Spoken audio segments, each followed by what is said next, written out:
Hello and welcome. I'm James. This is Sarah of Hello. Games. We help people find games they love so they can play them with people they care about. Today we're taking a look at Oathsworn. It's a big boy game. It is a big boy game. So I asked Sarah, I said, hey, you know, it's summertime. I'm currently like on vacation. I took a week off work. And I said, hey, do you want to play like a bigger game? And she's like, yeah, let's play Oathsworn. That's And I'm not like, said. yeah, it's pretty much what you said. You said Oathsworn or On Mars, which is like the heaviest game in the top 100. So anyway, I dig out Oathsworn, which is literally enormous. The biggest game. It's heavier than me. No, it's not heavier than you. What but if you combine all three of the huge boxes? It's still not heavier than you, but you could fit in the boxes. Yes, I could. Yeah. So anyways. You could ship me to Mars. In boxes? I guess. Anyhow, it's a huge game, and it has actually 2 rule books. Story mode and then encounter mode. So in this game, you kind of alternate. We've never played it. This is a campaign game through and through. We're going to give the first chapter a whirl here. It has giant rat monsters. It does have giant rat monsters, and it has a companion app, which I can maybe show you in a second. But basically we alternate between doing a story part of the game and then an encounter. Boss. Right? Presumably a boss fight or something. Okay, so here's the thing. They say if you have 3 or fewer hours on your first play, just plan to do the story mode. We have infinite hours. No, we do not have infinite hours because you turn into a pumpkin. We're starting slightly early. We were supposed to start at 3 p.m. It's 5:15. This is slightly late then. No, we normally start at like 6. Oh yeah, we're starting an hour early. Yeah. But you said slightly early, and I thought you were meaning earlier than 3, and I was like, no. No. So, anyways, we may only play the story mode. We may play the story mode and the encounter. It kind of depends on how things go. Now, this game is huge. Our table is covered in stuff, and frankly, I don't even know what of this we need. So let's talk through things that we know we need. We got some rules references here. The actual rule book for the story mode. We're gonna keep those handy. Okay, let's go through what we know we need. Yeah, that's what I'm getting to. I have no idea what this is. A journal. This book contains many spoilers. Do not read through this until told to do so. Do not flick through this book. We're gonna set the journal aside. That stack it's in is a stack of envelopes, all of which say, do not open until told. So yeah, this game is extremely specific about not opening things. The first thing you see when you open the box is not a rule book. It's a piece of paper that says, do not open any of the components of this box unless told. Exactly. You may look at these following things. That's right. So then there's the encounter rule book. So strictly speaking, in order to play the encounter part of the game, we need to know the rules in here, which I may or may not have read. We'll worry about that later. Okay. There's the encounter book, which is about the actual encounters, like scenarios and so on. Okay, we're not going to flip through that too much. And then we got these 2 big story books. Okay, chapters 1 to 11 and 12 to 21. So these are like coil bound, hundreds of pages. Okay, we don't need those because this game also includes an app which did not show up when I pressed the button. Do you see the app? No. Do you see the app? There's no app. There's no app. Okay, so listen. I'm going to fix that because I have the app right here, and it is fundamentally important. So I'm going to go fix that, and in the meantime, Sarah's going to tell you about the characters that she picked. What? Which characters did you pick, and what are you naming them? What? Go for it. Why do I need to start? Are you going to fix the app? By typing random things on your keyboard, maybe that'll fix it. Yeah. No, it won't fix it. Oh, I see. I need the thing up. Oh. Oh yeah, and now it appears. Now it appears. Okay. And so I don't need to name my characters. Yes, you do. Ah, come on. Okay. But I don't have any Okay. names. Well, what types of characters are they? I have a huntress and a cur.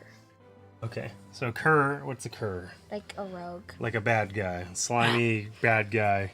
A rogue You know. cat is more evil.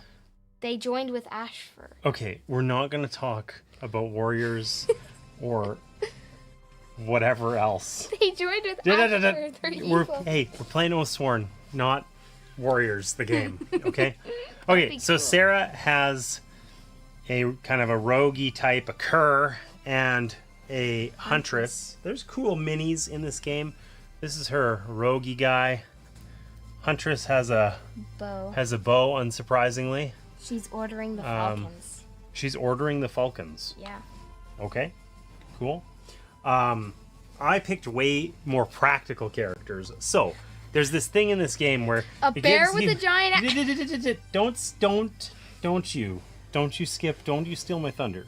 So it tells you that there's like a difficulty level for your characters. Oh no, Dad. And of course, Sarah is like, oh, I want to play the most difficult characters, like the Huntress there. 5 stars. It's 5 out of 5 difficulty.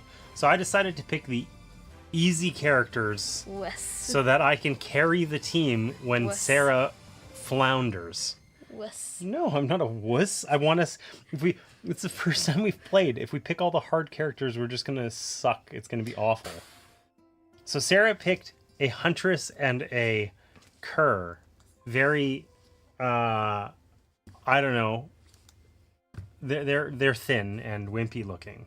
So I picked the Ursus Warbear. It has a who giant axe. has a giant axe and is enormous and mean looking. You should read the background of them out loud. The Ursus Warbear, at least. I don't know where to find that. Flip it over, and it. Flip over this whole board? Yeah. Okay, in a second. And then I also just played a priest because I felt like, hey, we need some sort of utility here.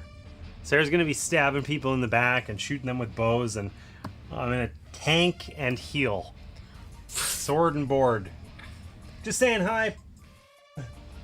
Haven't played this one. Nice to see you, Jason. We haven't played this one either. We're just getting started, and I don't know how it's going to go. I don't know how it's going to go. I'm not pumpkining. Yeah, you're definitely not pumpkining. Okay, I'm going to read about this Ursus Warbear. Let's see. I got a pig iron coat and a felling axe. And a bad attitude.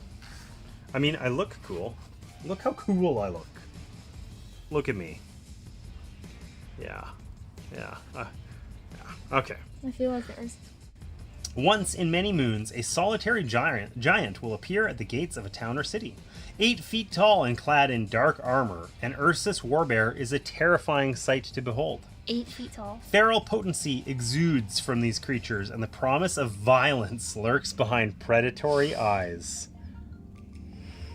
The people of the settlements welcome these beings, however, as it is known that all the power is directed to one purpose, the hunt. Ursus live long lives and spend them gaining tales of glory to add to their armor, and Ursus may not wear a piece of armor until they have earned glory enough to fill it with stories of their hunts. The more heavily clad a warbear is, the more hunts they have survived. Moving from one hunt to the next, warbears offer themselves freely to free companies. Caring not for the human struggle, they seek only the glory of a new kill, to be immortalized in metal. That's rad. I'm way cooler than you. No. That's the only thing I know. That's the only thing that's important. Okay, so let's talk about how we actually play this game then. Okay? Hey, Oathsworn! Jared, have you played this? Tell me you've played this, Jared, or know of it, or something. I've heard of it once. This 3, was this my defense? That's your defense, yeah. And my 6, we all have 6 HP. Dun-dun. We got the cool dice. We did get the cool dice for that. Okay, so I have an Ursus Warbear. I've got a priest. We got to name our characters. Dad's going first. I'm apparently going first. So we're just gonna. What's a good name for a warbear? It's got to be something. It's got to be something menacing. Giant bear person. Giant bear person. Yeah, this is why I'm going first, isn't it? Yes, okay, it is. So for funsies, we're gonna name the priest. The priest is just gonna be named Ned. Ned, what the heck?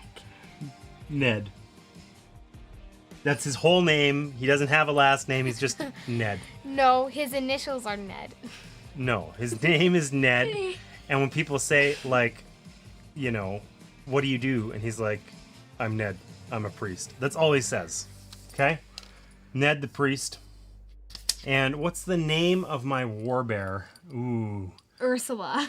Ursula? That does not, this does not look like an Ursula, okay? It's called Ursus. It's the first thing that Ursus is like a bear. Like Ursa is like a bear. It's the first thing that came to my Are you pumpkining at 5 p.m.? No, Ursula's just the first thing that came to my mind. Okay. I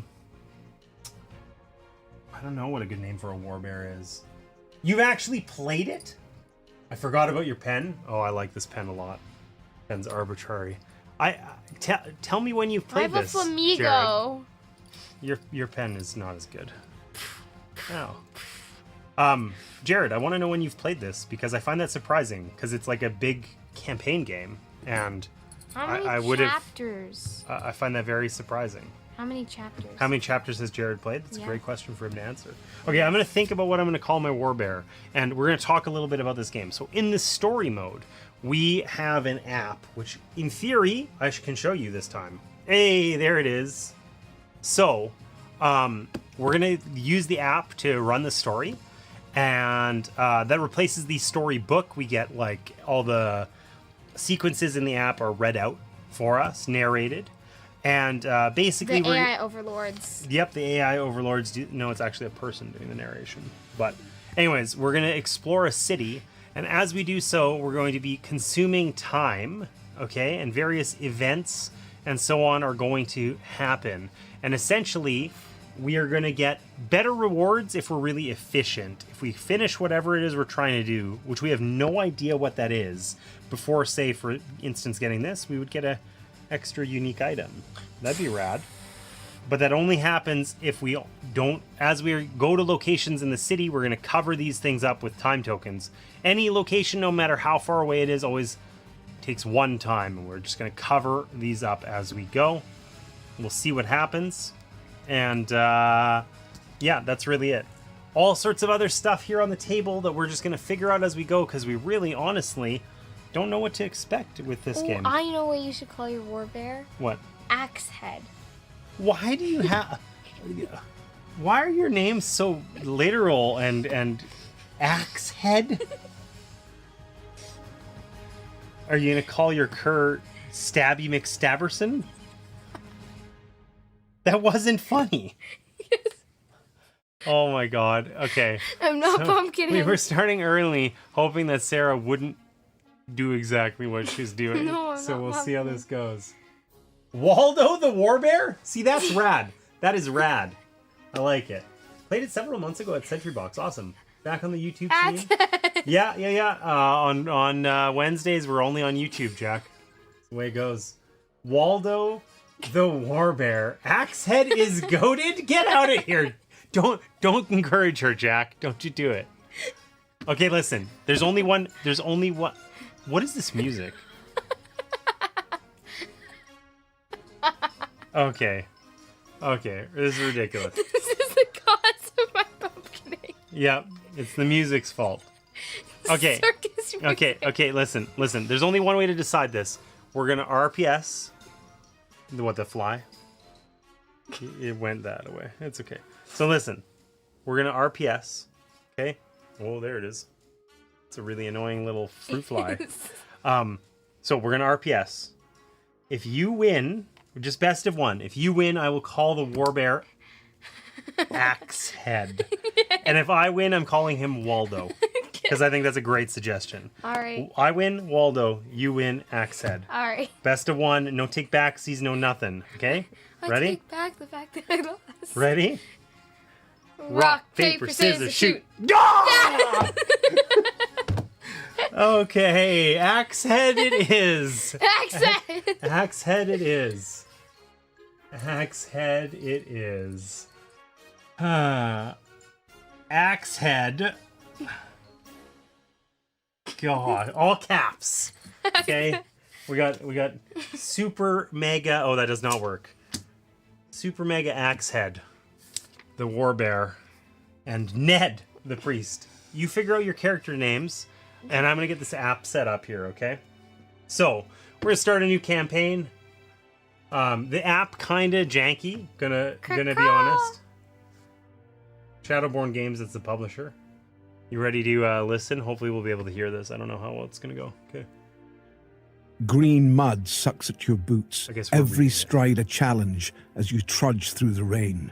Your hands grip the thick iron cable of the wire road, pulled taut Let me through know if you guys rings, can hear it. sunken into the trunks of hideous trees. For days now, it has been the only evidence of humanity's existence in the Deepwood.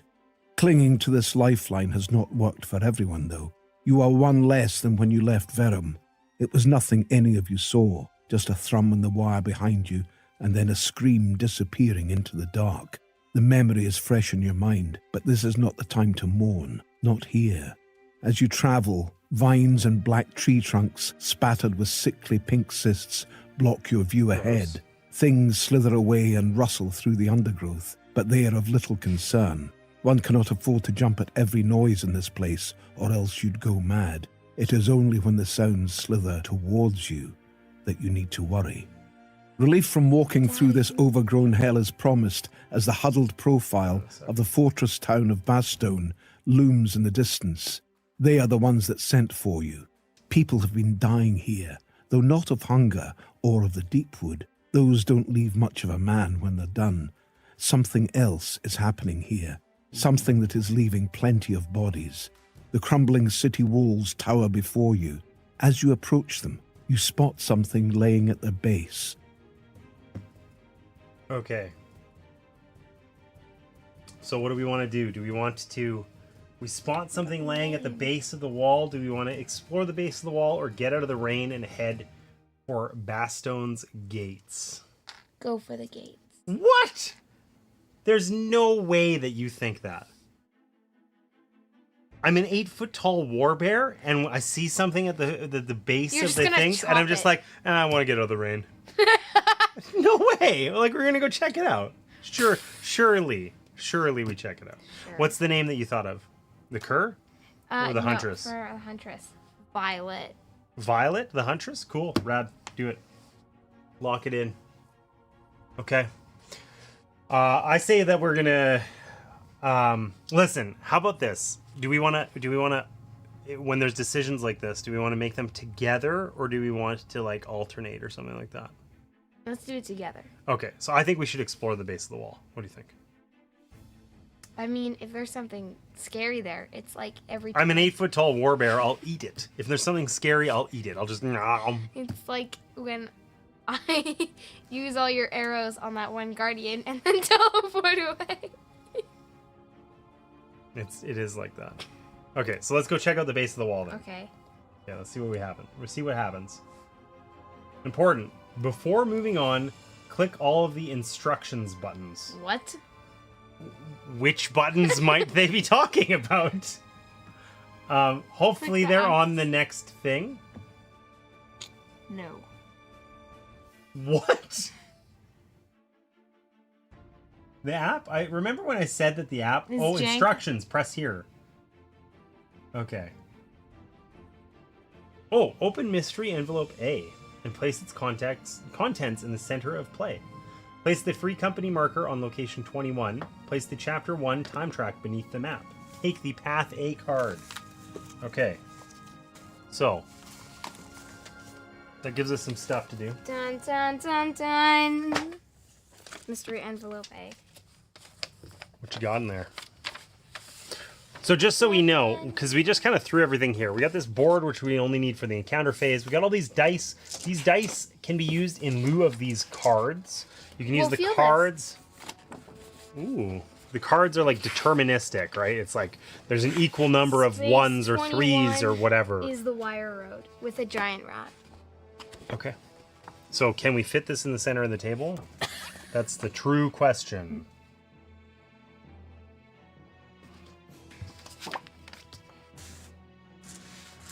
How much of this stuff do we need to get out of here? Everything. Were we supposed to read this as part of setup? No, we're supposed to read it when told. when told. There's a lot of when told in this game. Oh. This game, we've underestimated the size. You just kind of threw everything everywhere and left me to it. You know? Not my fault, this thing is huge! It is an enormous game, it's true. Axe head. Ridiculous. Okay, we're going to put this time tracker beside the map, despite that not being what it said. Okay, so we are going to use my warbear to indicate our party. We're on the Wire Road. Oh, there's a rat on this. That's a sign. Do you see the rat? Yeah. Dun, dun, dun. Okay, so it also told us, Sarah... Take the Path A card. Take the Path A card. Where's Path A? Was that in there? Hello? Is that something that's... Might be. Is there like a path deck or something? I remember reading about this, but I don't know where. Curatives, yeah. There's events. There's allies. Path A. Or Path B. It's very literal. Okay, we're on Path A. I guess. And now we go... I can't believe I missed the enormous button. Red instructions. The huge red instructions button. Okay, so now we're going to explore the base of A the wall. driving rain batters the city walls as its ancient grey stones stand in defiance of the Deepwood's reaching limbs and the beasts that stalk beneath them. The deafening roar of the downpour hinders your ability to detect the sound of any approaching threats. You stay alert, noting the danger. At the base of the walls you find jumbled piles of branches and bone collected together like nests. In one of the scattered nests lies a jawbone, most sign. probably human. Woven into the twigs and branches of another nest is a cracked and broken mask, feminine in design. The once full face mask of delicate ceramic now lies shattered. What would a Thracian noblewoman's mask be doing here? The question is left unanswered as a glint catches your eye. Why would a Thracian noblewoman's mask? What would it be doing here? Okay. Write the keyword King Killer on your free company sheet. That was the folded sheet that I discarded, I think. Gain 1 random chapter 1 common item. Add a time token to the time track. Record keywords on the reverse. Okay, so King Killer is us. Okay, we add a time token to the time track. So just one of these guys. Like that. Okay, and we get a random common item. That's the injuries. Oh, I see. There's not very many unique items. I missed them. I thought Mom had done it the other way around because I got Martina to sort these. Okay. Should I shuffle these? Mm-hmm. Okay. Whoa, not like that. I shouldn't. You tell me when. You tell me when. When? This is it? This is the one? We get a bone knife. That looks like something your he has a bone knife. He literally already has a bone knife.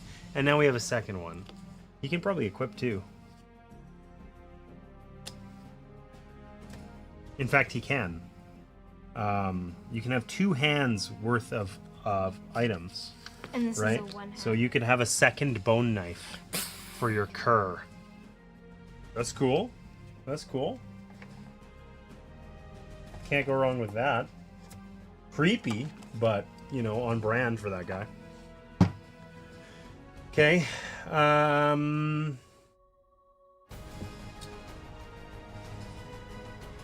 Why would anyone leave something so valuable on this side of the wall? A bone knife. Why? Place location, token 22, and go there. Okay, so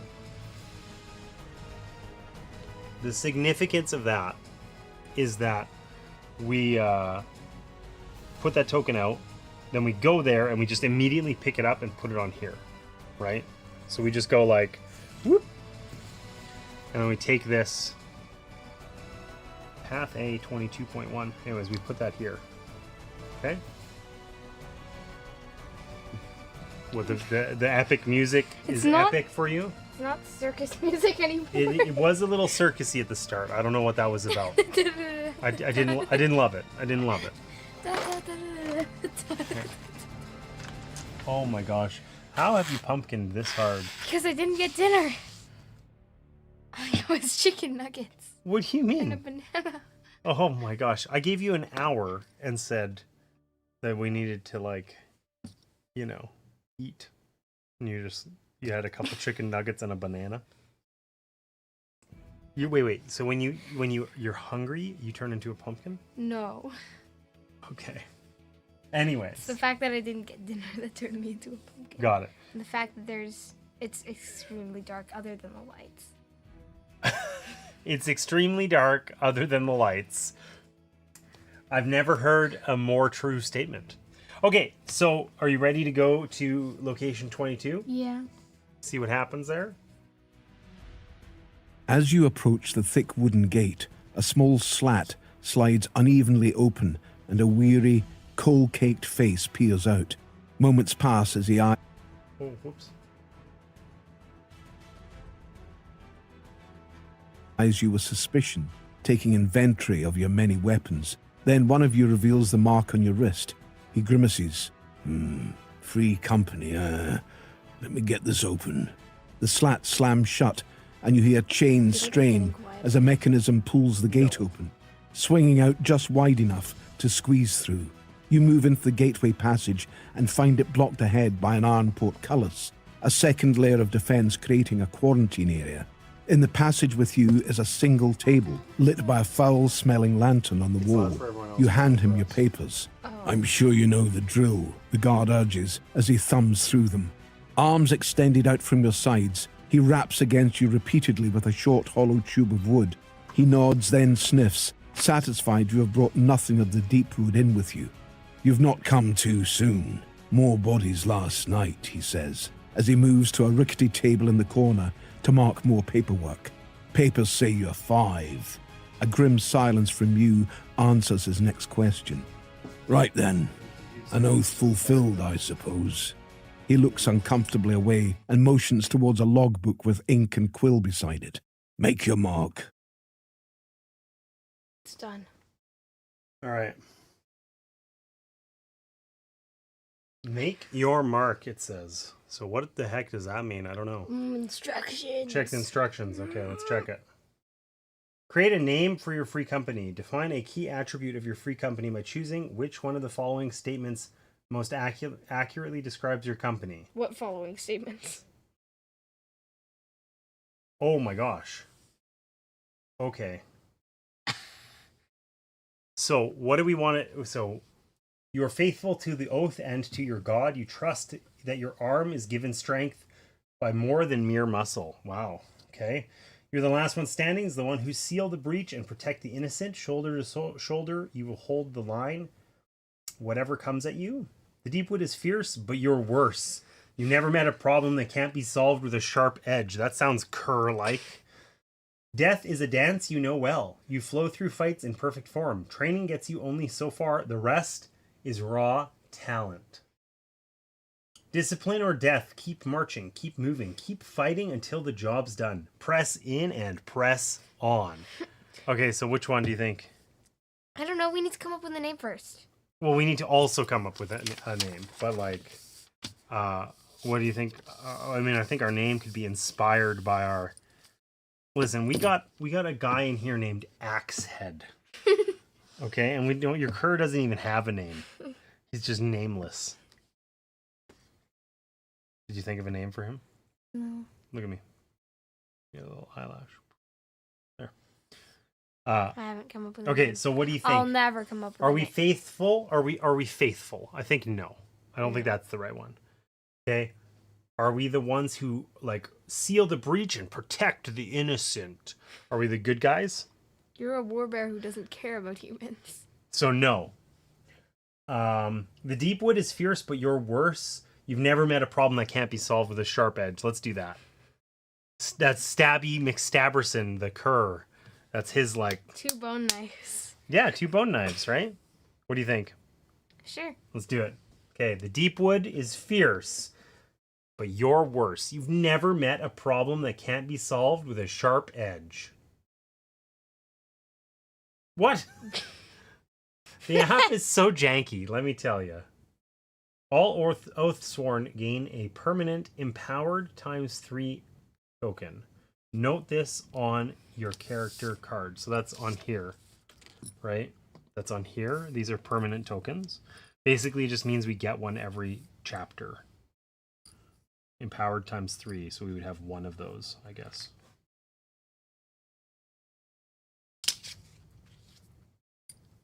Oathsworn is like... What do we name us. our company? And the free company, I don't know. What do we name our free company? The Deadly Company. The Deadly? No, come on. Let's noodle on this for a little bit. Let's think that one out. Okay? I think it could be something fun. Spaghetti. You want to name our company Spaghetti. You said noodle. You are a pumpkin. Jesus, what happened to you? How are we going to get through? Why? What have you done to me that we're supposed to play like the longest game on the list, and this is how we're starting? Girls, I tell you. Spaghetti. Listen, I think we should call the free company Spaghetti, but then the cur's name should be Meatballs. Because then it's spaghetti with meatballs. Come on. No. And axe head. No. Lame. Way to wimp out. Way to wimp out on it. The spaghetti. Okay, well we'll think about that. We'll think about that. The spaghettis. The spaghettis. You know, I really like a YouTube channel called Digital Spaghetti. Maybe. Okay, spaghetti. Okay, can it be vintage spaghetti? That's more fun. The spaghettis. No. The Spaghettis. That sounds like a bad, like, boy band. Oh my god, I've lost you. I've lost you.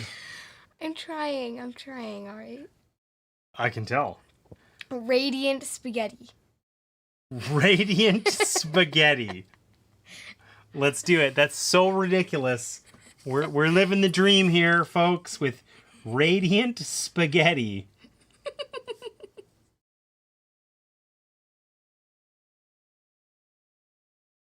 Radiant spaghetti. It's even with a bit of pie. Side of pie. But anyways, okay. Weird. I didn't see that coming. But radiant spaghetti with axe head, Ned, Violet, and... Nameless person. Well, right nameless. Can't come up with a name. Right, just ... Maybe his name is unpronounceable. You have to cut out your tongue to say it. Wait, I got a really good idea. Okay, do it. Let's see it. Let's hear it. I'm ready. I'm ready for this. I'm not sure I'm ready for this, actually, based on how things have gone so far. You had a great idea. Okay, I'm going to leave you to that, and I'm going to just go to the next thing here. The guard seals the paper with wax and nods to those outside the portcullis. With a slow grind, the iron gate raises to let you through. You understand your task. Find whoever or whatever is responsible for the unexplained deaths. As you step out onto the main thoroughfare of Bastogne, a sea of unwashed citizens churn through the mud, going about their daily struggle. "Welcome to my glorious Bastogne," a voice chimes from your right. You all turn to the voice. A street urchin, caked in dirt under an explosion of dark hair, leans nonchalantly against the outer wall. "If I hadn't been so clever, I might have tried to lighten your pockets. Looks like you're too much for me, though, right? You come out of the green all bristling with blades fresh from the wire. No, me ma made no fool, and that's why I'll let you pass without paying my toll. Now, I know what you're thinking. We need that kind of charitable citizen to show us around. Well, usually I'd say no, what with all my responsibilities around town, but for you, I make an exception. For today, and I make this place feel like home for you. Get you anything or anyone you need. Take you anywhere you want and keep you from running into the less reputable around here. Okay, so this kid's trying to ask us. He's trying to say that we should pay him 4 iron a day. This is your character's name. I couldn't come up with one. Unpronounceable. Incorrect. Is he a Murloc? No. Okay. Does he kill Murlocs? Murloc in disguise. Probably. Murloc in disguise. Maybe. Okay, so this guy wants us to pay him 4 iron a day for him to show us around. We have 12 iron total to our names. Should we get him to show us around, or should we just find our own way? Wander. Find our own way around? Okay. Let's ignore the boy. Oops. So a small gnarled bug like Bastone should be easy enough to find your way around. You are sure you'll be able to pick up the trail, and that there may even be a banksmith or apothecary to trade with for the supplies you may need for the hunt. Can you put down your world's loudest water bottle? I don't know why you had to choose that one of all of the choices. It's because that's the one I had in my room. So. Okay. There may even be a banksmith or apothecary to trade with for supplies. Okay, let's see. Perform a reasoning check. Difficulty 5. Okay, so tell me, Sarah, do you know how a check works? Mm-mm. Okay, so basically... Wait. You meet certain requirements. Yeah, we have to... Well, so sometimes... Like when we played Earthborn Rangers, I think. Yeah, kind of. So in this particular game, the way checks work... Lots of games have checks, okay? The way it works in this particular game is we have to draw white cards. Okay, and the cards in this game are in lieu of the dice. Okay, so look at this die here. This white die, has 2 blank sides, 2 1s, and 2 2s. One of which is a critical. Okay, so the deck is going to have 0s, 1s, and 2s. I want to flip it. Well, listen. So we have to. Our goal in this thing was a difficulty 5. So we choose a number of white cards to flip. Okay? Any number up to 10. Okay? Then we add up their totals. If their total is 5 or higher, we pass. But only if there's fewer than 2 blanks. If there's at least 2 blanks, we lose. So the more cards we get, the more chance we have of winning. But the more chance we have of failing as well. I say we should do 7. 7 cards? Okay, so what's the minimum number of cards we would need in order to 5 to pass it? No. 5? No, because they could have a 2 on them, right? 3. So we would need a minimum of 3, but 3 is extremely unlikely, right? Yeah. Would we agree? Yes. So you think 7? That's too many. That's okay, too many. fine. You're crazy. You're 6. crazy. 6. You're crazy. 6. I decrease it by 1. You don't want to decrease it by 2? No.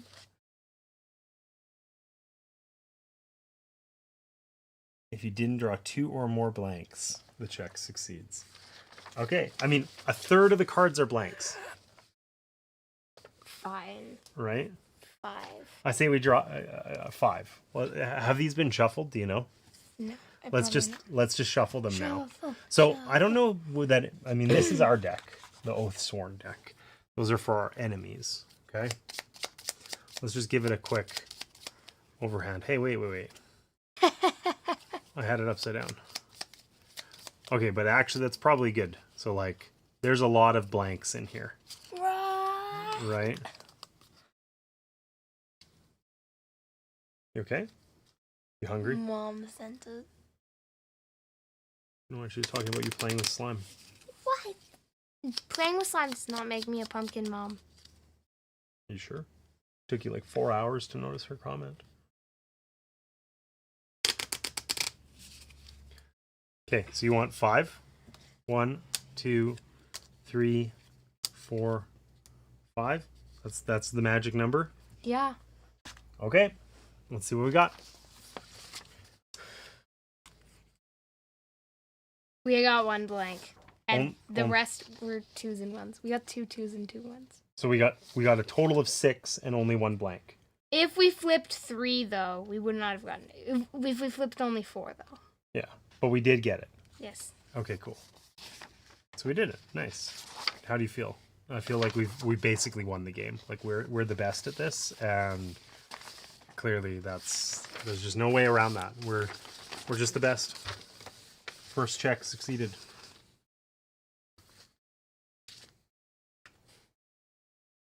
I assume that we just put those in the... There's a specific thing where you can... Hey, look it, we got a critical too. Yeah. So I think that we just discard those cards. Forever. Mm-hmm. Until all we draw is blanks. Maybe. I mean, we know that some of the 2s have come out, right? Okay, so we succeeded. So, if you succeed... This city's layout is not the intricate lattice of streets found in Thrace or the vast thoroughfares of Verum. A few quick questions with the locals describe the local avenues. Okay. Place location tokens 2, 3, 7, 12, 13, 14, 16, 19. Jeepers. 2. 3. 12. 7. Oh, 7. 2, 3, 7. 12. 13. 14. 16. That's in the other stack. The stack you knocked over. Embarrassing. Excuse me? And 19. Okay, so basically these are the places we can go, right? And it sounds like because we did that, we succeeded at the check, we've learned a little bit about some of the places we can go, right? Yeah. So, what have we got? We've got a market. Yeah. We've got the Broken Oak. That's probably like a tavern or something, right? Banksmith, Town Square, Apothecary, Archive, Underways, and this mystery spot. Mystery. Which is probably Nameless. where we need to go. Nameless. Maybe that's where the cur hangs out. So we can go to any spot here and it always takes us 1 time. But things that you should know are that the Banksmith and the Apothecary, we can go to...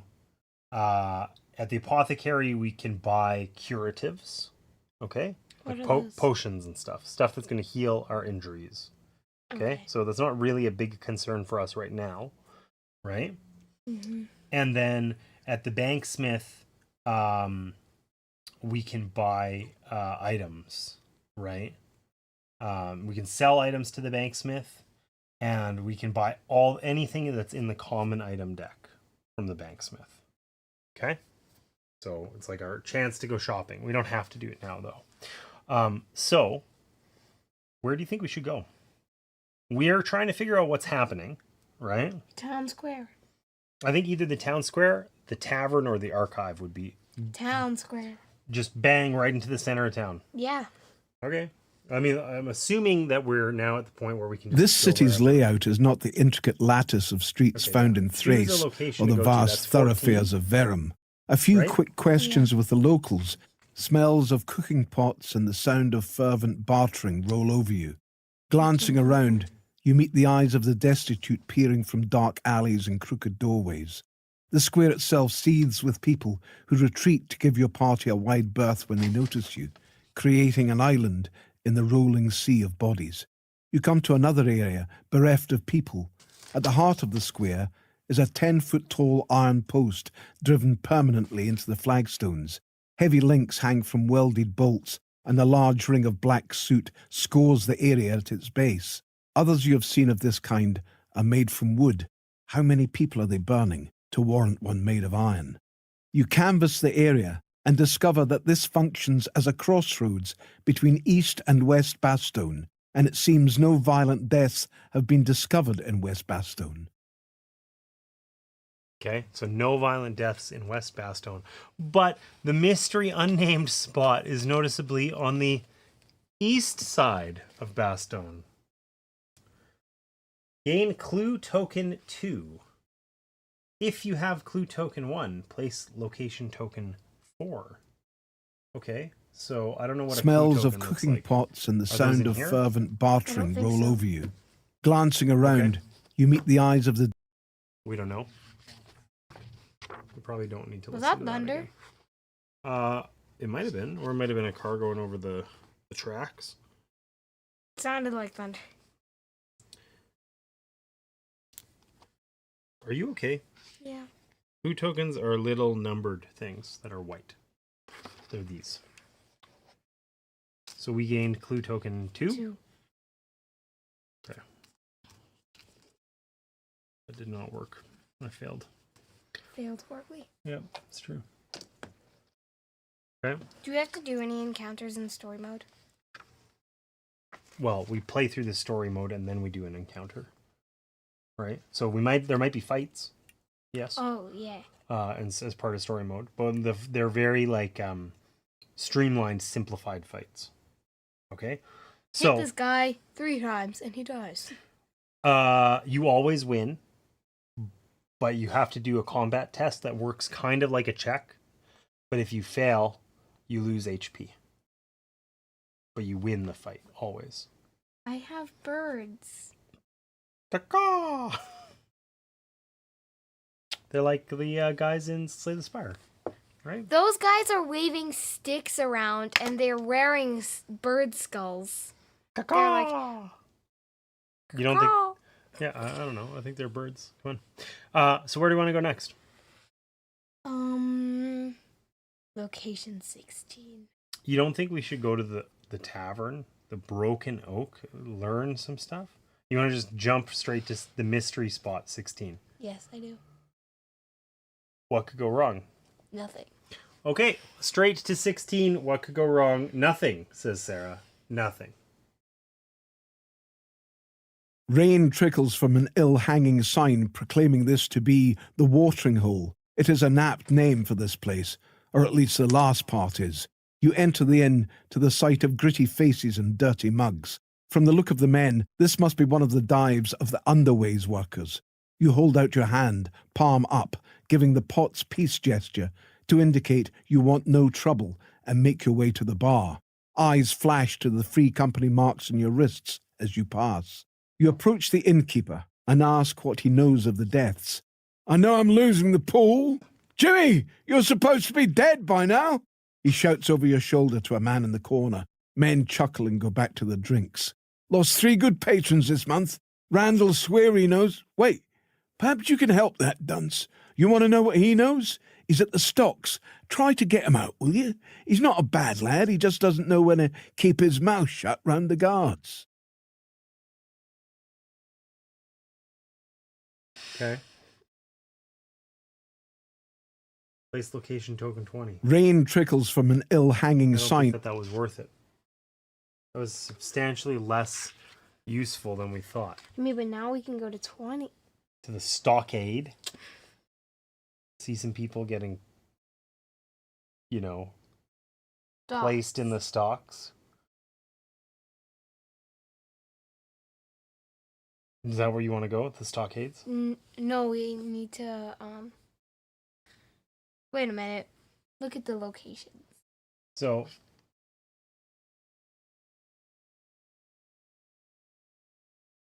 I know I'm losing the pool. Jimmy, you're supposed to be dead by now. He shouts over his shoulder, blah, blah, blah, blah, blah. Lost 3 good patrons this month. Randall swears he knows. Wait, perhaps you can help him. He's at the stockade. Try to get him out, will you? He's not a bad kid, just doesn't know when to keep his mouth shut around the guards. Do we want to go break a guy out of the stockades? No. Sounds like a great way to piss off the guards. Right? What are you doing here? We could. I'm a war bear. Get out of my way. Yeah, we could go do it if we want. No. Okay, so what do you want to do? Go to the market. And do what? Are you just picking random things? No. Because it feels like you're just picking random things. We could go to the underways. We could go to the Broken Oak, or we could go to the archive. The archive, maybe we'll learn Actually, something. we should go to the archive. Yeah? Okay. You sure? Yeah. Okay, let's do it. You were the one who mentioned In archives, and an irksome clerk named Milas. The deaths, I presume, the clerk says dismissively. I suppose you should follow me, then. Everything is collected. You'll not find our numbers wanting. Move nothing. The records Milas helps you sort through deal with a large list of missing persons, a pile dedicated to what appears to be suicides, and a tally of the local dead, with the cause of death inked beside each name. The details are grisly, and some descriptions have no name attached, where only bits of bodies and blood trails were all that remained, yet left no doubt that there was a killing. I don't know why you bother with the peasantry and their ilk. Their numbers wax and wane like the sun, he says dismissively. What should be of concern is my timber figures. 9 cords of wood marked used last month for various reasons, mostly funerals. But records show only 7 cords being pulled in, 2 cords unaccounted for. What is the world coming to? Either the gatekeepers are not doing the job or someone's lying, and there's nothing worse than lying on a census. That's the real crime here. Okay. So we learned nothing from that. Right? Mm-hmm. That sucked. Lots of people are dead. We don't know why. We really didn't learn anything from Maybe it. we should go to the... Don't you think the markets could give us a chance to buy things? So Yeah. we're poor. I know. I mean, we might hear something there. We could just go to the stockades and try to bust that guy out. But I don't know. I mean, we're a war bear. They kind of have to listen to us. Maybe. It depends on how badly they outnumber us. we don't want to upset them while we're trying Upset who? the guards while we're trying to figure out why this is happening. Okay. No! I agree. We don't want to upset them. I think we should go to the Broken Oak, the tavern. Okay. Listen to people. Okay. Okay. What? Do we need to take a break? No. Okay. Feels like we do. No. Oh, I figured out what you use animus for. You did? Yeah. What do you use it for? Using things.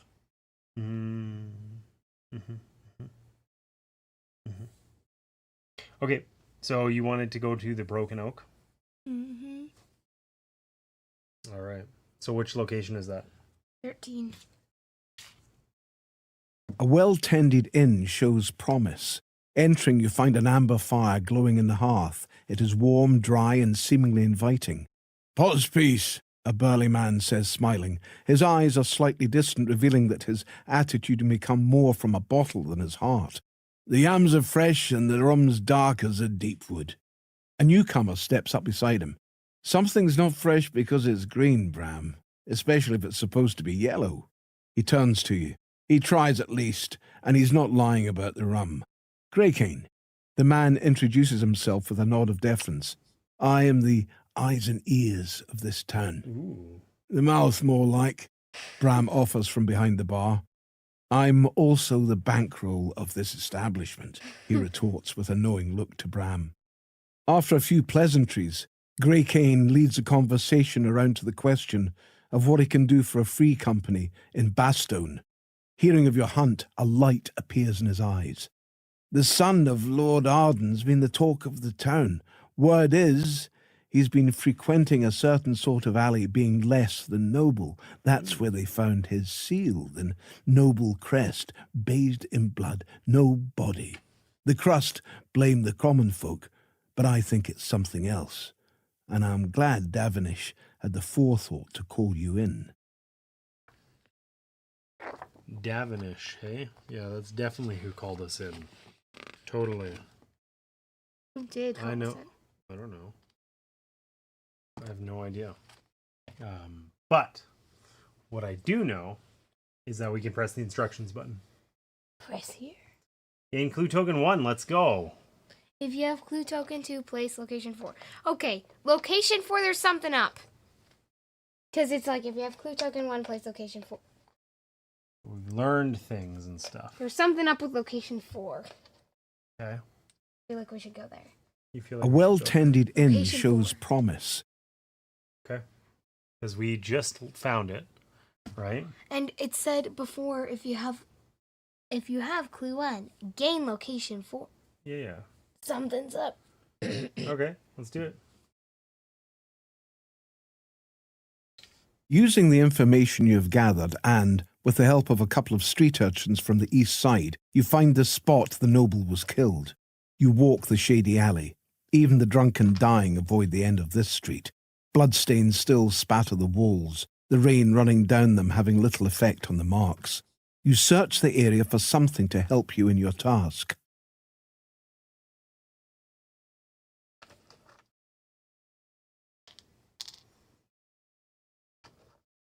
Okay, so we're searching the area for something to help us in our task. What are we going to find? Let's take a look at the instructions. Perform a spot check, difficulty 4.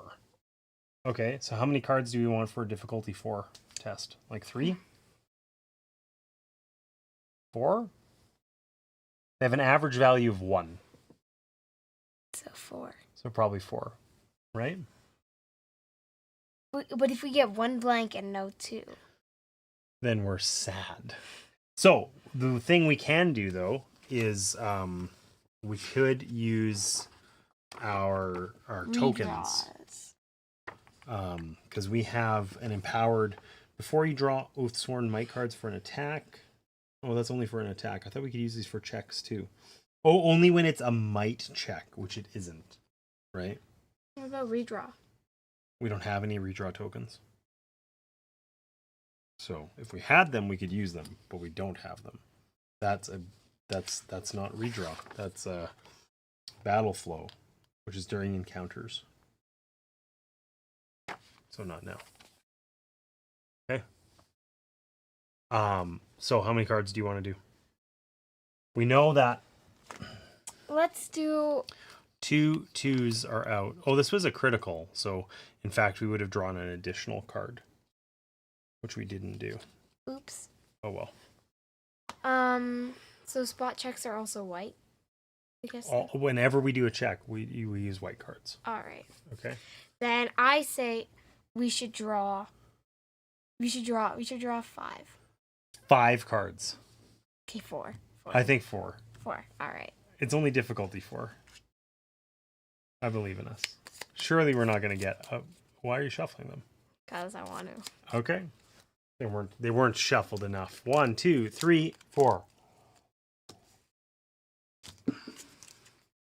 Blank, blank, 2, blank. Okay, so that was a big fail. Why are you looking at me? We would have still failed if we drew 5. We just got rid of a ton of blanks.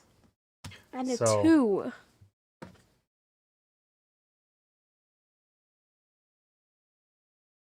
Washed away or taken, even what remains of a murder has value in these streets. Digging deeper into the abandoned refuse on the sides of the street, one of you disturbs a nest of angry rats. It was you. You disturbed the nest of angry rats. Okay, so it tells us in the instructions, 1 Oathsworn loses 1 hit point to the mangy rats before dispatching them. Number each Oathsworn and roll an unused hit point die to determine who the victim is. Okay, so I will roll 1, 2, 3, 4. Sure.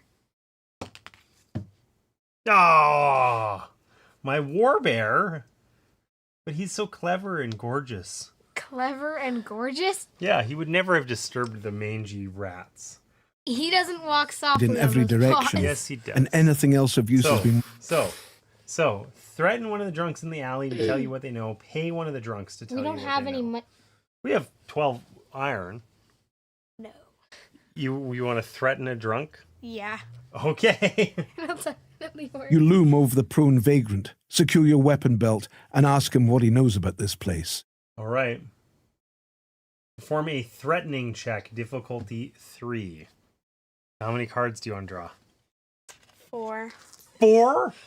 It's only difficulty 3. 3. 2. I mean, we got most of the, we got a bunch of the blank cards out. 3. I think it's either 3 or 4, but it's up to you. 3. You want to do 3? Okay. 1, 2, 1. So we got 4, so we succeeded at that check. Okay. So. I didn't do it, he squeaks. I heard it, though. There. He points at a sewer hatch nearby. Inspecting the hatch, you find that it's not fixed and sits off kilter. Your nose protests, but your guts tell you this is it. Protests. You squeeze through the hatch into a dark maze of rough-hewn passages, your torches glowing pale blue in the noxious air. Ankle-deep in waste and muck, you slog through winding tunnels, kicking aside rats and brushing away cobwebs, looking for any clue as to what might be behind this. Around one corner you stop. There is a splashing. A thick, heavy motion lumbers towards you from a shadowy side passage. Sounds of chittering and nervous clicking conjure memories of past ambushes, prompting each of you to draw your weapons. Whatever it is low and hunched. This is no rat. This is something much larger, and it's moving fast. It's no rat. Do you remember what was on the box cover? Yeah, the cover art. Okay, so. Here, I'm trying to imitate the rat. Ooh, okay. So, secret decision. So, a secret decision, we each have to make a decision using our hit point die. Like, we just choose it and don't show what we set it to a face, and then we reveal them at the same time, right? So 1 if you wish to attack, 2 if you do not wish to attack. I don't know how we resolve ties since there's obviously 2 players, but if half or more of the players, okay. So if one of us wishes to attack, we attack. So 1 if you want to attack, 2 if you do not. I picked.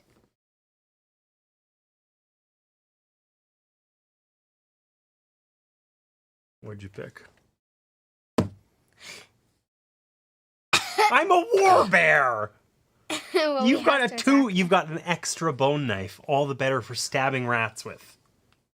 Anyways, if half or more of the players have chosen to attack, whoopsie doodles. This is unfair. This is fabulous. Before it is even clearly in the light, practice moves see your weapons passing through the approaching mass. There is a wailing scream. You step back to see what your handiwork has brought. A filthy man, a rat catcher by the look of his gear, lays at your feet. He wasn't what you're looking for. The body stops twitching as you clean your weapons. Not your finest moment, but there is no room for guilt here. A rapid search of the corpse reveals nothing of value. Faces stern, you press on. We accidentally killed the dude. What did I tell I thought it was going to be the big rat. I thought we were going to fight him. And instead it's just a rat catcher, and we stabbed him in the face and he's dead. And now there's no more rat catchers, and now we're going to have to kill the giant rat. Whoopsie doodles. No room for guilt here, it told us. You wade through the muck, trying to pick up a trail. The sewers are a labyrinth of crisscrossing tunnels. More than once things bite at you from beneath the water, and at one point a swarm of small, dark shapes descend on you. Ooh. Each Oathsworn performs a survival check, difficulty 4. Each Oathsworn that fails this check fails to scare off the things around them and loses 1 hit point. Dun, dun, dun.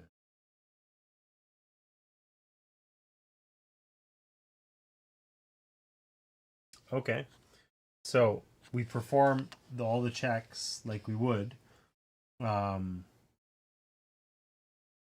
but we each do them individually, right? So it's difficulty 4, a survival check. Okay. Do we use that one or that one? No, we use the same deck. Okay. How many? Like you can do yours first, and then I'll go. Do I need to do 2 or just one? Yes, you do 2. One There's each. 6. Yeah. Then we're gonna shuffle the cards. So Difficulty 4. that's what you picked for your first one. So you totally did it. And look, this is a crit, so you draw an additional card. And it doesn't matter if it's blank; it doesn't affect the outcome. All right. Okay. So you've passed for Violet. Okay. And then how many cards? It's important to say how many cards you're going to draw. How many cards are you going to draw? I'm going to draw 3. So you're going to draw that one and then 2 more to get a score of 4. You sure? Okay.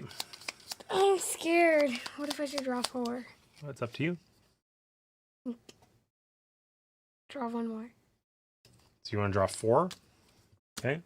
Blank, blank, blank 2. So this guy failed and loses an HP.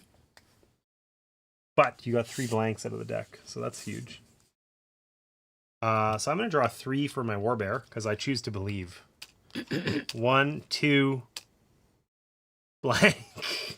Oops. Okay, my warbear is down to 4 HP. Imagine the next card's a 2. I'm going to draw 3 because I choose to believe. It was a 2. And I crit, so I get an additional 1, which is another crit, and I get an additional 1. So I got 2 on one of them, and I did the same test again with 3 cards, and I got 8.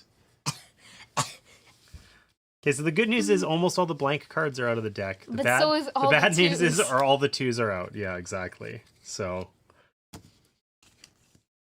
this is public information. I think there's 5 blanks in here. 1, 2, 3, 4, 5. Yeah.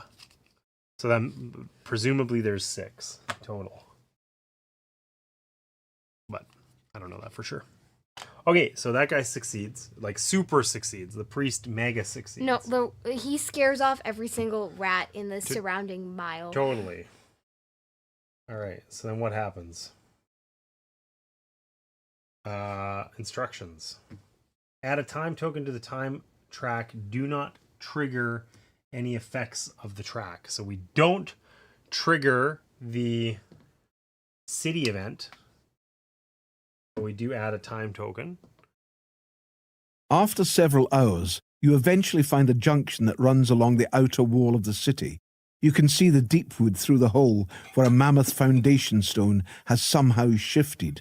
Blood trails concentrate on this point from all directions, as if bodies or body parts have been forced through the gap. The trail carries through the opening and leads off into the Deepwood. In the bloodstains, you make out the tracks of several clawed footprints. You get the distinct impression there is more than one of these things. Okay. Do we want to set a trap and wait for them to return, or squeeze through the hole and follow the trail while it is fresh? Set a trap.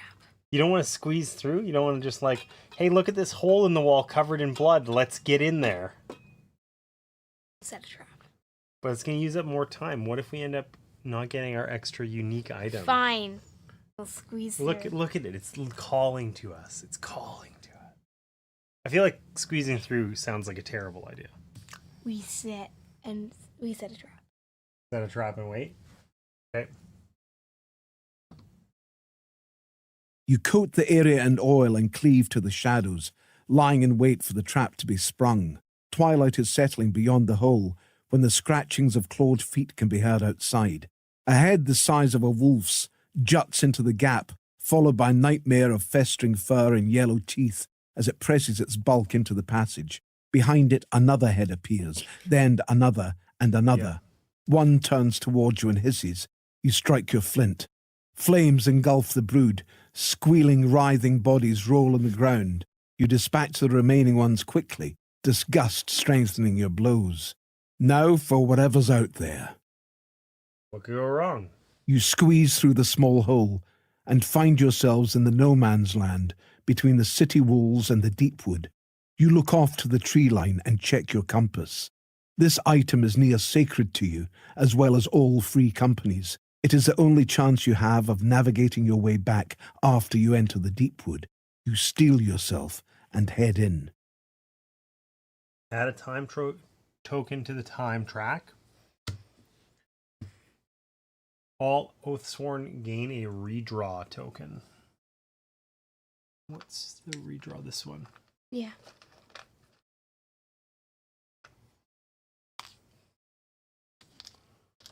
Okay. The trail is not hard to follow. The sickly brush is torn and trampled by many feet. Half a league from the city walls, you come across a large circular depression littered with scraps and bones.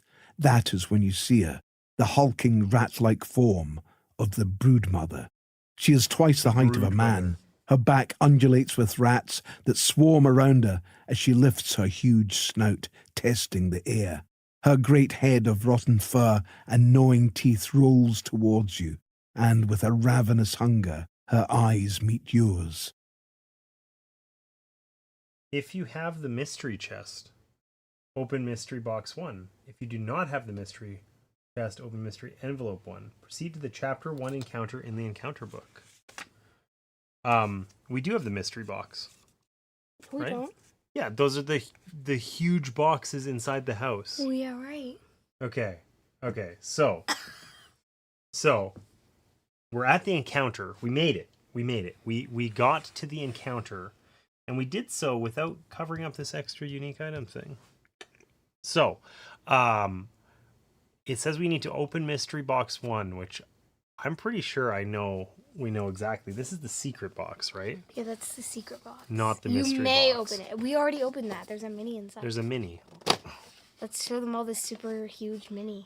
The huge mini that was in here. This is the secret box, not to be confused with the mystery box that we're supposed to be opening. The mystery box are bigger than the actual The game. mystery boxes are huge. I don't know if I can actually open this. Just for reference, the game is huge. The mystery boxes are bigger. So is this one of the characters? The one that we didn't choose to play as? Yeah. He's cool. Cool. Imagine trying to fit that mini on the board, though. Slightly too big. Smells very, very much like mini. Yeah, kind of gross. Kind of gross. Okay, so here's what we're gonna do. We got to the encounter. Open the mystery box part. Now there's 2 problems here. We don't have the mystery box. No. We have the mystery box. It's just not out here. It's That's in the what house. I said. Okay. So here's problem 1. That thing is huge. Are you gonna pumpkin? No. Okay. So here's what we're gonna do. We are going to take a break. Get the mystery box. Get the mystery box. And we're probably going to take a slightly extended break so that Sarah here can get something to eat so she stops being a hangry pumpkin. And then we will be back here to proceed with the encounter phase of Chapter 1 of Oathsworn. How's that sound? Yeah. Take a quick break. Come back. Ready to go. Yeah? So I think that probably looks like I don't know, like a 15-minute break or something like that. Okay. So we will be back here 6:30. We'll be back here in about 15 minutes or so. We're just gonna hit the be right back screen. Maybe I'll turn on some music or something in the meantime, and we will be back shortly to proceed with encounter number 1, the Brood Mother. What could go wrong? She looks really nasty. If you don't believe me, look up the art for the cover of Oathsworn. Yikes. Into the Deepwood. All right, we'll see you guys back here real soon.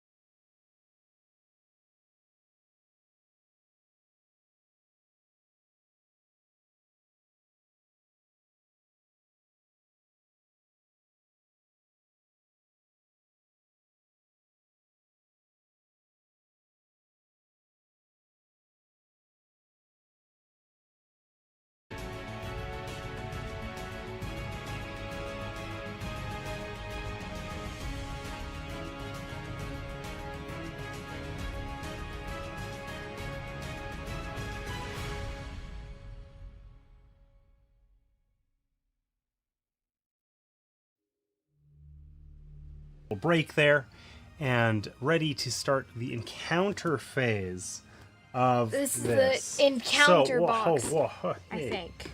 So, you'll recall that it instructed us to open mystery box 1.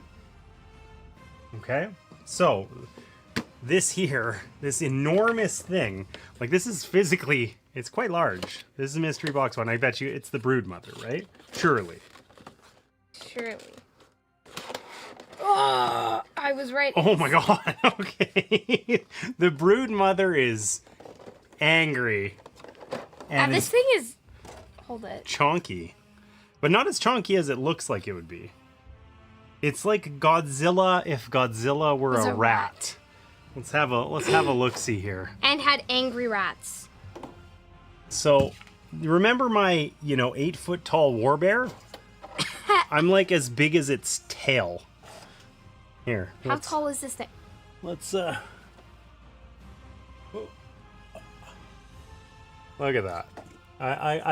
My axe could maybe do like some dental work on this thing.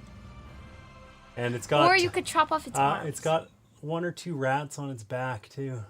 I think it looks angry. It doesn't look happy. It's like when you encounter a Gleeok and it's like, bah! Yeah. Kind of like that. Oh, welcome in, Pat. Nice to see you. So cool, yeah. I mean, it'd be cooler, John, if it wasn't gonna eat our faces. So that's a thing. Feel the rats on... They're smooth. They're oddly smooth. I don't care for that at all. Hasn't Jared played this? Jared did say he's played this, so he's probably fought the Broodmother. The Broodmother. The Broodmother has very nipply nipples. She's ready to feed her young, I guess. Lots of young. Yeah. Many young. Many young. Okay, well, there's the Broodmother. Why is there so much plastic? Well, because it had to fit in there. So we're going to leave that Broodmother out, and we're going to Close up the plastic. just put this away, and we're going to set up The encounter. the encounter. So I get falcons. you get falcons? Falcons. Not falcons, but falcons, like salmon. Falcons. Okay. Why do you get falcons? What for? Because you're cooler? Rat armor. Yeah, totally. Why have actual armor when you can have armor made of rats? I mean, the rats will attack anything that gets in your way, so... It's true. So, it said that we are supposed to mark off that we get a unique item. Okay? Because we earned it on the time track. Okay? But I don't think we get it yet. And where did I put all those handy reference sheets?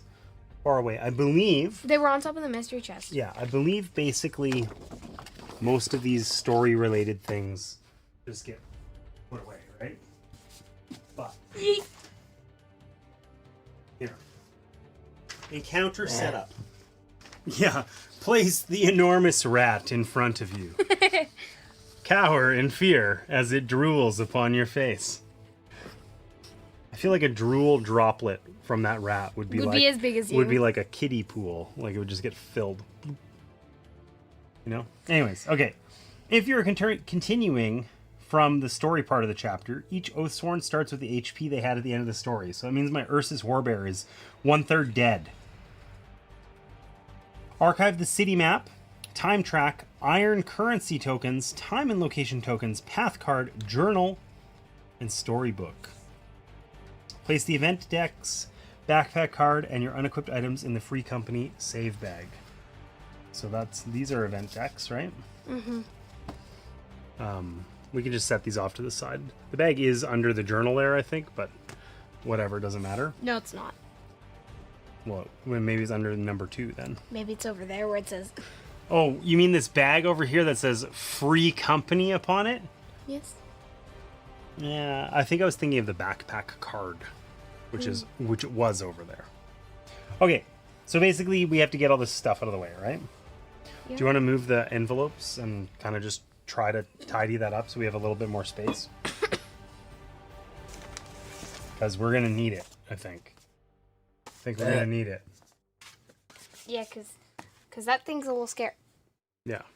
Okay, so your way of tidying this up and my way Are different. are distinctly different because I'm pretty sure we need this encounter board. Encounter setup. Place the encounter board described in the encounter book face up near the game board. I don't know what that means. Okay, where's our encounter book? Oh my god. Oh. This is pretty serious. So. Oh, we didn't do instant action mode. How to use this book?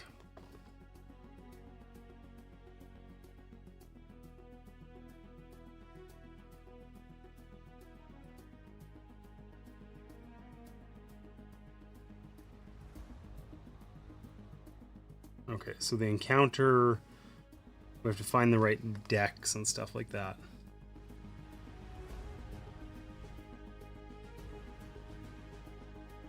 Okay. This isn't the circus music anymore. It's not circus music. So, Chapter 1, Encounter Setup. Components needed. Mystery Box 1, the Brood Mother. Mystery Box Triangle contains 12 giant rats. Oh god. Do you want to go find the triangle mystery box? The square. Okay. Don't tell me it's in mystery box 2, which we didn't bring outside. Listen, there's 2 mystery boxes. They're huge, like... Oh. It's a puzzle that you must... Are there other ones down below it, or no? No, there are not. Yes, there are. Oh, okay. 7. There's no triangle there. Okay, so do you want to go get mystery box number 2 while I do the other things here? Yeah. Thank you. I'm going to be gone for 10 billion years. So You're not going to be gone for 10 billion years. You're going to be gone for like 3 minutes. hopefully Mom hears this and she grabs the mystery box too. Hopefully. That'd be handy, but she may or may not. Alright, let's see how big this game board is. I'm getting fairly enormous board vibes.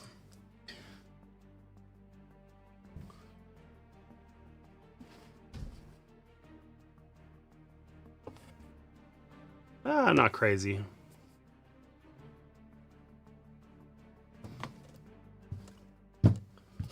Not altogether crazy, though not small, to be clear.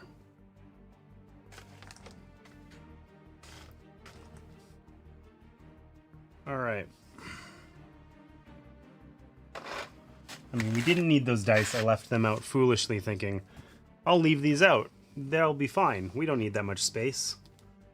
Whoops. All right.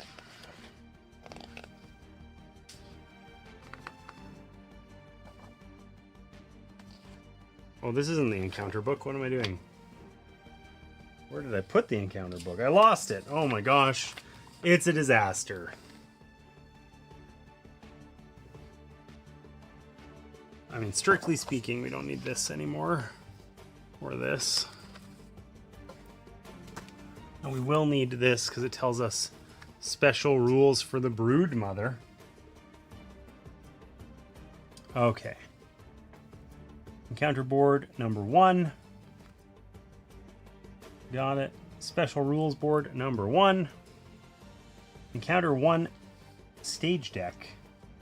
And obstacles. 5 trees. Okay, let's find the trees.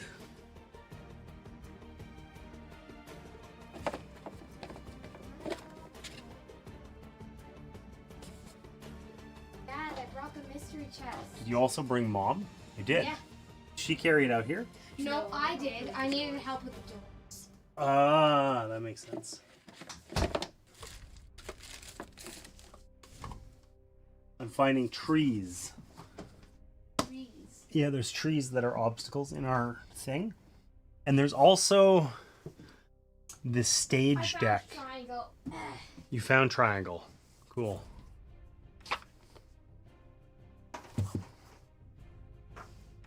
Dun dun dun.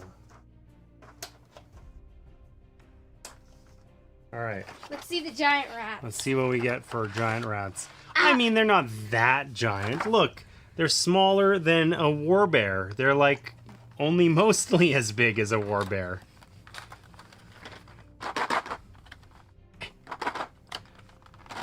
Hey. Mom heard us, Oh, that's good. and she was like, Do you want to... Oh! Okay. Case of the dropsies. Do you want to place the giant rats not on their backs? I don't think that's their preferred way to rat. Oh, they look angry. Well, they probably are angry, right? Look at their faces. Let's see. They don't look too angry. They look moderately angry. Look. Sure about that? They look moderately angry. I don't know if it'll focus that close. Don't care. Compared to the enormous brood mother. Only moderate. Did you put it on her back? She already has enough giant rats. To compare. Ah, okay. Brood mother, Huge giant rats. Not that Dwarf. giant. Axehead's like, I take poops bigger than those rats.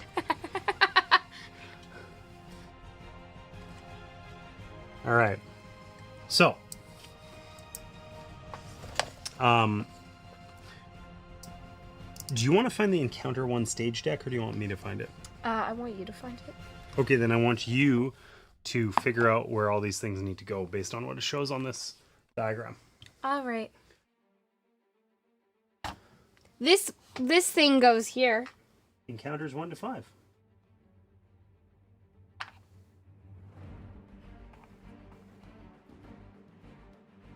Why does it say H? That doesn't seem like 1.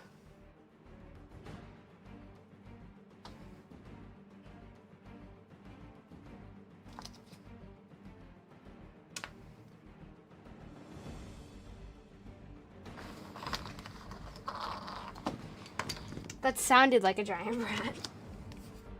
Really? I don't know. Alright.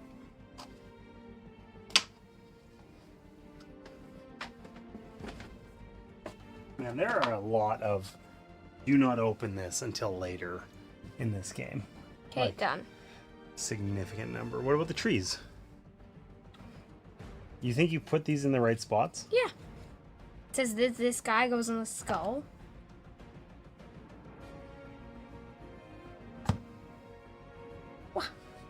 The front of him goes on the skull. Come on. All right, tree time.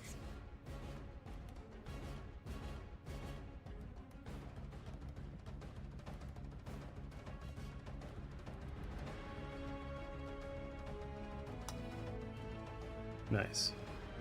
Here. Yep. I concur. I'll let you figure that out. Oh boy. There's some mean looking dudes here. I'm not ready for it. Yes, you are. You have to be ready.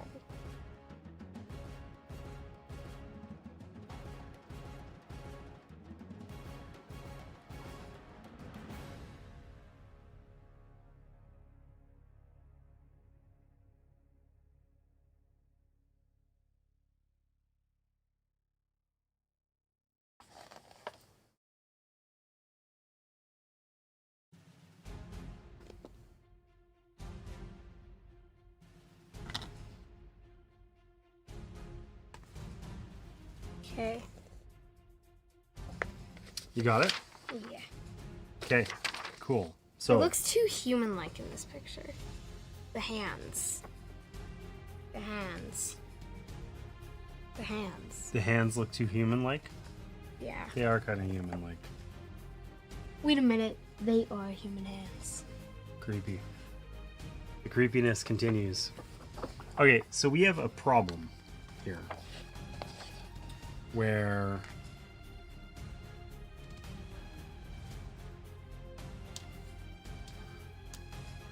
Oh, I misunderstood this.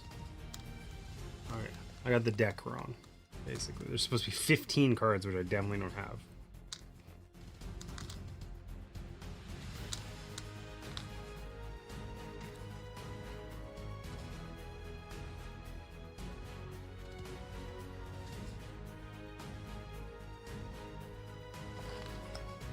Okay, so we need to find encounter board number 1. And I messed up the stage deck completely. We gotta find the rest of it.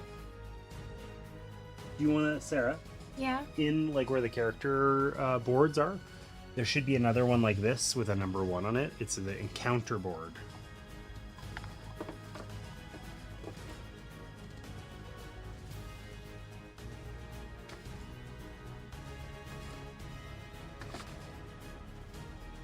Mom actively fooled me with the card separators. She used them in this box differently than in the other box.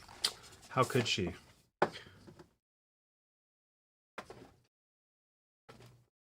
Alright, that is the stage deck. Encounter board. Nice. Nice. Alright. Can you put this back down there somewhere?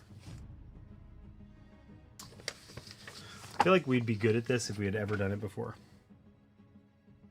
Yeah, you know that makes sense. Okay, so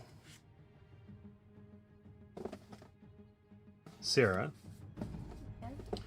you're gonna take this deck of cards. You're gonna shuffle the stage 3s and put them at the side of the board over there. Then you're gonna shuffle the stage 2s, put them on top. Then you're gonna shuffle the stage 1s, put them on top of that, and flip over the top one. Do we flip over the encounter board? Yeah, Flip it. we'll get there. We'll get there. But I want to see. Oh! The brood mother looks. Tiny in that picture. I think it's just a sense of scale thing.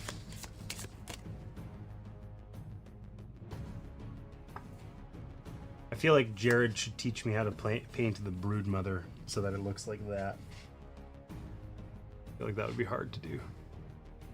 Okay, so we got the brood mother. What special rules we'll have to deal with after.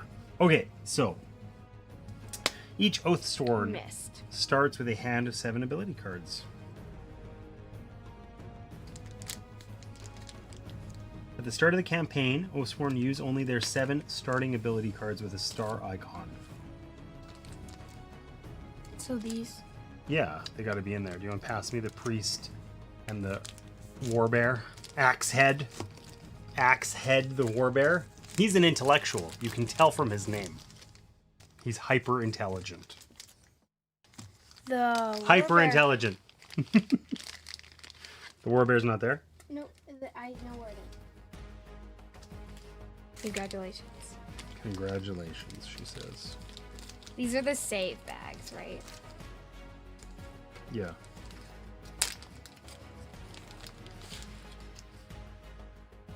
So we should have 7 starting abilities marked with a star, it says. Alright.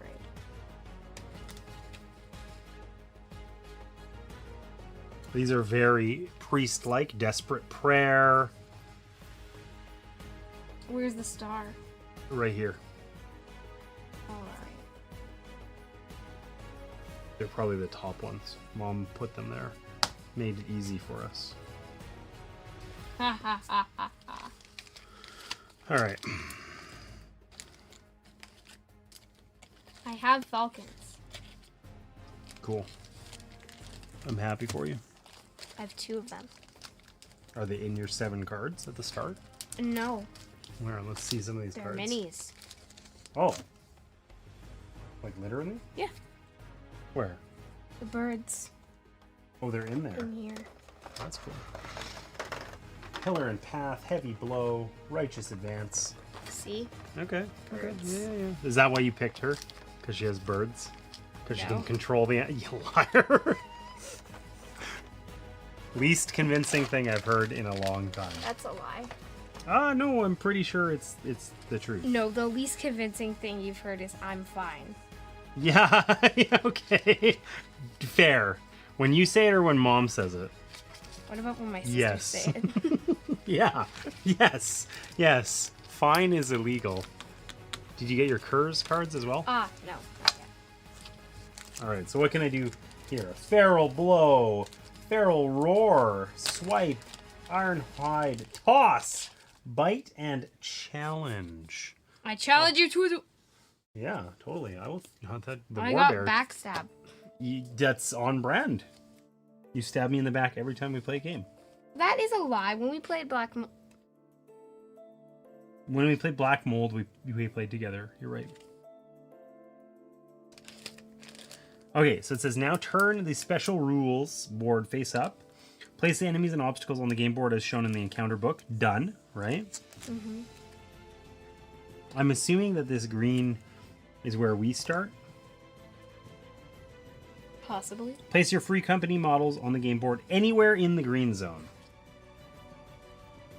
So the green zone basically goes like it's this bottom path. It's 7 tiles wide. Oops. You knocked over my dude. Like this is the last furthest over. Your archer should probably hide back somewhere, hey? Yeah, I have a bow. Where's my warbear? Let's get in there. Let's face tank. Even though I only have 4 health because I got bit by a little rat. Anyway. Do you have any special abilities? Choose one Oathsworn to take the lead for this encounter. They will take the first turn in each round. I say we resolve 1, 2, 3, 4. I say we resolve Dad. Okay, the warbear axe head is gonna take the lead. Deal. Sorry, what were you saying?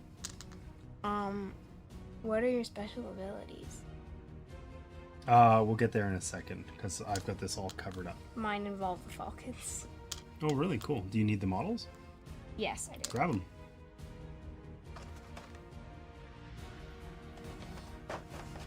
All situations where there is a choice between directions, hexes, or characters are resolved by the rule of north, then west. Choose the northernmost hex, and if there are 2 equally northern, the westernmost one. Okay. So, we're all set up. Look at these birds. They look lethal. They do look kind of lethal. So we are all set up. Let's begin. Well, let's talk about our special abilities and stuff like that, and how combat and whatever works here, and then we will give it a try. Okay? Well, we don't need we can put our money into the bag too. We don't need that.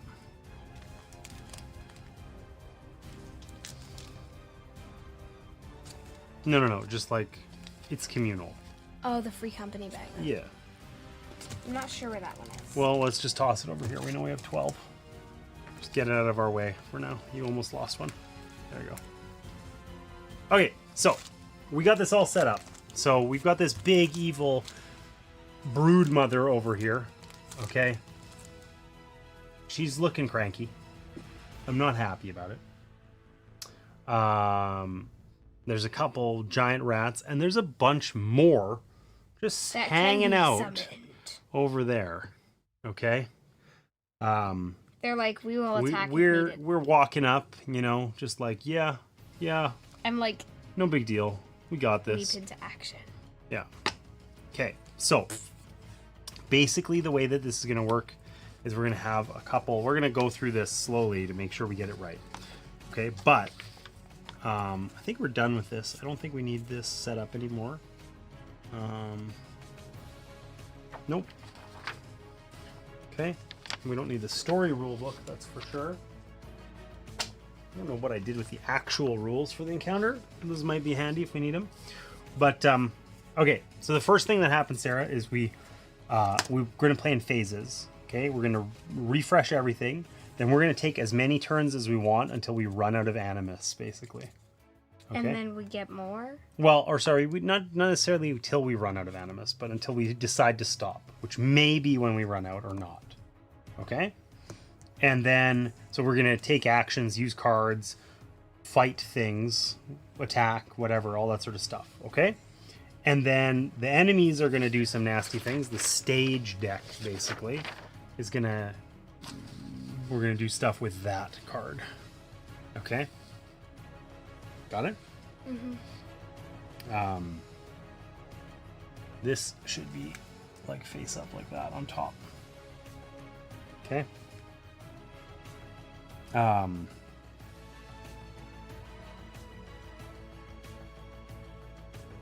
And then once we're done that round, we're going to do like the same thing. We'll refresh, gain some more animus, play as many turns as we want, deal with the stage thing, the enemy's attack, basically. Okay? So the refresh part's really easy, right? Mm-hmm. So everybody, all at once, we get animus equal to our regen value. So you take your, like, this is animus that we have in our pool, but don't have available, okay? So, like, my warbear here has 6 regen, so I'm going to take 6 animus and put it onto this side. Okay, and if I don't have 6 available, I get what I get, and that's it. So if you end the turn with some animus, you could gain more to have, like, a bigger turn later, right? It's like the I can't remember what the thing is in Slay the Spire that lets you save energy between turns. Ice cream. It is the ice cream, you're right. Okay, so all of us gain 6. Or, well, gain whatever the value is. I think it's 6 for all of us, is it? Yeah. Yeah. We. Do some of us have fewer available? Yeah, I You have have 8? 8, and you have 9 and 9. Or 9 and 8. 9 and 8. 9 and 9, rather. Okay, so put it over. We all gain it. Okay? So I put it over here? Yeah. To indicate that it's ready to go. Okay? So you've regenerated that. Okay? And that's basically it. Sometimes we're going to end up picking up cards as well, but not yet. Okay? So that's the refresh phase. We get animus back, and then we have it available to spend. Okay? So when we are taking our turn, you can do 2 things. Okay? You can do you can move, and you can play up to 1 card. These are ability cards. Okay. You can also use item cards and things like that, as many as you want. Okay. But 1 move and 1 ability card per turn. Okay. So when you're moving, you spend some amount of animus, and you can move that many hexes as long as the hex doesn't have an enemy in it or isn't like an obstacle like this. Okay, so I could spend 2 animus. I would just put it back over here. We're going to get there. Right. Okay, so I could spend 2 animus. I'd just move it back to the left side and go like 1, 2, right? Something like that. Okay, or I could spend 4 and like, blah, blah, blah, like race up there and axe head. You know, whatever. We'll see. I'll chop off your head. But I spend animus, and then I move that amount of distance. Make sense? Mm-hmm. If you enter... Well, there are no special dials on this one, so we don't have to worry about that. Okay? When you play an ability card, you pick the card, and you get to... If it has multiple things on it, like let's see this Righteous Advance. Okay? So, Righteous Advance has a thing at the top and at the bottom. Okay? When I play this card, how much animus do you think it's going to cost? Well, let's get a better one. How much animus do you think this one's going to cost? 4. 4. Pillar and Path costs 4. Okay? Because it says 4 right there. Yeah.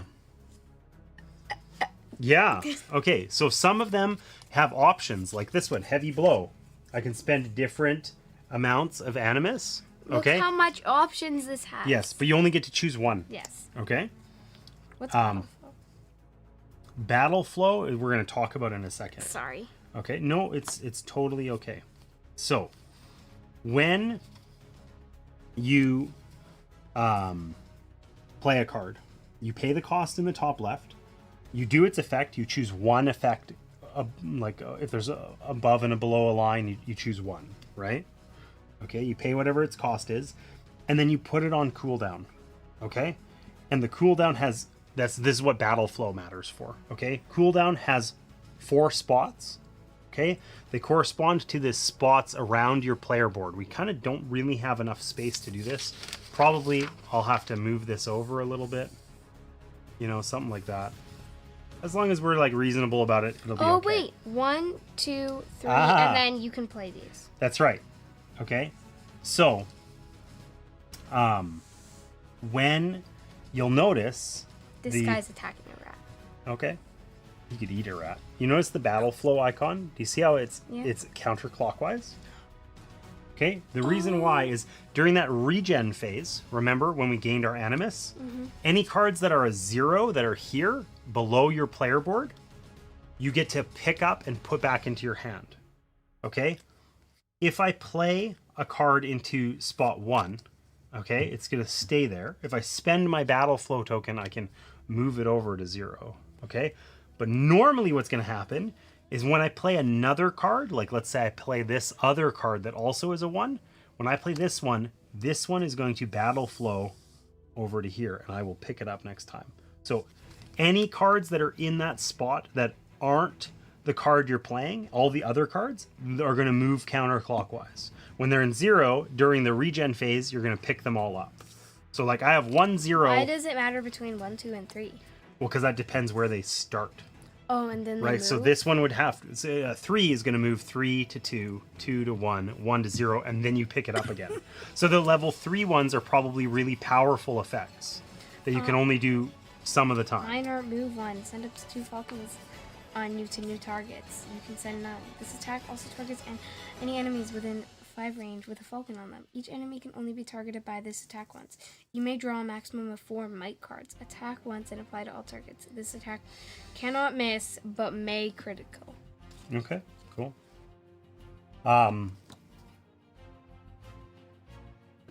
So any cards that show this icon, looks like a swinging sword. Did you get it? No. Damn. See the swinging sword? That's to attack. Okay?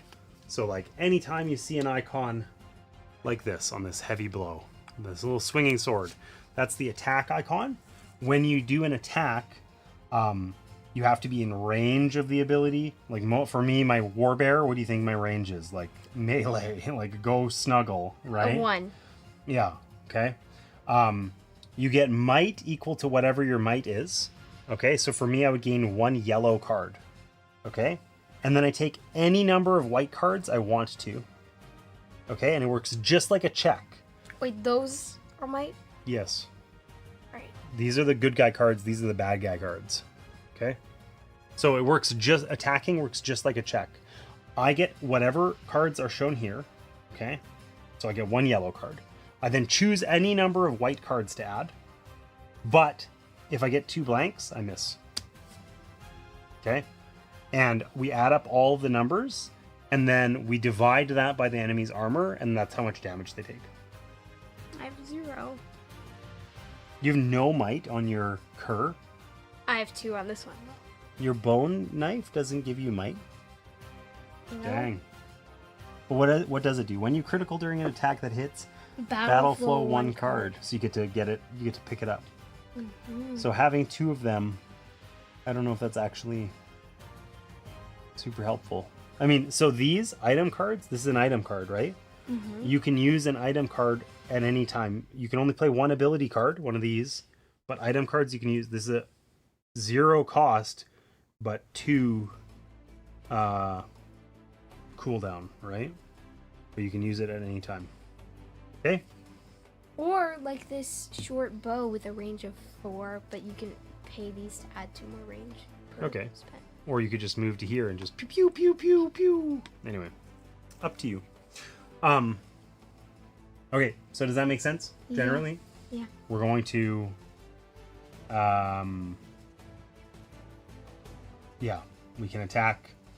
Crits work the same way as checks and whatever. And then we will deal with the encounter phase kind of when we get there.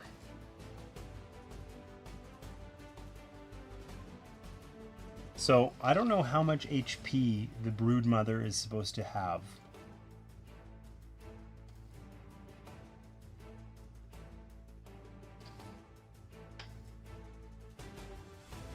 You know what I mean? Yeah. I like these are, there's supposed to be dice on here. So when you attack over here, it damages that die. And when you attack at the rear, it damages this die. And the front, it damages that one. And then But eventually you can hit it. But I don't know. I don't know. Do they just start at 6 or what? It never really told us. 20. Did you? I have no idea. I have no idea. So let's see. Let's see. I'm gonna just grab the actual encounter rulebook.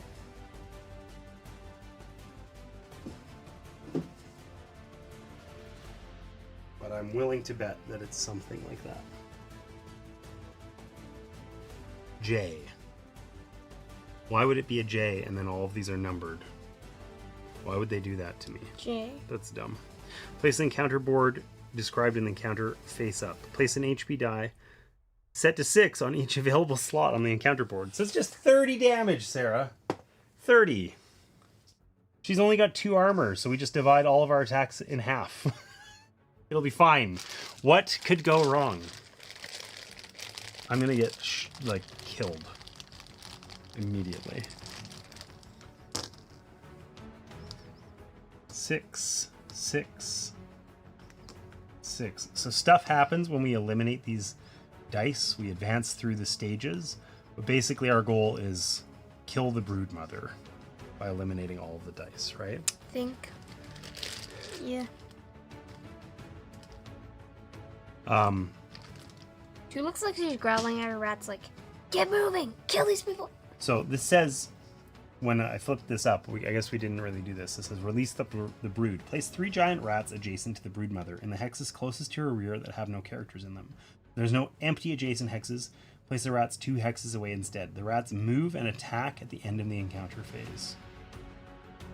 Stage 2 triggers when the broodmother loses 2 dice. Stage 3 triggers when she loses 4 dice. So, giant rats move 6 to their target and then attack. They only have 1 health. But they use a yellow and a white die. Yikes. So I think... Do you think that this is the 3 rats that are already out? Or we're supposed to put 3 out additionally? No. You think it's the ones that are already out? Yeah, because it's like set up, right? Yeah, probably. Okay, so... do you know what your cards do? You have a general idea? Yeah. You understand how to use them? Yeah. Okay. I think the broodmother is gonna wander over and kill me. And I mean, no, because she doesn't move, right? I guess. How do you know that? Because it doesn't say. She doesn't have a move. They might say on one of the stage cards or something, though. I don't know. Okay, so I'm gonna take a look. I'm gonna go. Warbear is gonna go first, right? So we can attack. I can do this what are every our special time. abilities? Oh, my special ability is I gain a one of these cards or little. Well, I don't remember what that one's called. Why is it escaping me? Empowered ×3. So this lets you upgrade cards, so you can use ones from better decks. I get that. I get one of those at the start of every encounter, which means I should have one more than everyone, which I don't. Okay. And then endurance. My thick hide and great bulk make your ability cards grant more defense than usual. So, my curse ability is lethality. You gain lethality tokens from abilities. Before using an ability, you may expend up to 5 of these to empower it. so but you gain them. How many do you gain? You gain them from abilities. Yeah, so how many do you gain? Let's see some of your abilities. Show me one that gains you a thing. Oh. Gain a thing if any enemy loses health. Throwing daggers, backstab. Okay, cool. Okay. Oh, look at this one as well. Concealment, low blow, nightshade, and smoke bomb. It's like those looters that always deal absurd amount of damages. It's true, they do. And then run away. They're like, see you later, loser. Something like that. Okay. So my priest, if I only have 1 health, I gain 1 health at the start of the refresh phase. That's kind of cool. You know, we still haven't pressed encounter. Well, I don't think it's just going to say do the encounter. After the encounter, continue to the epilogue. And it has cool art. It does. It's the grumpy brood mother. It's the same as on the card. Yeah, but it's still cool. It is still cool. You're right. So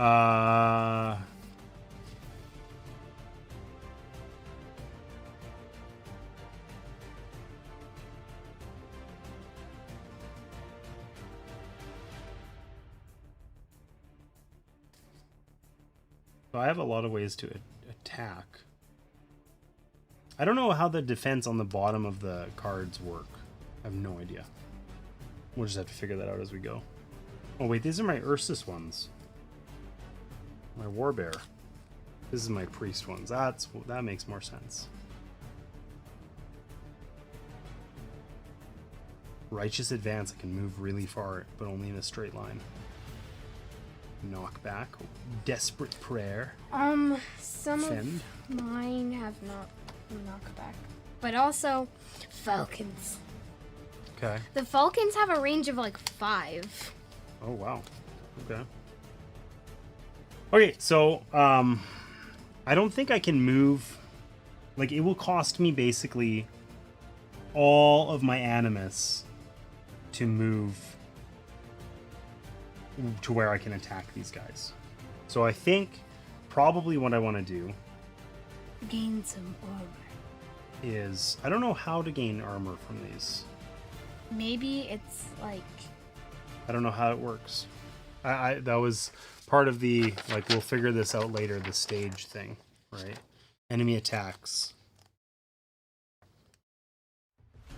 You can play an ability card for its defense value.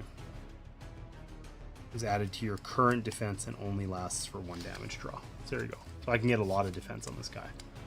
So anyways, I don't think I have anything here that allows me to move. So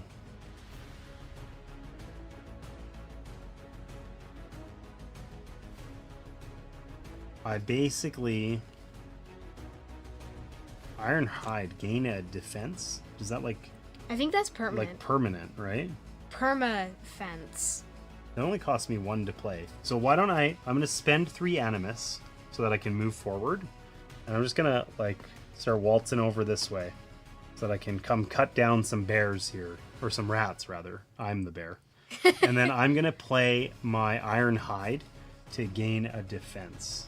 So, Oh, bit of a 3. Or you I know oh. where they are. Wait, no, wait. This is the wrong one.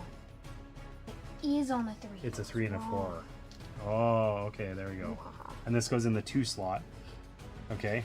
Well, I guess, you know what? And that uses 1.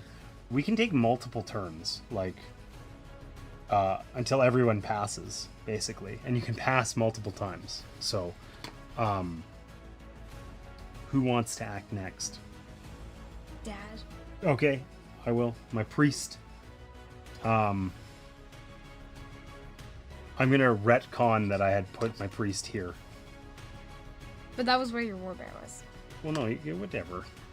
Fine, I won't. No, do it. actually, your warbear was here. No, it's fine. No, Dad, I put him there. You're ruining my day here. Okay. I want to do something useful here.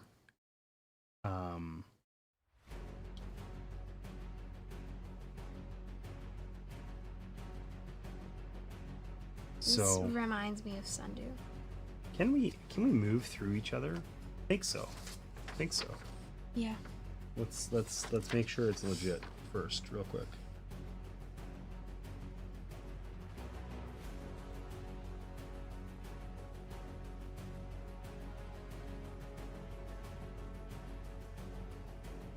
It does not clarify.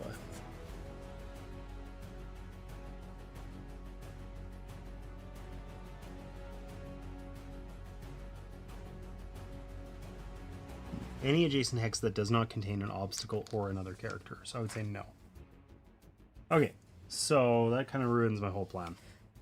Because I was going to race forward and start killing stuff. But I think I just got to walk around a little, you know? Yeah. So I'm just gonna spend for this guy as well. Same thing. I'm going to spend 3 animus, and I'm just going to walk him over. 1, 2, 3. And then I'm going to use an ability card. We're gonna just get in here and see what happens. Righteous Advance. Okay, it says pay any amount of animus. Move 2 for each paid, so I could pay 2 animus. And then Move 4. I can move 4, but it has to be in a straight line. Okay. You're facing that rat now. I am facing Strike that him rat down. now. My guy is facing that rat.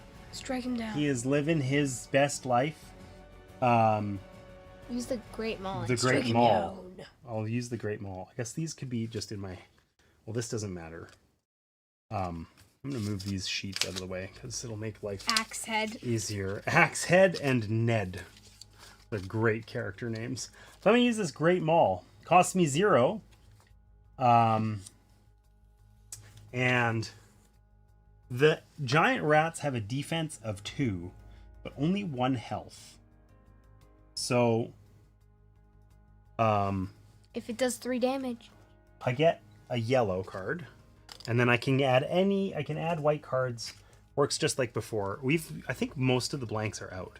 We kind of want to cycle this so that we can get more of these 2s back in the deck though, right? Add a couple. So I'm going to add 2, I think. Oh.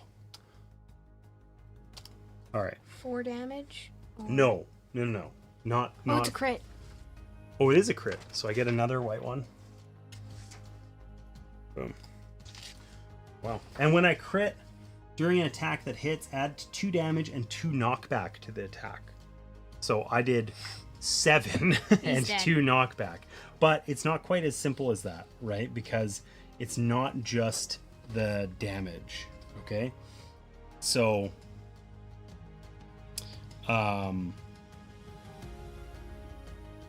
this is too friendly of the music, I think, is the problem. All right, that's the problem here. So we add up all the damage, okay? No, it's like motivating. 'Cause this means we're gonna win. Oh yes, it's like a nice montage of me smacking a rat with a great maul and it slow-mo flying into the horizon. Okay, cool. Into the setting sun. So,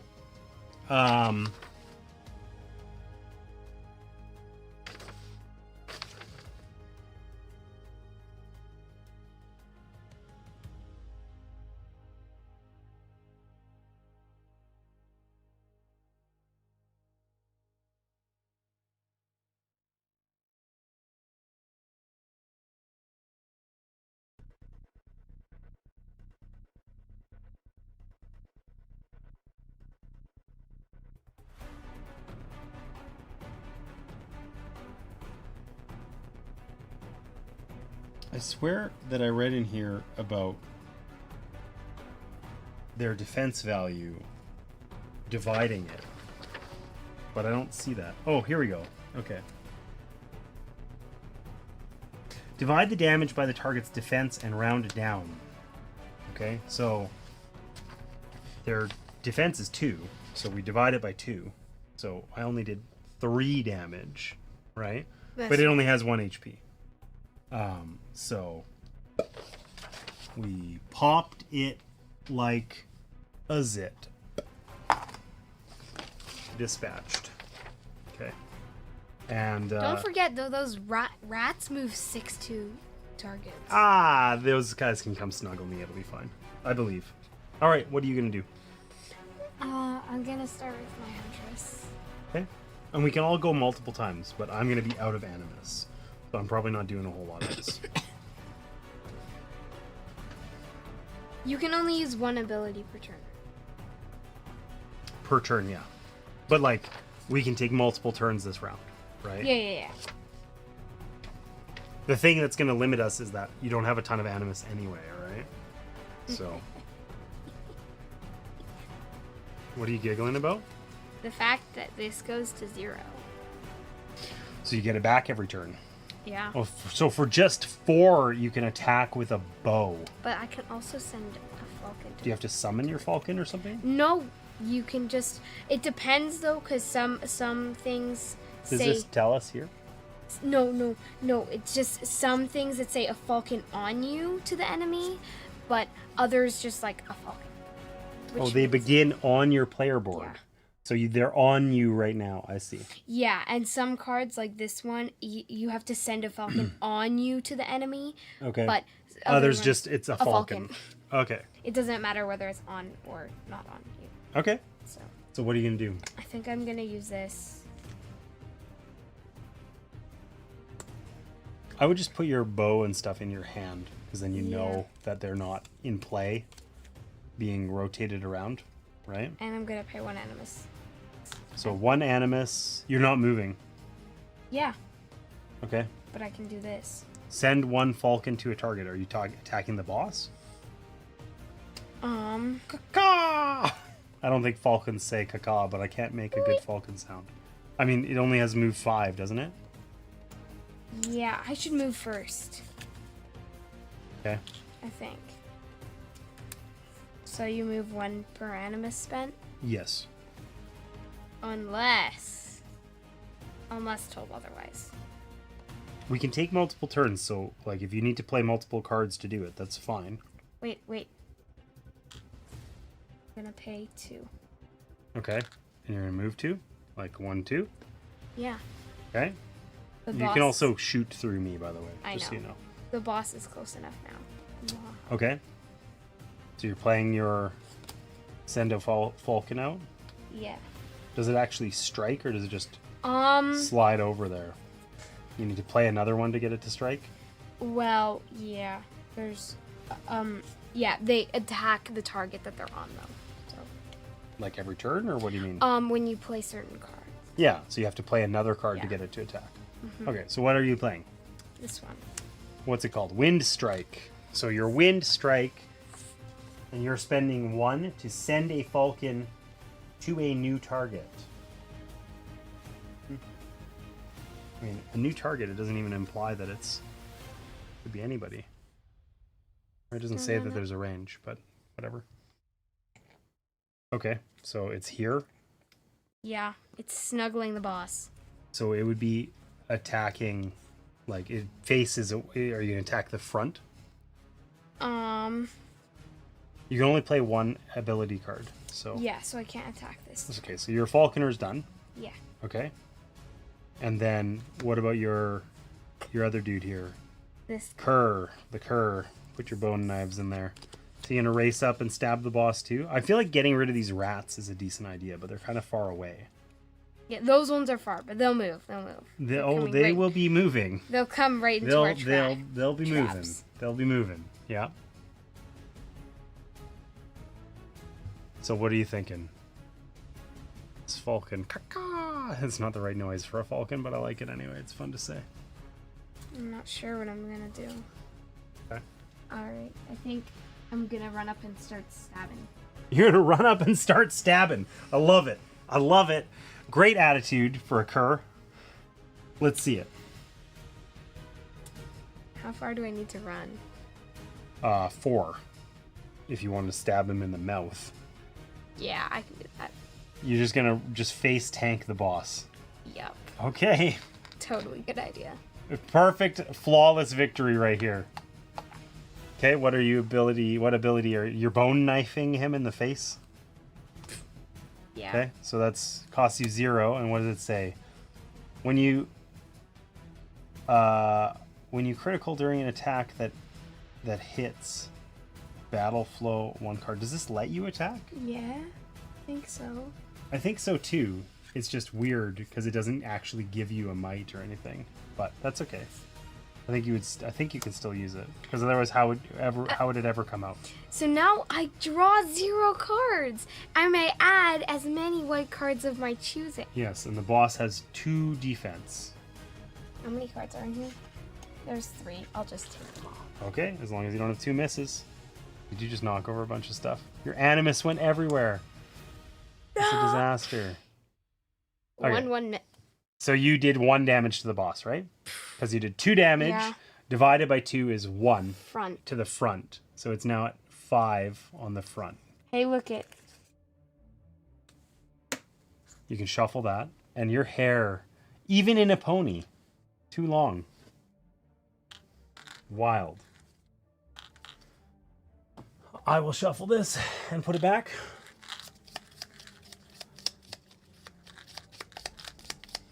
Okay. So listen, I got 2 animus left on my warbear. Run away. I don't know. Is this guy gonna do some big AOE to us or like attack? First, she's gonna spawn 3 new guys. No. Move 5 to her target. Attack her target. I don't know what her target is gonna be. Character loses 1 defense for each hit health. Lost. That's bad. Okay, but how does she pick a target? Closest, I guess. I don't know.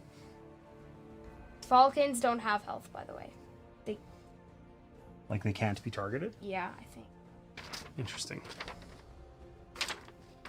So, choose a target.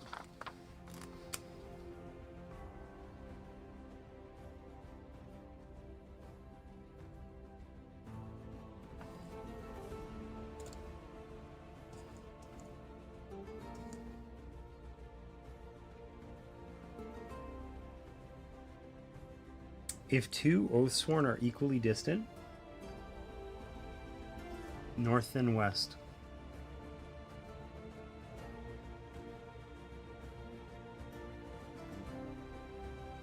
So basically it is going to pick the closest target. So like Curry McCurface there is going to get I also hurt. Oh, just so you know, I have a card on my Huntress that can move people with falcons. Ah. Okay, so I didn't want to do this, but I think I'm going to use my 2 movement. I'm just going to waltz this guy up just so that And smack him. Just so that he can It's divided by 4. Yeah, I can face tank a little bit. You might have to run your cur away though. But anyways, That's what I was I'm going to use my felling axe. So I get 1 yellow. Oh, I didn't shuffle these into that deck. Whoops.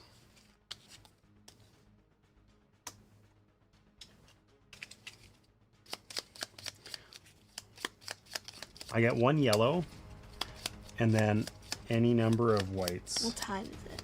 7. Why, are you getting tired? It's No, almost it's 8 o'clock. It's It's 8. 10 to 8. Why? No, Pumpkining? I just wanted to know what time it Mega is. pumpkin? I have lost my sense of time here. Yes, pumpkining.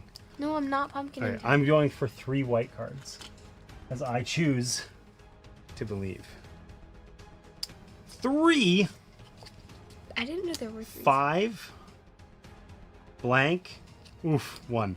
Okay, That's close. 1, 2, so 1, 2, 3, 6 divided by 2. So I do 3 damage to either her flank or her face.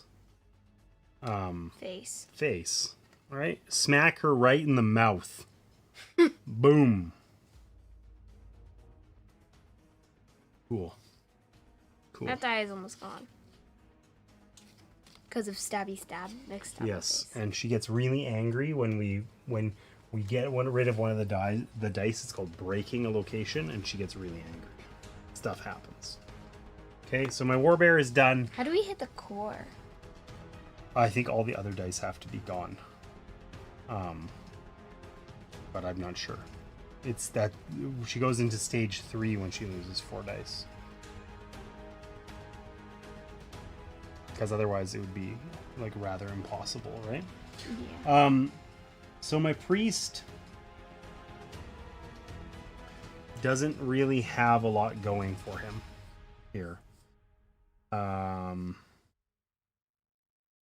So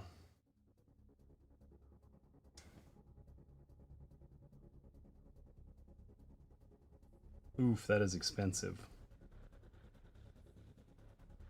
I don't have a lot of energy, animus. So I think I'm liking this game better than the last game that we played Tainted that had Grail? huge minis. Tainted Grail. Yeah. I'm liking this a lot more than I liked Tainted Grail. This is definitely better than like a 3 out of 10. Yeah. I think I'm just gonna pass with this guy. He's just gonna hang out. My priest is gonna hang out. So you're up. My huntress. All right.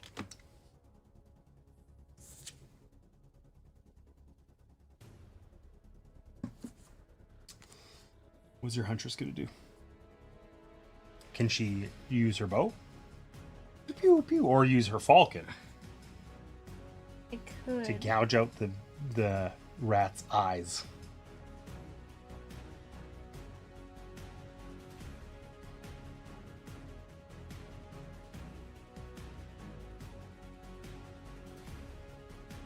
How long is this?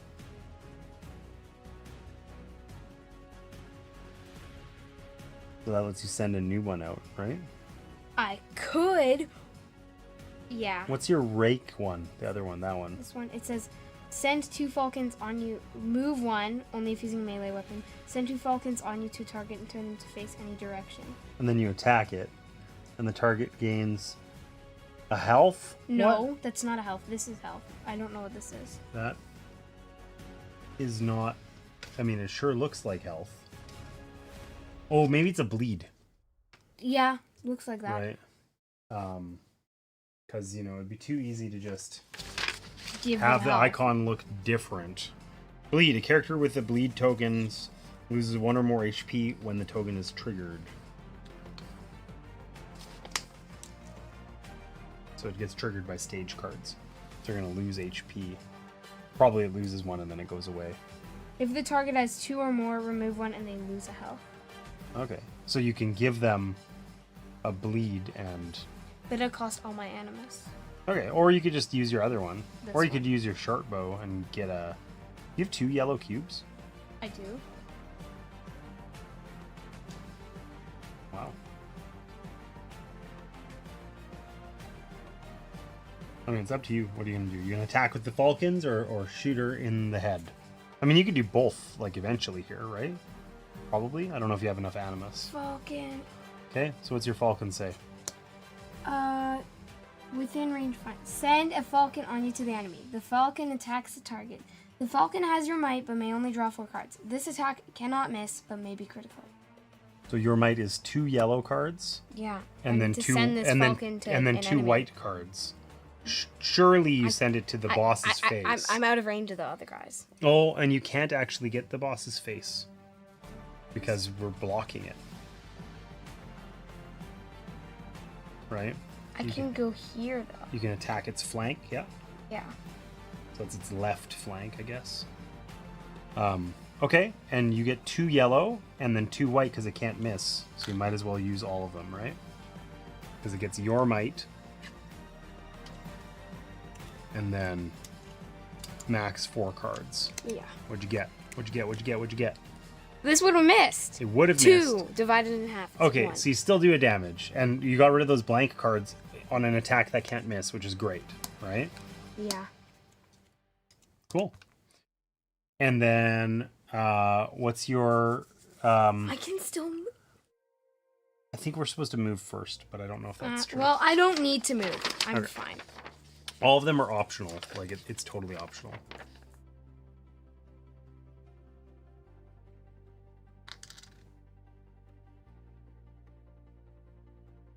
So anyway, Now. Wait. I Kniffy, then run away. 'Cause else I'm Okay. gonna. because else you're gonna die. Yeah. Okay. So, I mean, when you use your knife, it moves your other knife, which is nice. Does Right? it move it down to 1? Yeah, it battle flows it, right? All right. I draw 0 yellows. And I'll draw 3 white. You think I should draw 3? I don't know. 'Cause I'm Probably drawing we 3. got. I mean, I guess we have all the cards in there now, so I don't know. I missed. Dang. Would you have not missed if you'd only drawn 2? Yeah, but I would You have would done 0. 0 damage. Okay, so you got an extra blank out of there. Yeah. But now. Run away!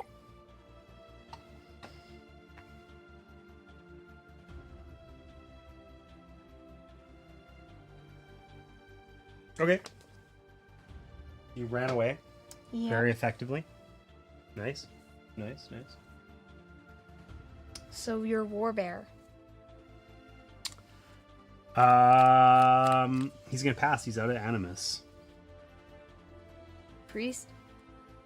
He passed last time, and I think he will continue to pass. I'm kind of tapped out. Can you still shoot your bow? I can. Because you could shoot him in the face and kill him. I can shoot him. Okay. So your short bow, what's it say on it? Can I see it? It says when you attack, spend any amount of animus to add to range. Good attack for each thing And spent. Okay, so you don't even need to spend any because you've got a range of 4, which is enough to hit the head. Yeah. And it doesn't cost you any animus. And so... I draw 2 yellow. And I think because I'll just draw a white one. Okay. 5. Okay, so you get 2 damage, which... Yeah. Okay, so this is critically important because that means the broodmother's face has only 2 left. So this dice is going to be removed, which is breaking that location. So stuff happens when that occurs. Like, we're going to end up getting into the next stage. Okay, if an HP die is removed, the location is broken. Perform these steps in order. Check the encounter special rules to see if the encounter stage changes. It does not, because it goes when he loses the next die. Okay, you okay? Yeah.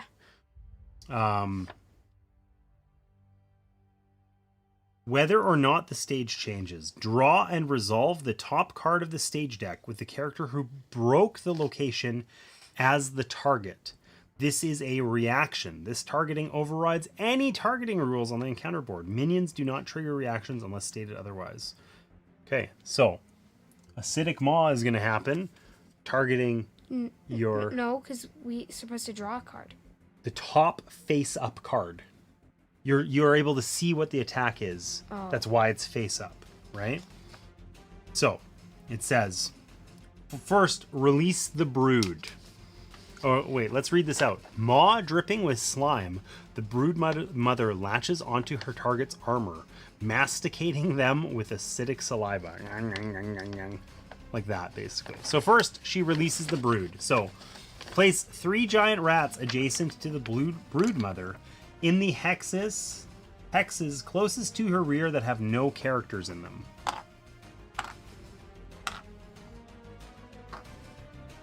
Okay. So then it says move 5 to her target. But can she move? Because we're in the way. No. Right? So... Attack target. But you can't attack.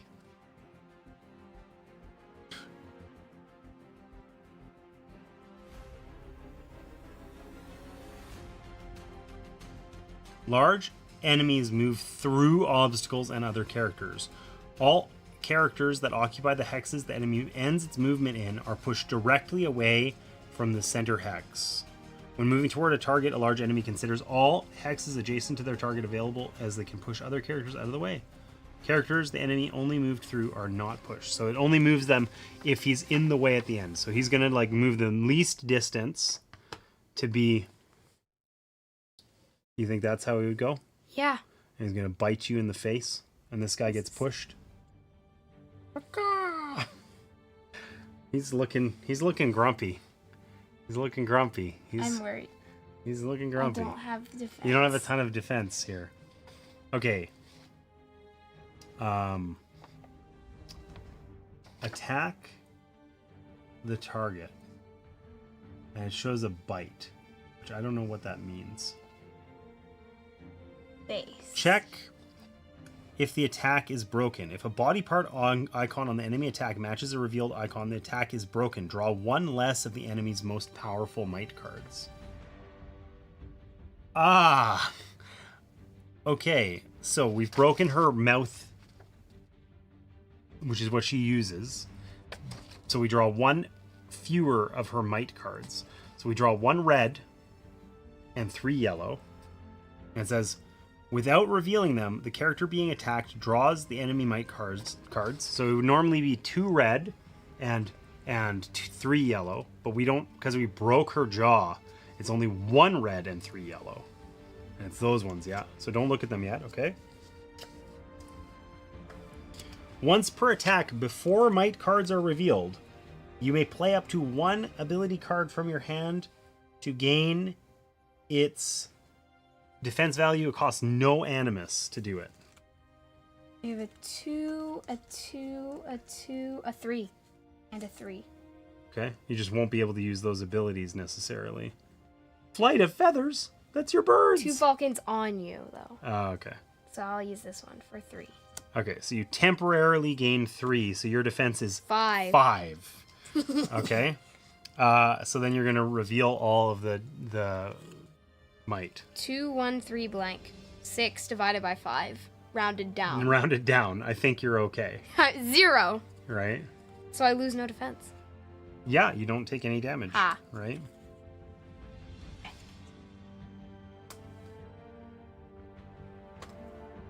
That actually turned out better than expected. Yeah. So,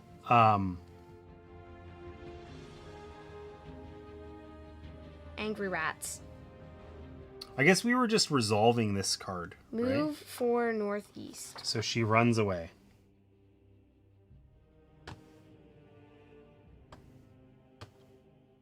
I think that's 4. Yeah, 'cause she was on this hex. Yeah. So now this hex, I think. Okay. And we turn the next card face up. I think that one's done. So what's it going to be? Gnar. Release the brood. Move 7 to her target. Attack target with mouth. Move 3 southwest. So the thing that sucks about that is that because we busted her, we got that card, and then we're still going to do that again at the end of the thing, right? Very soon here.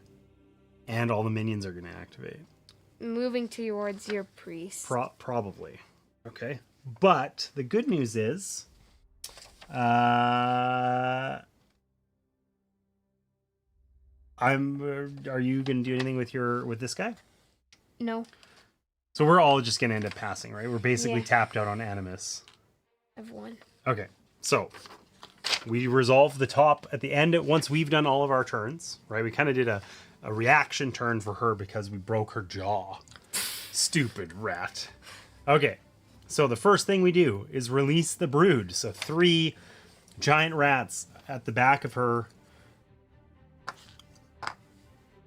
Okay. Move 7 to her target. So, which is you, I think. Your priest, specifically. the closest Oathsworn. Nom. Not intimidated. I'm not even intimidated a little bit. Like the whole mouth, the whole head fits in that mouth. But she's got a busted jaw, so it'll be fine. Her jaw's broken. No more mouth. Okay, and then she's going to move to the southwest, right? So, she is going to get 1 red and 3 yellow. 3 yellow. And you can't play defense. I have a defense of 3. So I mean, but it's no animus.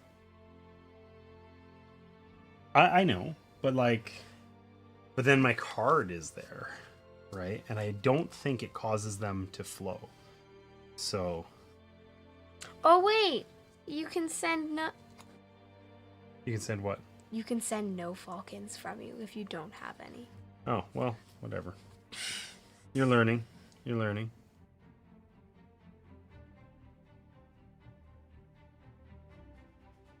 Okay, I'll use my weight of glory because I'm probably not going to play it anyway.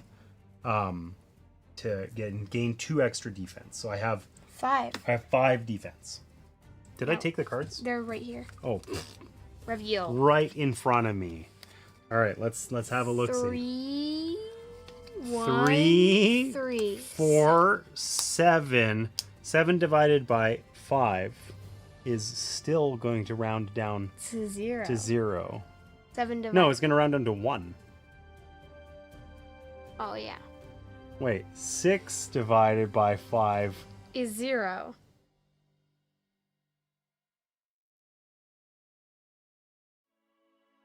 No, it's like 1.2, right? So you would have taken a damage. No, you don't lower Yes, your... I do. Why? Because of the acidic maw. Oh, that sucks. Because, yeah, I guess we didn't really think about that. Because it would be higher than 1, right? Right? Mm-hmm. Hey, don't be grumpy just because you took 1 damage. I have 0 defense now, basically. Divide by 1 is the same thing. Yeah, Sarah, it'll be okay. So this character's supposed to play back and shoot stuff, right? Pew pew. You send her falcons. I just have to play into that hard. Okay, so I have 7 divided by 5. That is also 1. But if I hadn't, I would have taken 2. So probably it was worth the extra defense. All right. Getting rid of lots of 3s from the We yellow are deck. getting rid of a bunch of 3s. I don't know how high does the red deck. Presumably it goes to 4. Yeah, it's got 3, 3, 2, 3, 3, 4 as its faces that hit, but it's just as likely to miss. Okay, so she ran over, attacked me, and then she moves 3 southwest. So 1, 2, And then she pushes you. You're trying to kill me! Okay, so then we have to activate all the minions. They move 6 to their target. That's gonna be... I don't want it to be me. I'm hidden behind a rat. So after we resolve this, we reveal the next card and put it on the deck face up. So what's she going to do next? Encourage. Release the brood with 1 extra rat. Oh my gosh, move 3 northwest. Each rat gains 1 extra might card, the same as its highest until the end of the round. Place this card on the encounter board until the end of the round as a reminder. Okay, so next round we want to crush those rats before the next round because they're going to be mega rats. Dad. You need her to take a second? Yeah. Okay. Go on. I'm going to resolve the minions while you're gone. Alright. Okay? This is going to take a little I while. hope that I don't die. Me too. I think that you're gonna die. The priest is like right in the center there. He's kind of in it. Perfect bait. And they move 6, so like You're dead. I think he might get devoured.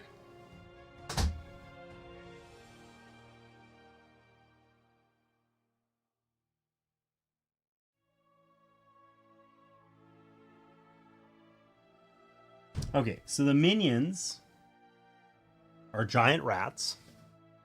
And it says here that they move 6 to its target, and then they attack the target. They only have 1 health. They're immune to all broodmother attacks. All minions are moved before any of their attacks are resolved.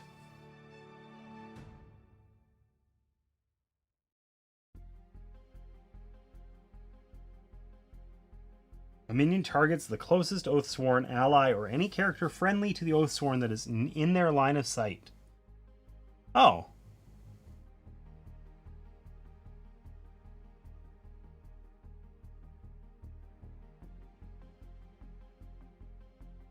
So, I mean, the line of sight actually matters a lot because I think I'm probably not in line of sight of these.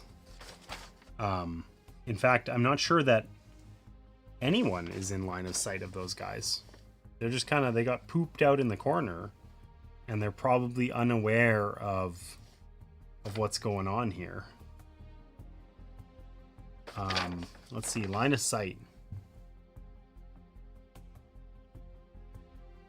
Trace a line from the closest corner of the hex to the target hex. So the closest corner to the target hex, I don't know. Oh yeah, to the closest corner. So closest corner to closest corner. So these guys don't have line of sight of anyone. So I don't think they're going to activate because they only... The closest Oathsworn ally or any character friendly to it that is in their line of sight. So...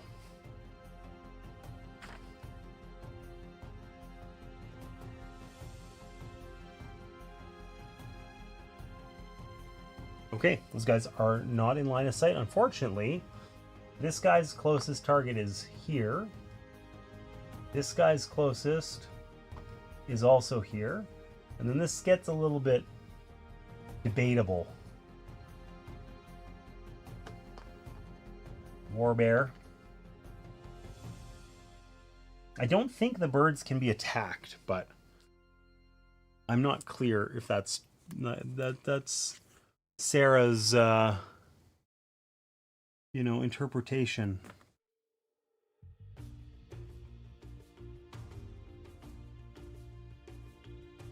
See Appendix 3 in the Encounter Rulebook. Why didn't I just do that before? See if the birds can be a target, because that's going to matter.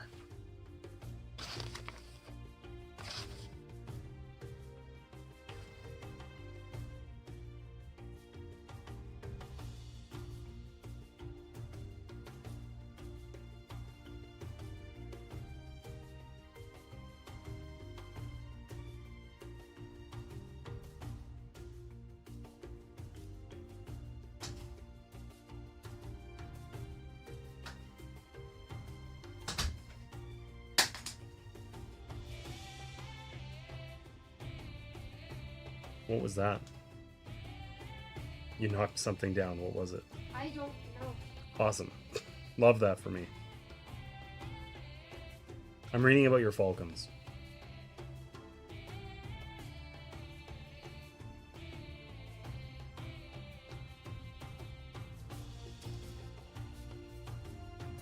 Mom told me to give one of these to you. Which one do you want?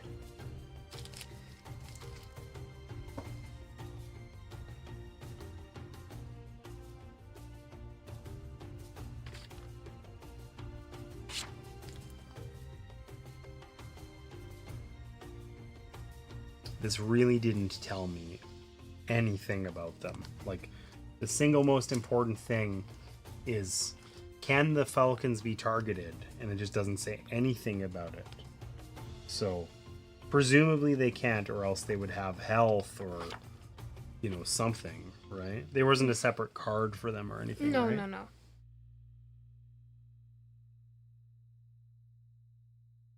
Okay. So, we'll just assume they can't be targeted. Okay, so these guys actually don't attack because They're too far away. They only attack if they're you're in their line of sight.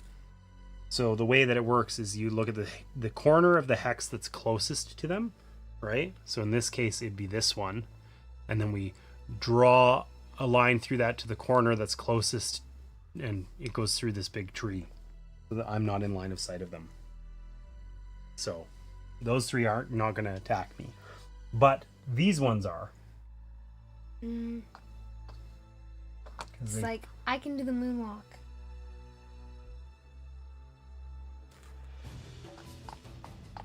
Dad, what am I supposed to do with this? Just set it on the table for now, and know that you've permanently made the garage stinkier with your banana peel. Outrageous. How are we ever going to deal with it? Okay, so here's the good news. My guy isn't getting totally attacked by a million things. The bad news is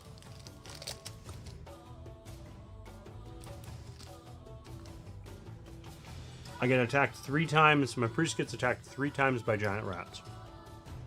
And then my warbear gets attacked twice. So we'll do the priest first. 2 divided by 3 is less than 1, so he takes no damage. 5 divided by 3 is sadly 1 damage. No, isn't it 2? It's rounded down, right? So it'd have to be 6 or higher to be 2. Because even if it was 1.9... Round down. Yeah. Right? I got the peach one.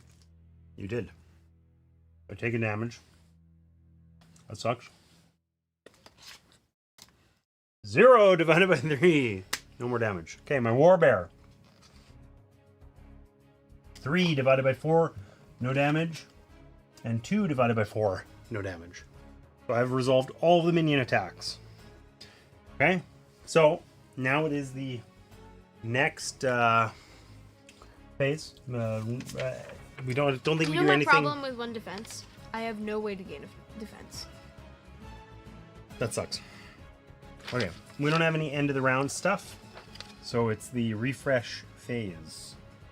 Okay? So, we get all of our animus. We get 6 animus back, all of us, I think. All right? If we had leftover, you're going to have more than 6. I do have more than 6.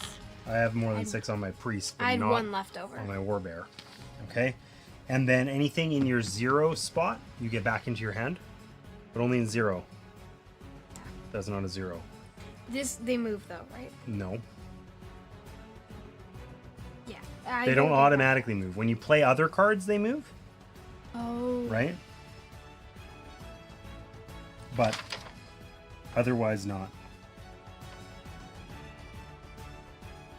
Oh, and when you played your defense card, it does trigger Battleflow. I was wrong. So I played this one, so I would have rotated this one to here. I did play this one, right? For defense against the rats. Yeah, but it would rotate other cards that are in the same spot as it, so nothing would have changed. Okay? So.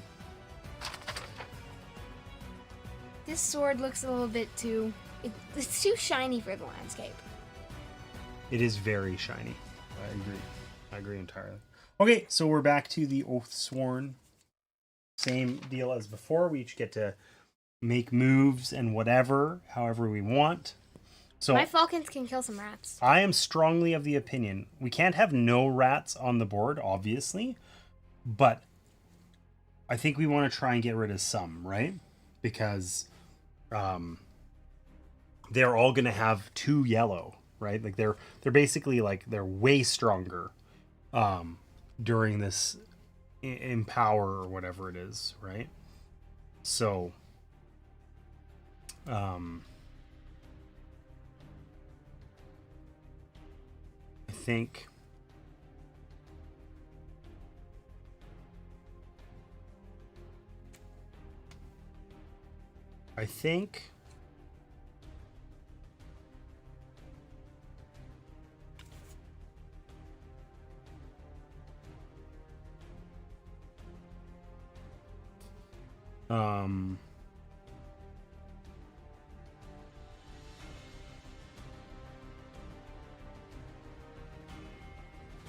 I'm going to swipe.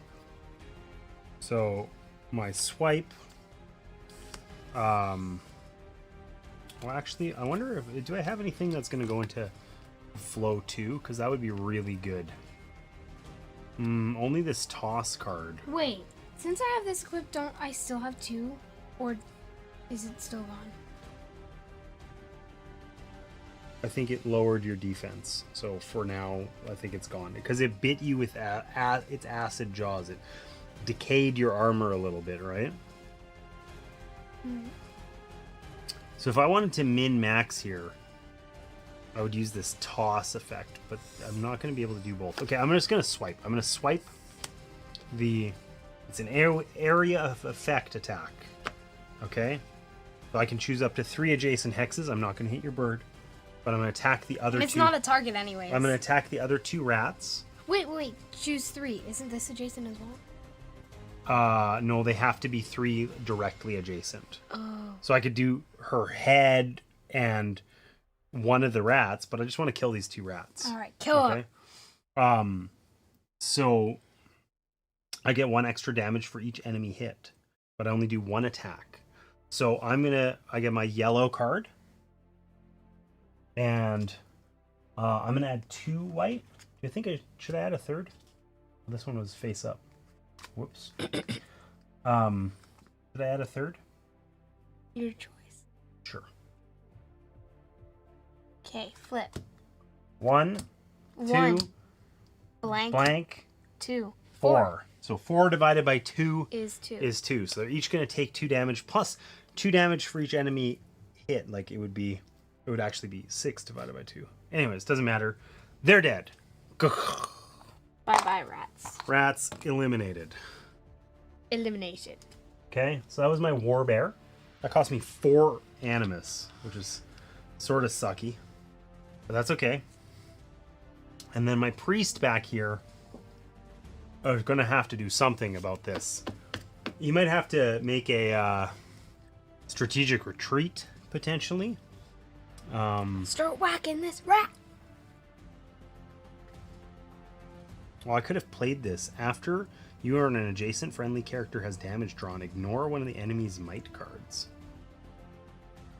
I can play it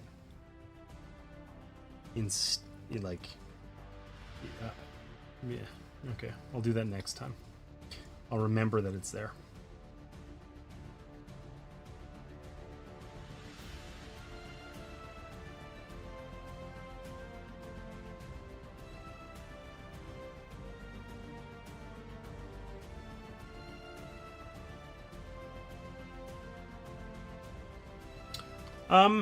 Okay, I'm gonna do this pillar and path. I'm gonna play pillar and path. That's gonna rotate these down. It's gonna cost me 4. But what pillar and path says here is, it says, it's not on screen, it says here, gain either a like re-rolly, redraw, whatever card, or an armor.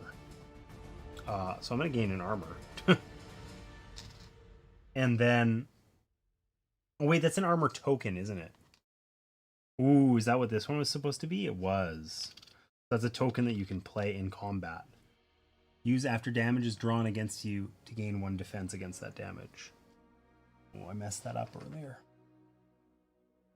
Okay, so it's one of those. But anyways, I'm going to gain one of those so that I have a little bit more defense. And then I get to attack. So I'm going to attack one of these rats. I'm just going to attack this guy up here. So I get a yellow. And I think I'm just going to use 1 white. All right. 5. They're both crits. That sucks. Blank. Remember, they don't affect, right? Yeah, these don't affect the outcome of missing. But I really killed that rat. Smushed him dead. Sucks that I wasted that 3 crit, though. But the good news is, I feel better about having smashed him in the face. Your go. What's your Huntress gonna do? I was zoomed in on nothing that whole time. Whoops. Oh, this fly is just... I think it's in the one plant. One snake plant. Irritating. I think I'm going to do the Hunter's Call. So, it says it's 4 animus. Wait a minute. Wait a minute. Never mind. Actually, no. It says falcons on you. I don't have any. I think that was clarified in the book, but I don't remember what it said. Let me see.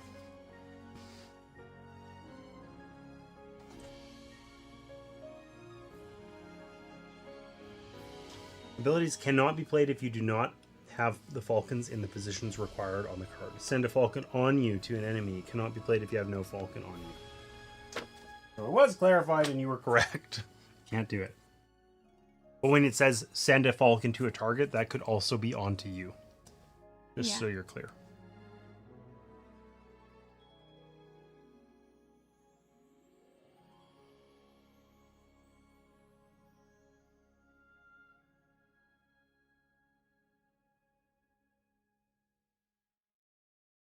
Shoot them with your bow. Look, you can shoot the gigantic rat. No, I can't. Right in the butt. No, I can't. I'm just saying, look at the angle you got here. You got the like I can't even attack with this. Why not? Because it doesn't do an attack.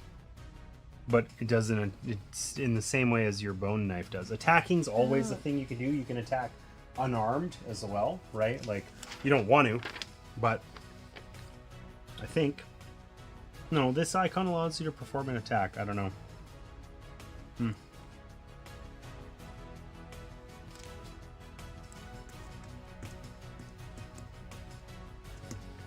Maybe we used your bone knife incorrectly.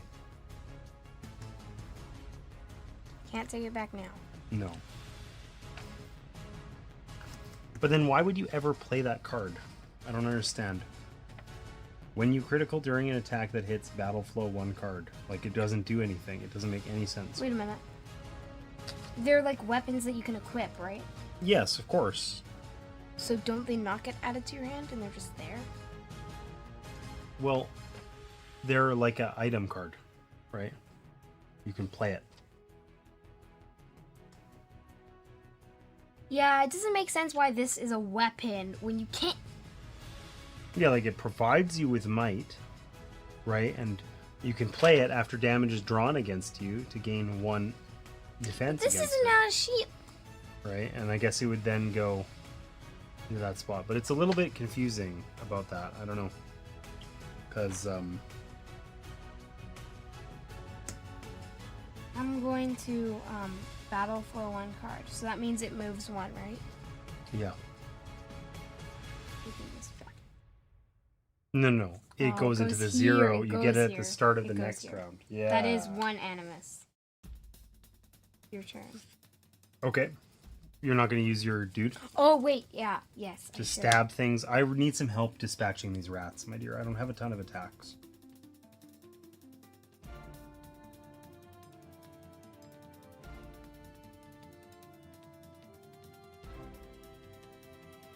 She's also going to poop out rats in your general location. You might not want to be there, but that's something we can figure out later. Forgot to gain my animus. Whoops. I'm gonna use this one. Okay. This goes here. Yep. It says unarmed, range 3. Target up to 2 different enemies. Attack once and apply to all targets. Gain a lethality if any enemy loses any health. So I'm gonna attack this rat. The huge one. Okay. I draw a 0 yellow. Wait, there's 4 in here. I'll take 3. Actually, no, I'll take 2. 2 and 1 miss. 2 divided by 2 is 1. 1. Yes. Smack.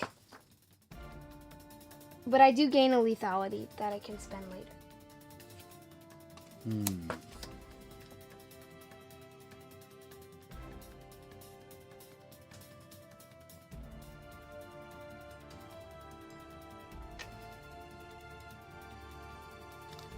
Because I can spend them to empower attack. Specifically abilities. Now it's your turn. Yeah, I was just looking to see about the about playing item cards.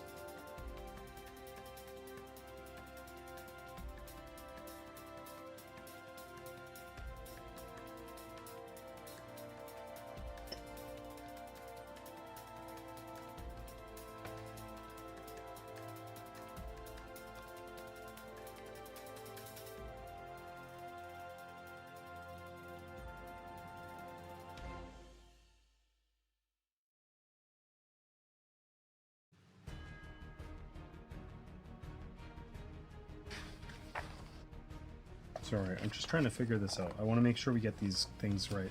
I think it's easy to... For sure we played it incorrectly At least once. before, right? Okay, so it shows very clearly that... Oh, that doesn't help me. That doesn't help me.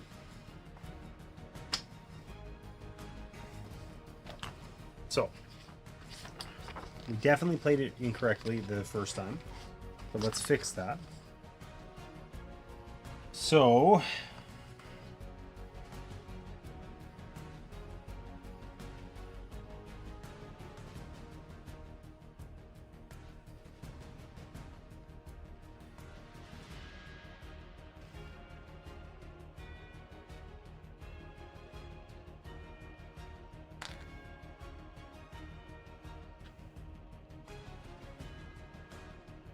well, you were supposed to start with 2 bone knives.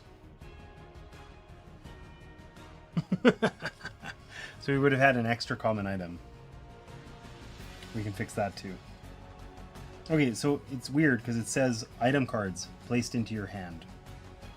So I guess we wouldn't have this defense normally unless we play it. But it doesn't say anything about playing.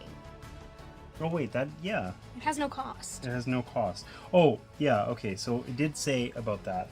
This is kind of clumsy, actually. Right, so it said... Ugh. It said, playing item cards. So, items with no cooldown number are used once per encounter and are placed face down on the table when used.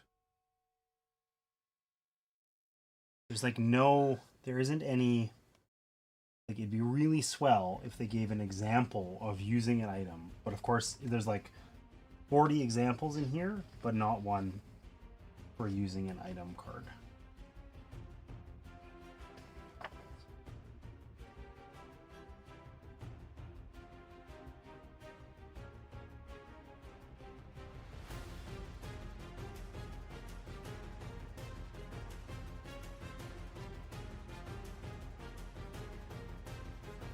Okay, if I have a ranged item, are all my attacks ranged? Yes.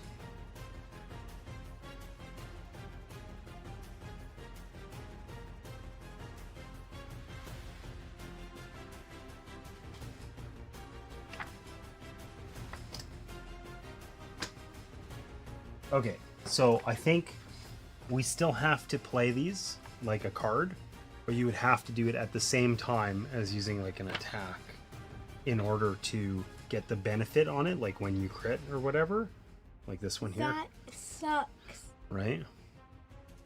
But they battle flow. They don't battle flow your stuff. They get battle flowed. They don't battle flow on their own, and they This sucks.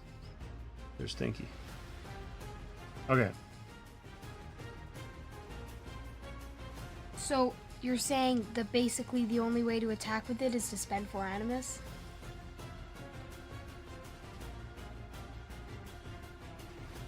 No, if you have a ranged item, it says that all your attacks now have that range.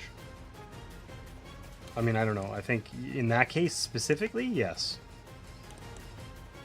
It was going to be most of your turn to use your bow. Right?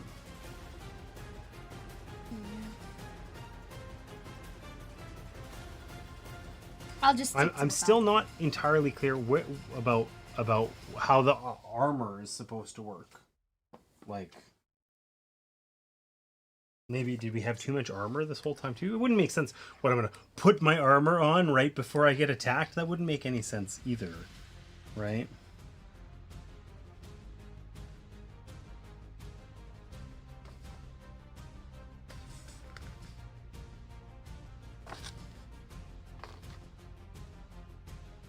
Nine.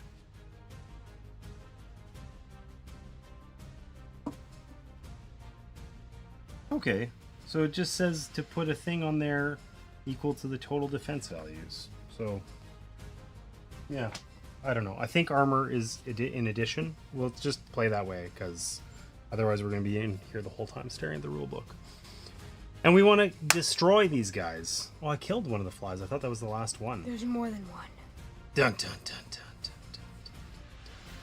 Okay, so I think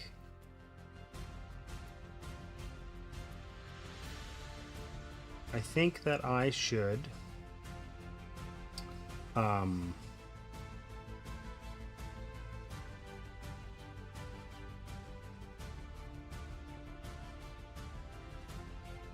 play my bite here. Okay. It's quite expensive. How am I ever going to get it out of that slot? It's going to just be stuck there to rot for forever. That's okay. We'll find a way. So, I'm going to play my bite here. This attack costs +2. And I'm going to bite her left flank. Nom, nom, nom, nom, nom. Okay. So I get 1 yellow card. So that's attack damage +2? What do you mean? The bite gives +2, right? No, this attack costs 2 additional animus. Oh. Yeah. And I don't know how many blanks are in here. Let's see. 1, 2, 3, 4, 5, 6. So I think all the blanks are in here. I'd like to get one more card. Give her a big old bite. Or maybe while I'm biting her, maybe instead of one more big old card, I'm going to use this token. And I'm just going to... you can upgrade multiple cards, or you can upgrade one card multiple times. You get 3 upgrades. So it's like yellow can become red. Red can become black. Right? So why don't I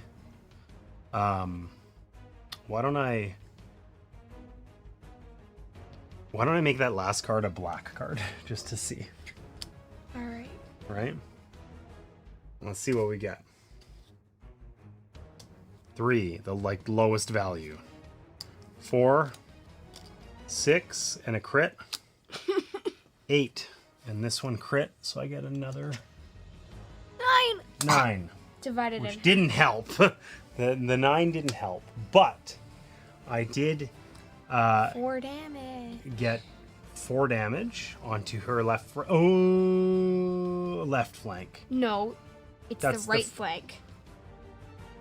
No, this is her face. Okay. This is the left side of her. If I was a giant rat. Okay, so I almost did it. Okay, what's my priest gonna do? Can I smack down another one of these guys? That is the question. Can I smack down another one of these guys? We could do a heavy blow for 3 animus. I have 3 animus. You okay? Mm-hmm.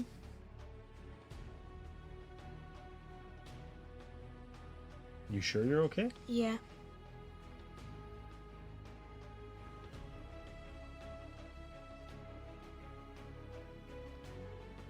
Or, yeah, I want to keep these. So I'm going to do this heavy blow. It goes here. And for 3 animus, all my remaining animus, I can attack. So I will attack one of these rats with a yellow. And I think it's a 2 white kind of thing. I got the vibe that I'm going to need it. Oh, I didn't discard these.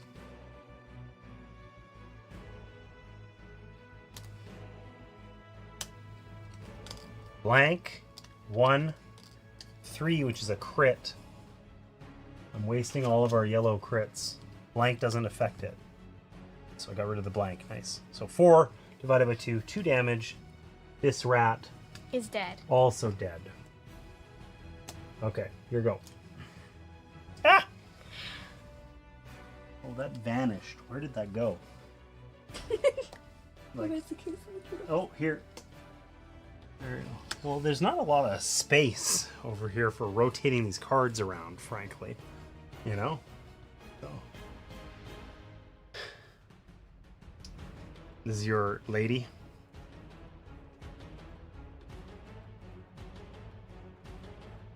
You might want to run her away. Like she run away. No? Don't understand how I'm ever supposed to do anything. What do you mean? You have an attack on like all of those. Yeah, but I need to send falcons on me, which I have 0. So then play your other cards that let you send your falcons to a target and you can target yourself. I can't. Why not? Because I don't have any. Well, then where are they? You're just, all your cards are gone. You can't do anything. It's impossible. Oh, so the next turn you can do it. What do you mean? Like, you can't do everything every turn. That's the whole idea, right? But you can do it next turn.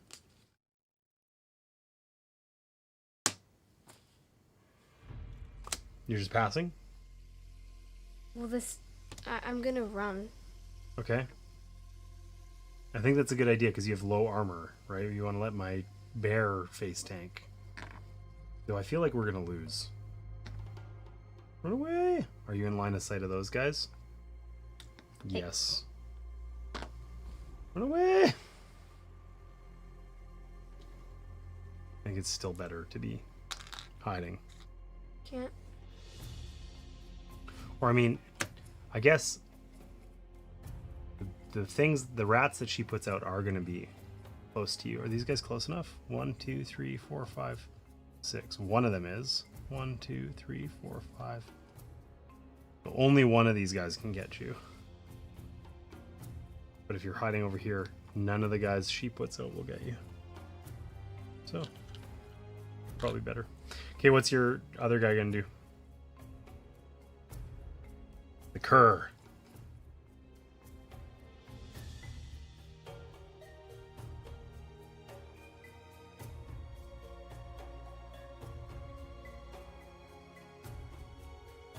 How many of those tokens do you have? Just one? Yeah, just one. If you have 5 tokens, you get to empower your ability times 10. You can just like one tap the boss. Alright, I guess I killed you. If you're not scared of face tanking, you can... If I can ever draw an attack. I mean, you have multiple... I can see them. That's an attack right there. Well, The what do I very attack top with? card. What do you mean? You attack... You get to use... Like, you get to use as many white cards as you want, because you don't have any other might. Yeah. That's how you're always going to attack, until you get a better weapon or something. I think. Right? But you would walk over and you'd stab her. With your stabby Well, then I can't stabs. attack.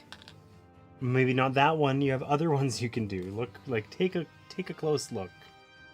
Right? The backstab is cool. But it's 4. Yeah. Yeah. Sorry, I won't comment on what is interesting unless you can play it right now. You're pouting and it's like a lot, sweetheart. Okay? Like...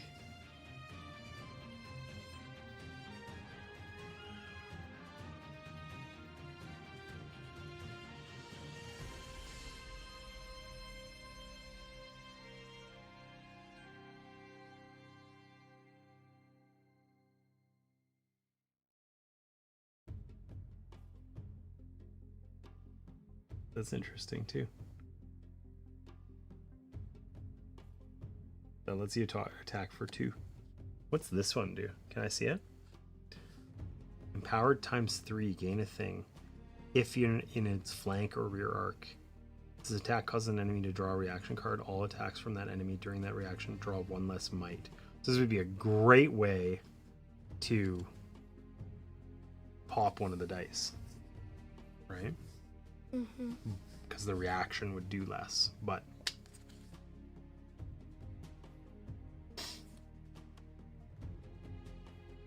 you're gonna play your smoke bomb. I'm gonna... Wait. You're gonna move over and then play your smoke bomb. Yeah, I'm going to suffer. So it's gonna be all 4. Why are you taking those away? Oh, I see. It's gonna attack you after, right? Like you're gonna end up doing that. Unless you attack its butt, which you could. You want to attack its butt instead? Wait.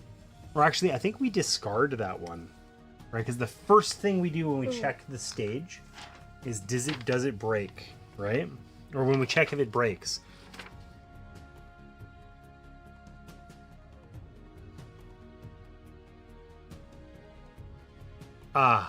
So if you break it, we're gonna throw that away, but then we will still resolve the top card of the stage 2 deck which is probably worse, right? But I don't know. Can I attack its butt? Yeah. Stab it in the butt. I'm gonna draw 3 weight. Okay. You're going to use your bone knife. So if you crit, you get to Battleflow a card. You missed.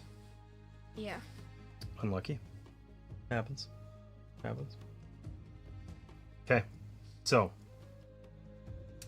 my priest is still gonna get smucked. And I have no animus here.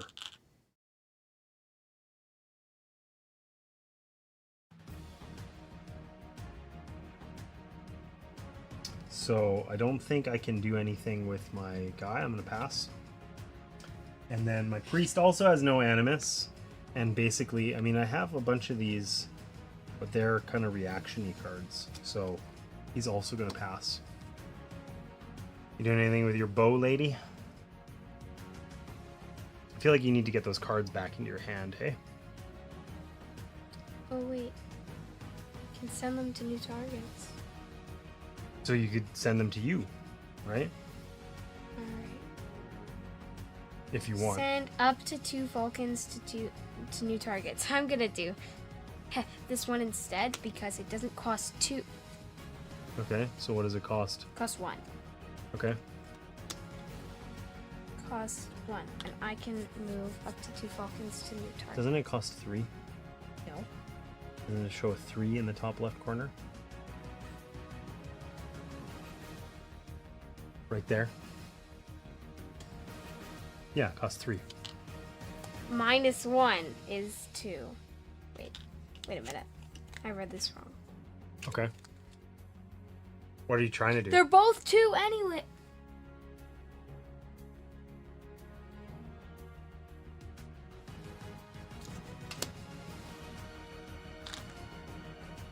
Alright. Why do you only pay 2? Because it's -1. It's cost -1. Okay. I'm going to bring this one back. I'll take you back. Taking you back. Can you move your hand? I'd love to see your card. Send up to 2 falcons to new targets. This costs -1. Are you going to take them both back or just the one? Just the one. Okay. And then I'm going to...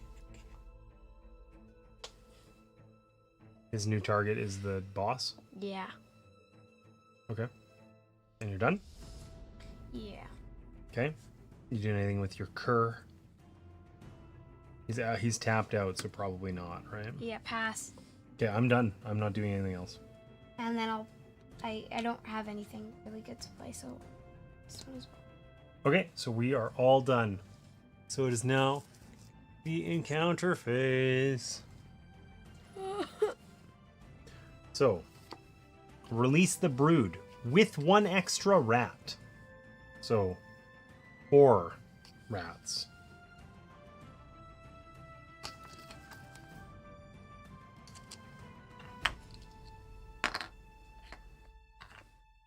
The brood mother wills her offspring to close on the prey with a frenzy of gnashing teeth. So probably here. And then... Here? I don't know, like here? Probably here. Yeah. If they're equally close, it's north or... It's north and then west. So I guess of the 2, this would be the more northern one. Okay. So, that happened. She put out a bunch of things. She moves 3 northwest. 1, 2, 3. Okay. And then the rats get 2 yellow and a white for this round. Alright. So these guys are still not going to come attack me. I think this one can see you, right? But it can't move close enough. 1, 2, 3, 4, 5, 6. Right? But it can't move one could move close enough, but once there was one, none of the others can get around it, right? Yeah. They're too far anyway, I think. Yeah, they're one farther than this one. Yeah. Okay. So these guys are gonna just They move. can't see me. Yeah. No. Don't worry. Priestie's gonna get it. 3, 1, 2, 3, 4. And my priest is gonna die, Sarah. It's gonna. No, you have 3 defense. Both mine have 2 and 1. It's gonna be all over. This has no defense. Okay. Who do you want to resolve first? They have extra attacks. The priest. Okay. So 2 yellow and a white. Do I want to play a defense card? You bet your Probably. butt I do, because I don't want to die. So, got a 2, a 2, and a 3. I should get mine ready. we're gonna play this fend. I'm gonna end up cycling like all of my cards. Actually, you know what? I'm gonna play this one first. My desperate prayer. I get 3 plus 3. I have 6 armor. That's lots. 5 and a crit. Fabulous. You love to see 5 divided by 6. it. No, he crit, but nothing. 5 divided by 6. That's a miss. Okay, so the next one. Wait, it attacks you 3 times? Yes, all 3 rats attack me. What do you mean? Well, the one rat doesn't, but all of them do. So I'm going to play my other defense card, which is going to rotate my desperate prayer. Big boy rat. So I have 5 defense this time. 5. Gah, 6 Six and a divide- crit 6 Six. divided by 5 is 1. is 1. So I'm going to take 1 damage. Okay. I only have 3 health left. Like, I'm getting my butt kicked. And then I get attacked again. And I'm going to play this one again, which is going to give me 5 again. Okay. 1, 1. Shuffle and then 1 more. I really need some help with those rats. I'm not the one who summoned the rat. Why do they crit me every time? Oh my god, I'm dead. I'm gonna get one shot here. So I probably lose the game, I think, or like not lose the game, but I'm dead, right? 10, 11, 13. I guess I only take 3 damage, so... Or no, it rounds down. It rounds down. I have 5 defense. I take 2 damage and I have 1 health left. Which, hey, I'll recover 1 health. Yes, you will. So... Not all bad. Not all bad. I will get 1 of those health back. Damn, that was a rough one. Okay, It's so like you only took 1 damage. that sucked. I want to do my huntress next. Okay, 1 rat. Rat gonna attack. Are you playing a defense card? Yes, I'm going to play hinder. And then this moves, and then this moves, and then the... No. They don't chain. Oh, come on. That's... So how much defense do you have? 4? Yeah, 4. Hey, 2 divided... I don't know if the enemies miss, because that would have just been a miss, right? Well, no damage anyways, so... Yeah. Okay. Kerr's next. Yep. Alright, They never miss. alright. That's nice. So, your cur, yeah. You defending.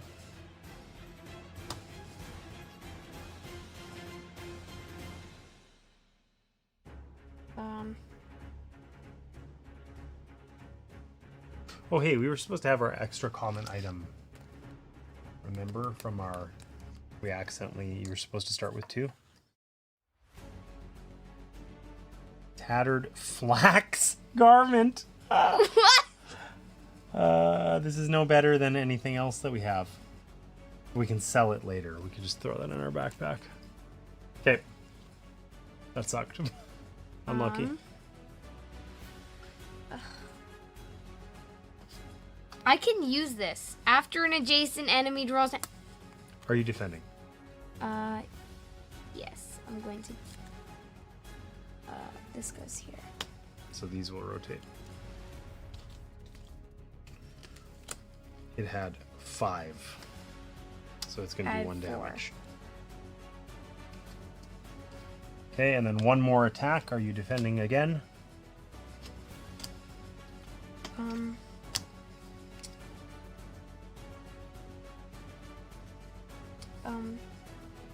I want to use this. I want to attack him. After an adjacent enemy draws damage, kick them where it hurts, forcing them to redraw any 2 cards. Okay, so you would play that After. later, yeah, as a response.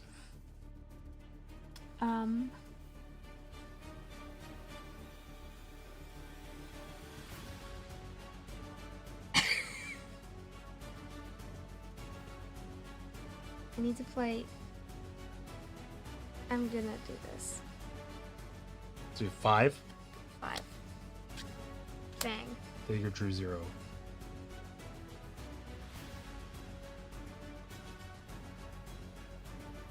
Unlucky. Unlucky. If only you had chosen to believe, I would have never. I would have 3 cards. I know. I would have never chosen to believe. I would have totally played a defense card there. That was the move. It was the move 100%. Okay, so our encourage is done. What's the next thing? Release the brood, move 7. Bite the target, move 3 southeast. Another gnaw. Okay. So, we regen our stuff, right? Pick up I have all of it. Pick up any zeros. My priest now has only 3 cards in his hand. Same with my cur, except all these cards. Well, we have this problem where we've got all these rats, and I'm just gonna die. But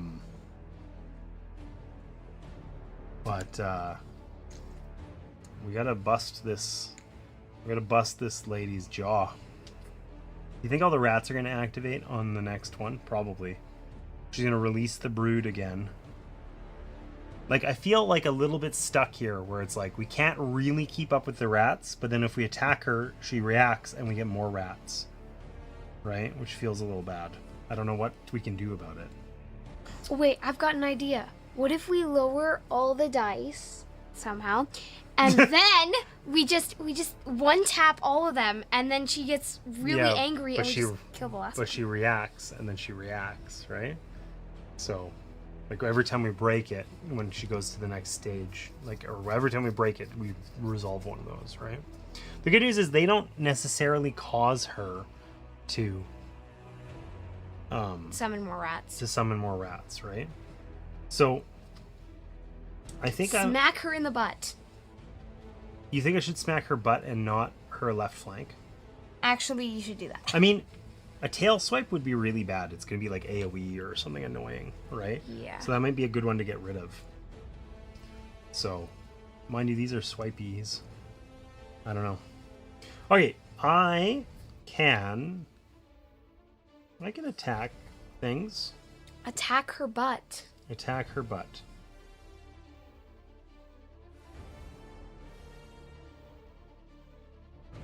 Okay. Okay. I will attack her butt with a feral roar. Roar. So that costs me 3. Okay. That was a good roar. Okay. And I'm going to use my felling axe also. I guess I could have used my felling axe and then played my feral roar, and then it would have been rotated. Okay, so I'm also going to use this empowered thing, I think. Empowered thing. Because I want to do 6 damage in this hit. I want to do this. We're making it happen. We're going to smack and get rid of her tail. Yep, I'm going to just...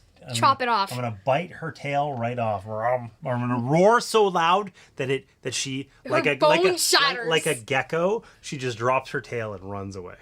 Okay? So, Just I remember can you're the upgrade target. 3 cards. So I am going to get a red. I'm going to upgrade twice to get another red. That's my yellow and then an upgraded one. And then I'm going to get... I don't want to miss. That would be a really shameful shame. Yeah, so just keep that. Keep that. But she has 2. I'm not going to do... if I want to do 6, I get +1 damage. But that's going to... Like, I need to get... Draw one more. I need to get 12, which is going to be hard to do. Okay, we'll do one more. Flip. 1. Blank. 3. 3, that's 4. Oh. 6. 6. That's 3. Plus 7. Plus 1 is 7, which is still 3. So that didn't do it. It wasn't even close to doing it. But I can probably... I still feel good about my attempt. A crit would have been pretty sweet. I think my priest needs to run away, man. He's gonna die. So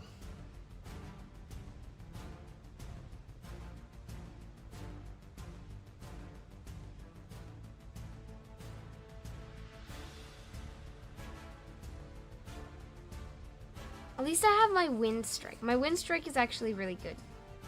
Because I can battle flow. I think I might just...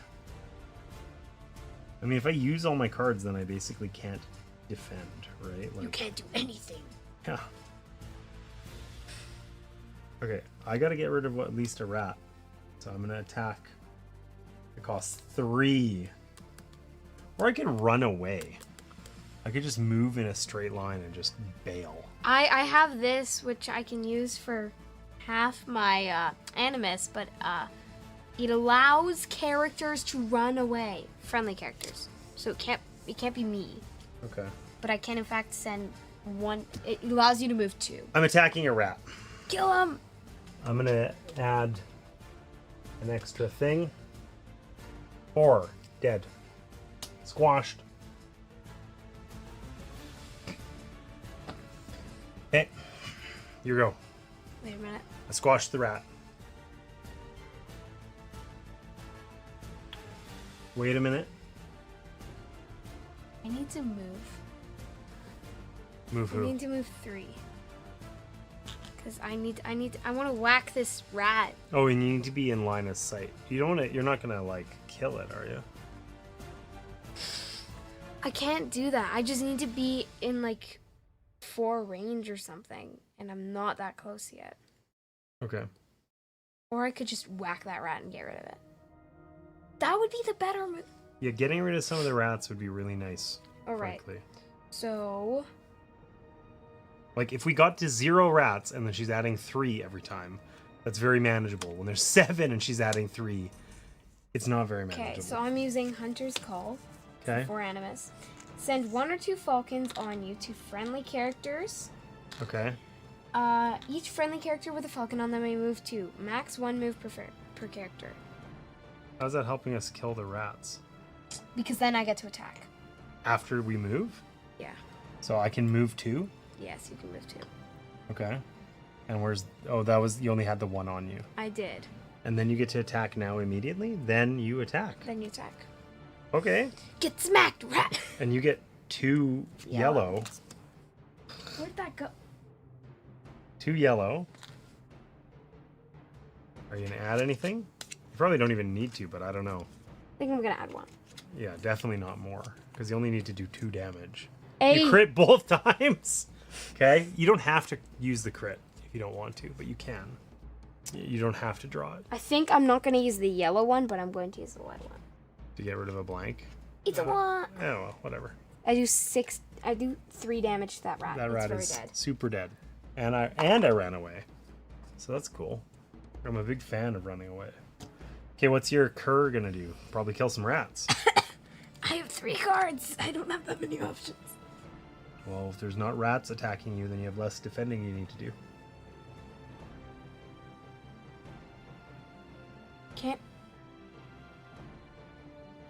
I can attack for +3.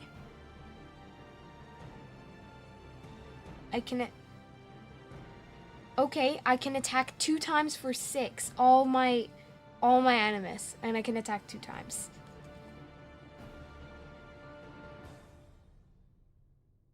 That sucks. At least this will come back. All right. So I'll start by playing this one. So all those are going to rotate. So you're really set up to rotate those all with a 1. Nice. Nice. But it costs too much. I can't play it. That sucks.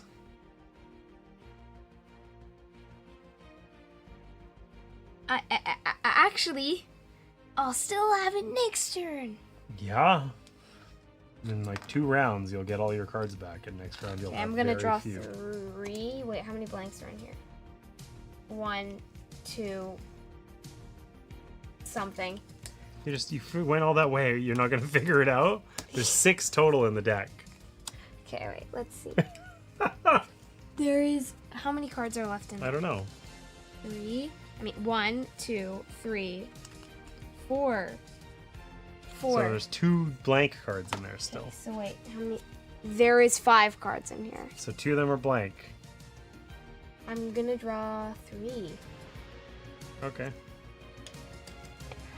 Please kill the rat. Yeah. 3 divided by 2 is 1 damage. You killed the rat. And we know now that there's 1 blank card left. So hey, that means we can't fail on white. Well, on just white, right? Yeah. Please save the whites for me. I need to kill that rat. I mean, we could all just pass and you could attack him again. I need to kill this. Because you can go, if you've passed, you can go back in after. So if you want to safely kill that rat, are you going to kill it with just 1? We don't know what the other one is. Well, we know it's not. Wait, how many? I missed. Okay. It wasn't wait. even close. How many 2s are there? I have no idea. I think there's like 6 of each number. 2, 3, 4, 5. So it's a 2? Probably. If there's I just count how many cards there are.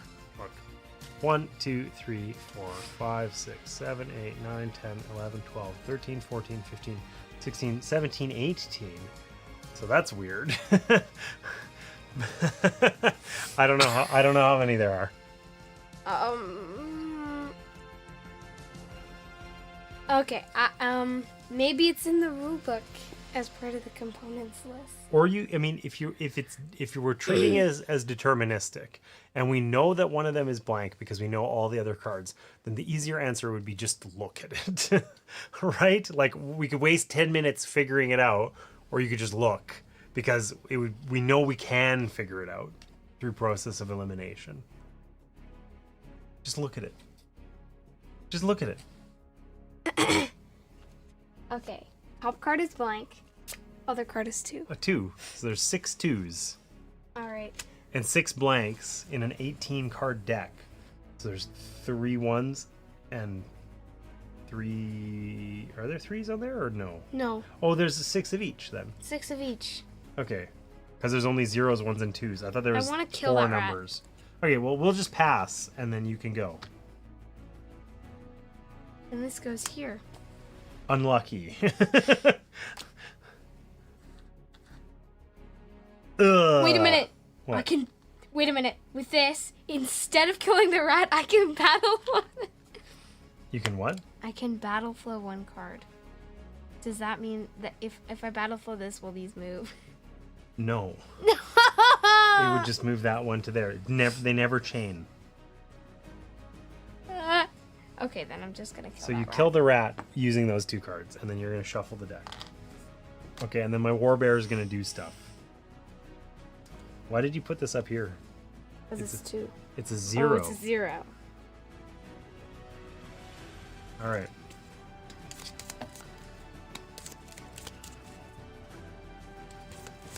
I have no rats to deal with now. Cool. That's good.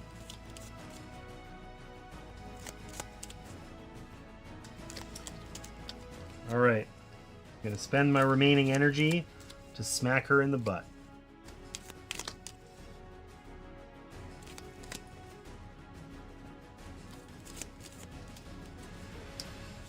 I would like 2 white cards, please. 2, 4, 6, and a crit. Which is nothing, but 6 divided by 2 is 3 damage. I broke her butt. Okay, so You're the target. I'm the target. Yay! Yay! Okay. It's your big tanky warbear though. It is my tanky warbear, and I have an extra thing, so I'm pretty tanky. Okay, so if the stage changes, we discard all of these cards from stage 1. But then, whether or not it changes, there's that tail whip that I knew she would have. Draw and resolve the top card of the stage deck with the character who broke the location as the target. That's me. She attacks us twice. Maternal rage. So we've angered the mother. Cool. As her pups fall to your weapons, the broodmother's rage builds to a fever pitch and she barrels towards you. Release the brood. 3 rats, please. We're gonna lose, I think. This is hard. It feels like extremely hard to actually do anything useful and not just Die immediately. Like, you can play 1.5 cards per turn. And then you have very few of your cards available, you know? Okay, move 7 to her target. Hello, Warbear. We meet again. So she's going to attack with her mouth. Which is broken. And then she's going to change her target to the next closest enemy. Is that the priest? Yes, it's the priest. I'm going to die. I'm going to lose because, like, yeah, anyways. So she's going to attack me with a red and 3 yellow. Can't you block? I can. But, like, I'm... yeah. Okay, I will play my toss card here, and it will give me 3, so I got 6 defense. Blank. 1, 4, blank. Nothing. I take 0 damage. Nice. Maternal rage be damned. Sucks to suck, fat Nerd. rat. Okay, The but fat unfortunately, round 2, priesty boy. Yeah, rar indeed. Oh, hey, I can play my heavy blow to get 0 armor. What about your other card that you have? I don't have any other cards in my hand. This is my item. Yeah, so I have 3 defense, and I just get to face tank it. So this is probably the end for my priest. Unless it's blank, blank, blank. Unless 2, blank, 3, 6. Say 2 damage, I died. I exactly die. So that sucks. So I don't even know. I'm knocked unconscious is what happens. And then this actually sucks because now it's like we have to get 40 things out of the box to keep playing the game. Like, it's super irritating, actually. So, I'm going to figure out what happens here. And we're done this card. And we now can see what she's going to do at the end of this one. Then she bursts the rat closest to an Oathsworn. As it dies, it creates a toxic cloud on its hex. And then she attacks, targeting all enemies in the toxic cloud. The toxic cloud remains in play at the start of every encounter phase. Any enemy in the template also suffers this attack. Well, that's awful. Cool. we kill these rats and then we leave those rats to die. I don't think that I have an additional 5 attacks left in me. I have no animus. And this guy's dead.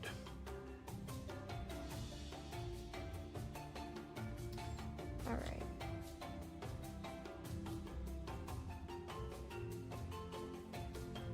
The guy's unconscious.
Rage. Yeah. What are you doing, sweetie? I'm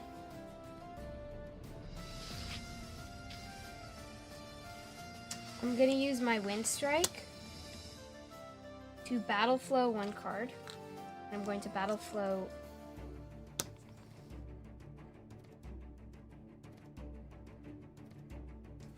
Flight of Feathers. One. Then it's the Cur who is going to pass. Okay. Well, my Warbear's passing because I have no Animus left. So. My turn.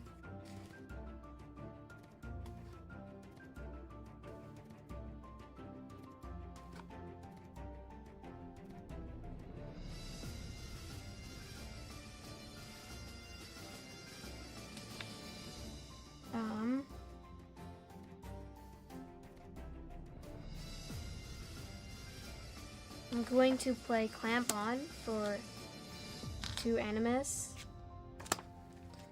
And I'm just going to attack this rat. Cool. I get the last 2 yellows. And I think I'll take 1 white. Hey, 5 damage and a crit on white. 6 damage. This rat is dead. Nice.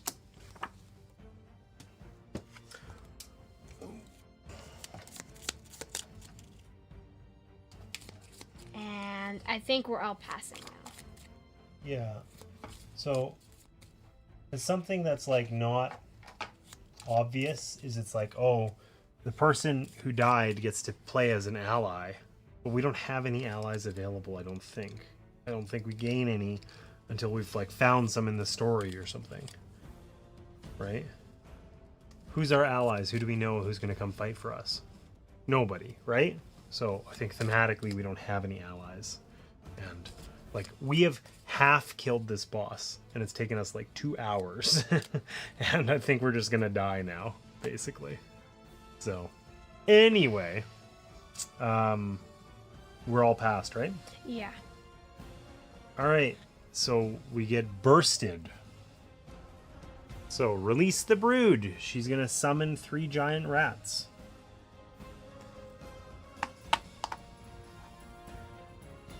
She's going to move 3 northeast, which I think just puts her there because she can't move through the huge obstacle, I don't think.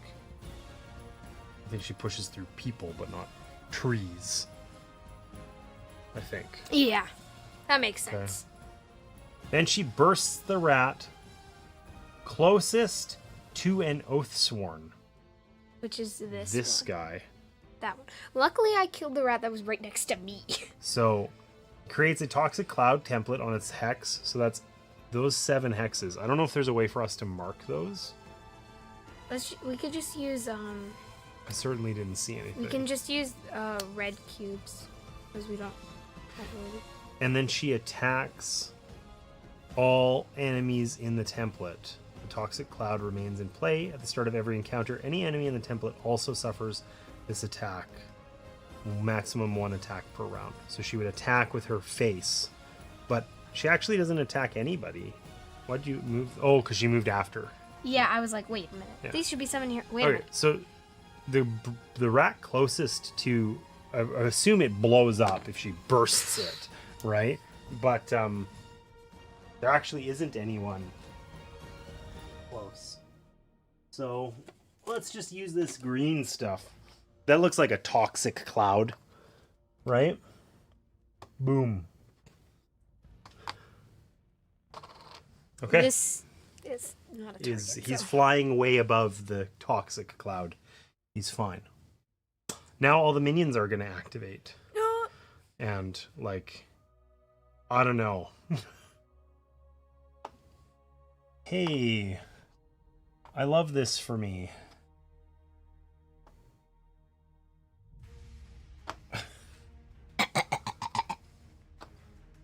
So I think Ew. 4 are going to attack my bear and 2 are going to attack your cur, I think.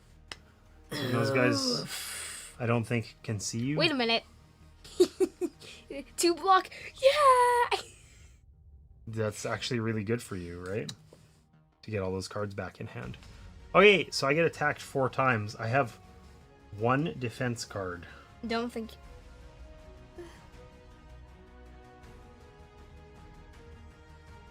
So,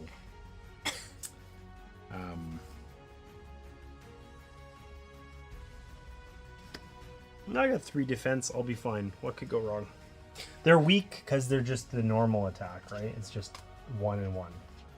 So we'll just see what happens. I got 3 defense. That's a crit. Blank. 5. That's- So I get 1 damage. Yeah. I think I'm just gonna slowly die, and I find rotating the cards is like the idea of how you can rotate them is really cool. In practice, at least with our intro cards, like unless we just play cards solely to rotate them, to actually do what I want to do and rotate them at the same time is very challenging. So anyways, I have my entire deck on the one spot. yes, which is great. That's what you want, right? Yeah, but it's kind of annoying because it's like, Yeah, but still, it's still worth it. yeah. Okay, so the good news is I just have to get attacked 3 more times, and if I take 1 damage every time, I will just be out of the game and you can carry us to victory. What? Well, like, I can't do anything. I have, like what do you want from me, lady? I can choose one of the attacks to defend, The last one. right? I say, I don't know why I shuffled those. I don't think they were actually out, but it went. hey, that's a miss. Oh, it is because you have 3 defense. Yeah. Get wrecked, rats. Get wrecked, rats. Now I just have to have that happen again. Which it did. 8. Should I play this or should I keep pushing my luck? I'm going to play it. And then that rotates. So then I have 7 defense this time. I should have keep pushing my luck. It was a 1. Okay, oh well. I didn't die, so I can do stuff. That's cool. So then you're getting attacked. Are you playing your thing? Not yet. You're due for your Actually, wait. Yeah, I'm gonna play it. 3 crit and a 2 crit. Hey, I have 4. Another 3 crit. Another Excuse 3. me. You're just so your cur's just gonna die instead. 3, 6, 9, 11. A 4. So Divide 11. 2 damage, right? All right. Because 12 would have been Half 3 kills me. damage. Well, that was at least you played it. You would have died if you hadn't, right? And now I have all these wonderful cards. I need to get attacked. Oh yes, okay. And you don't have any defense to use. Oh, hey, One. I'm really glad I top decked your. 5. I take 1. No, they're crits, my dear. So 6, 3 damage. You're dead. Cool. I loved how Falcons will carry. I got all of this, like, but the thing is, okay, so listen, I think we should basically just call it here and know that we've lost because, like, there's no way we win. There's 8 rats on the board. Like, we have to ignore the rats and just run over and attack her. We can never walk through there, right? I mean, we can try, but, like, I think we're just gonna lose. Like, it doesn't feel like there's any practical way. We've done a total of 12, 16, 18. We've done just over half the damage to her that we need to kill her. Now, we're close to those other 2. I think we go for a little bit more. Okay. So, the good news is all the minions have activated and we're done, and we can now get our animus back. Pick up, I get 3 cards in my hand. I have Cool.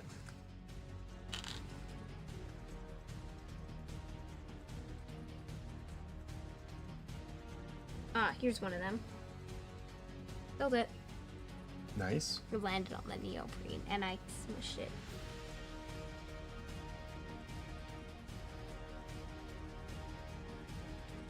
Alright. So you start. course you say that. Do you want me to start? No. No, I want to do it. I'm going to take advantage of this opportunity to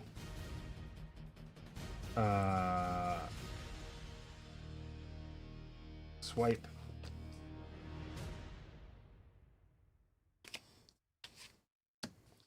Which is my AoE attack. It costs basically everything I've got.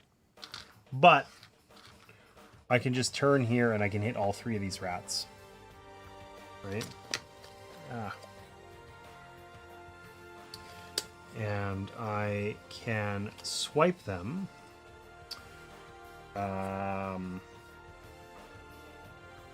With a yellow and 2 white. Or do I want 1 white? I should have done 1. Okay, so they're going to die. I'm Wait. not going to use the crit. You get 4 plus 1 for each thing I hit. 7. So 7. The rats They're are dead. dead. They're very dead. See you, rats. And I'm done. Here you go. All right. So I'm going to use Rile and Rake.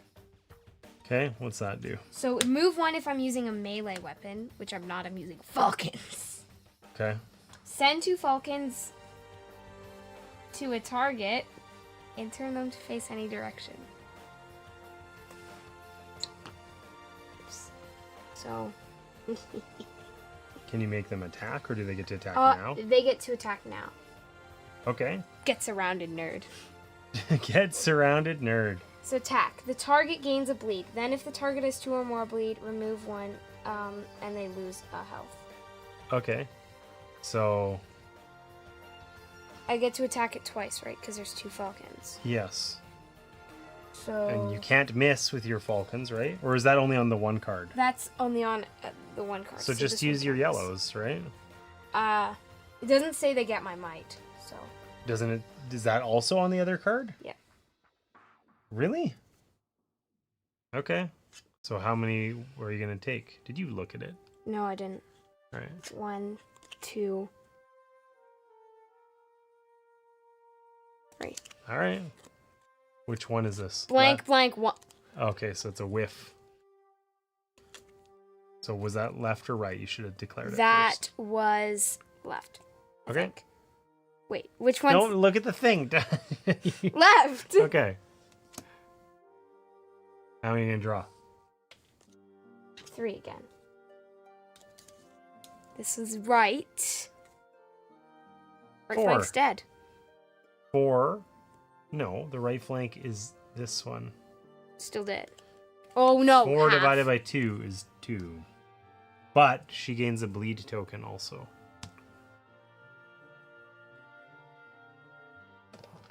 I'll just put that here. I don't know how those get resolved. We'll figure it out later. So you're done? Yeah, now it's your turn. I guess, because it's just the 2 of us. Just the 2 of us. Doop, doop, doop, doop, doop. Can you attack with them again or no? I don't think so. Because I can attack with a bow and attack with a melee weapon. Doesn't... Actually, technically, Technically what? falcons are not melee weapon. Does that mean they're bows? I don't know, Sarah. This is why you don't play the hard character on the first try. Right? It's fine. Totally fine. Can we stop freaking out? It's a fruit fly. It's not going to hurt you. It's a fruit fly. I promise you'll be okay. Sorry, it scared me because it was buzzing in my ear. Yeah, and I don't want to I don't know why there's suddenly like a ton of them. It doesn't make any sense to me. Because there was like never any in here. Yeah, Kill the fly. I don't want to kill the fly. All right. Okay.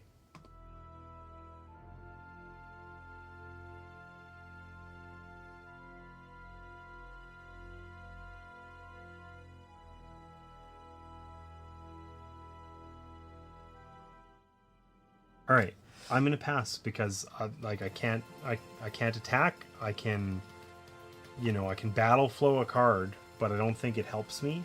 I mean, I could maybe I'll Battleflow this card so that I can get it back as well. I have no defense then, but that's true anyway. So I'm done. I have nothing else I can do.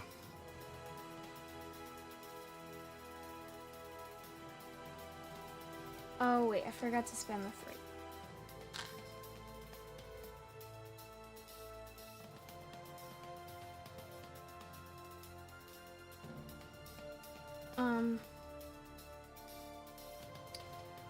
Is there anything I can do with this?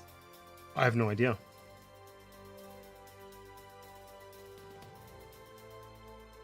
I mean, I feel like, you know, the bow behind the tree isn't really working out thing. Actually, I could move closer to the rats and attack with my fists. With a melee weapon? Yeah. But you'd have to move 2, and you only have 4 things. So I think that, like... Just Battleflow. You have a really...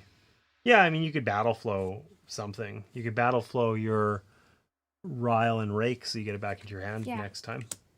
Right? Because you'll get all the Animus back anyway. And I'm assuming you're passing, and I'm also passing. I'm done. So. Okay. Well, we didn't even look at this horrific thing. We didn't even know what was coming. Mother's Meal. She gave life. She can take it away. Release the brood. So 3 rats come out. Move 7 to the farthest rat. These are the farthest. 1, 2, 3, 4, 5, 6. Okay, so she's just gonna like jump across the board and consume it. Remove from the game. She then regains 3 health to her most damaged location. This cannot restore broken body parts. God, those are irritating. So that's super fun. Love that for us. Move 4 to her target. That's me. And then attack with her face. So, are you gonna defend? I don't have any other than my sword, which I can, after damage is drawn against me, I can use. Okay. So it's 1 red and 3 yellow because we busted her face long ago. 3, 4, 7, 9. Okay, I'm gonna use this, and I get 1 defense, 1 additional defense against. So you have 2 defense? Yep. Now I divided in half, rounded down is 4. Cool, so you have 1 health left. Okay. And now all the minions activate. So, like, they basically just all come attack me, and I can't do anything next turn because I won't be able to move. I don't think this one can see you. So I think... Cool. Well, we can assume this one moves closer. I get attacked 4 times. I have no way of defending other than 1 defense token. So 5 and a crit. 6. So I'll take 2 damage. I have 1 HP left. I probably die here. I'll use my defense token, I guess. So I have 4 defense. Oh, that's the time I get 1. Perfect. Perfect. Perfect timing. Yep. Just 2 more attacks and I'm fine. That's a nothing. And this one is 3. So 3 divided by 3 is 1. So I die. I'm out. I say we call it quits here. I cannot do What that. do you mean? I told you that like an hour ago and you didn't listen. You were like, no, let's go to the bitter end. I can't. It's impossible. Mm-hmm. Yeah, you have 1 HP and you have to do, because she just healed a bunch, you have to do 13 damage, during which she's going to activate a bunch of times. And so kill me. I think we can say, I think we can comfortably say that we failed to defeat the Brood brood mother. mother. It was really actually challenging. It was very challenging. So, what do you think we could have done better?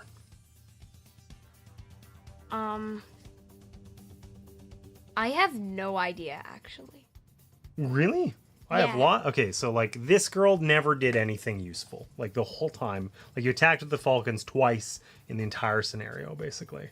Right? So I think using her bow to do some damage would have felt really good. I think maybe starting with a super hard character wasn't the move. But she is cool. The falcons are cool. Right? Yeah. And I think this dude, maybe getting this backstab out would have been nice because it does a bunch of extra damage. So this one would have been great on her, but you would have had to walk close. Right? That's the problem. I can walk close and then never. Okay, but the thing was, you just stood in the corner and let me just face tank everything until I died. Right? Which was great. That's like my kind of purpose, but I couldn't do it forever. Right? So I feel like you're the two offensive characters. We needed you to do more stabby stab. That would have felt really good. And you know what I think I could have done? I'm not sure. I think I could have rotated my cards better. It really sucked that my priest died. It sucked that the Cur died on the turn I was gonna get back all the cards. I agree totally. the cards! Totally. We were quite unlucky with those, it's true. And like I could have used these tokens better, obviously. But I didn't feel like, I don't know, like something that was a real struggle that I think would get better with some deck building once we get a couple scenarios in. You get to like gain cards like, you know, out of the decks, not just the basic ones.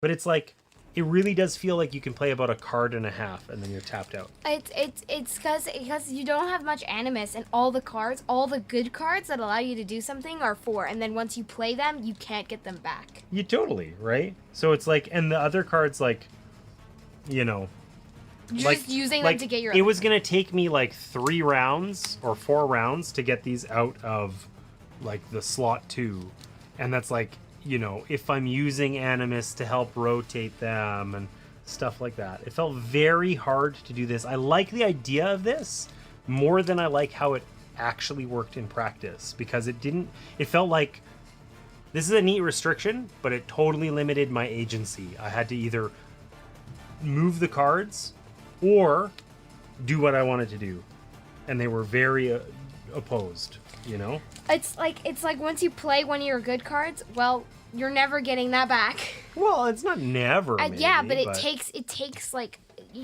the rest of your turns, and that's if you're focusing on getting it back and not doing other things. It's true. It's true. So overall, I thought that was like, I like this combat system.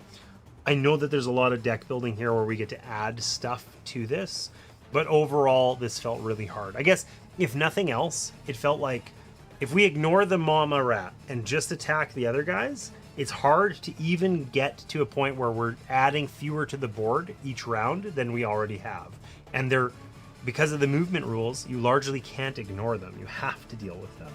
And right? it feels like there's like just so many, and they move so far. Like you could be standing over here, and these guys would still come to you. Mm-hmm. The movement seems a little bit odd, but I like the fact that it felt hard to keep up with the rats, because the one thing that's really cool about that is that's like thematic. Like when this thing attacks, look at that, look at her back. It's covered in rats. You know, when the brood mother attacks us, it should be that there's so many rats we can't keep up. So that was cool. But then at the same time, it wasn't really like, it felt weird that they could just like, no matter what, they're going to run to you and attack you every turn, right? They're never going to like make leave it part way or something like that. They're just going to like, it was weird that like, why bother spawning them behind her? They might as well just like spawn on the nearest character to her or something, you know? It felt a little bit strange in that regard. And it's also, it feels kind of like, when I know this makes sense thematically, but like when the mom rat attacks you, you're probably like half dead. Yeah. And then like when you attack her, she's nowhere near dead. And if you knock one of the dies off, well, good luck, you're dead. Yeah. So overall, I feel like that's probably where there's room for us to improve. Hey, where like that's something we've learned, where it's like some of your cards with lots of defense, you have to conserve those for defending, or you are going to get one tapped. But that also feels kind of bad, because it is very, even with the cards, super RNG. It's like the mama rat might attack you and you might take no damage, or you might play your defense cards and she might still hit you for like 20. And like you're just unlucky, right? It did feel very swingy in that regard, which is like, it's cool, it's interesting, but it's kind of, I don't know. It's Anyways, how much did you like this compared to Tainted Grail?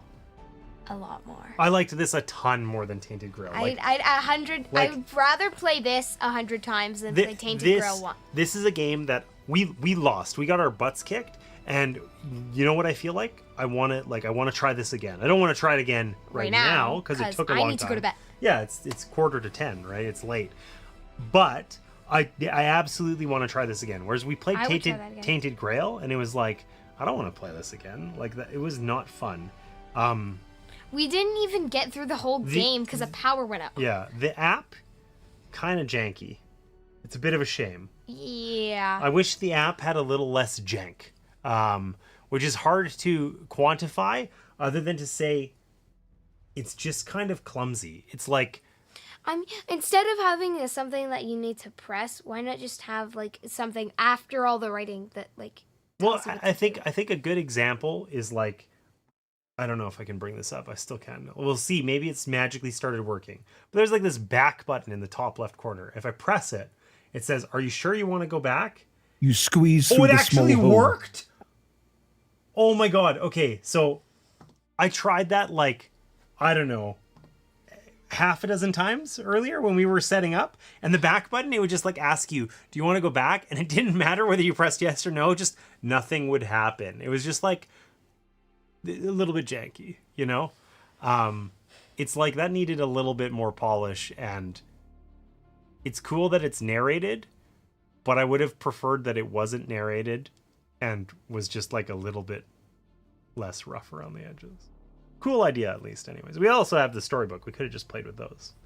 You know? Yeah, but it's when we were trying to move on the first time, it was like press the instructions. Mm-hmm. Yeah. So, I guess we got to rate this game. We do. I think I got to cut a sheet of paper for us because I feel like we're out. So, let me do that.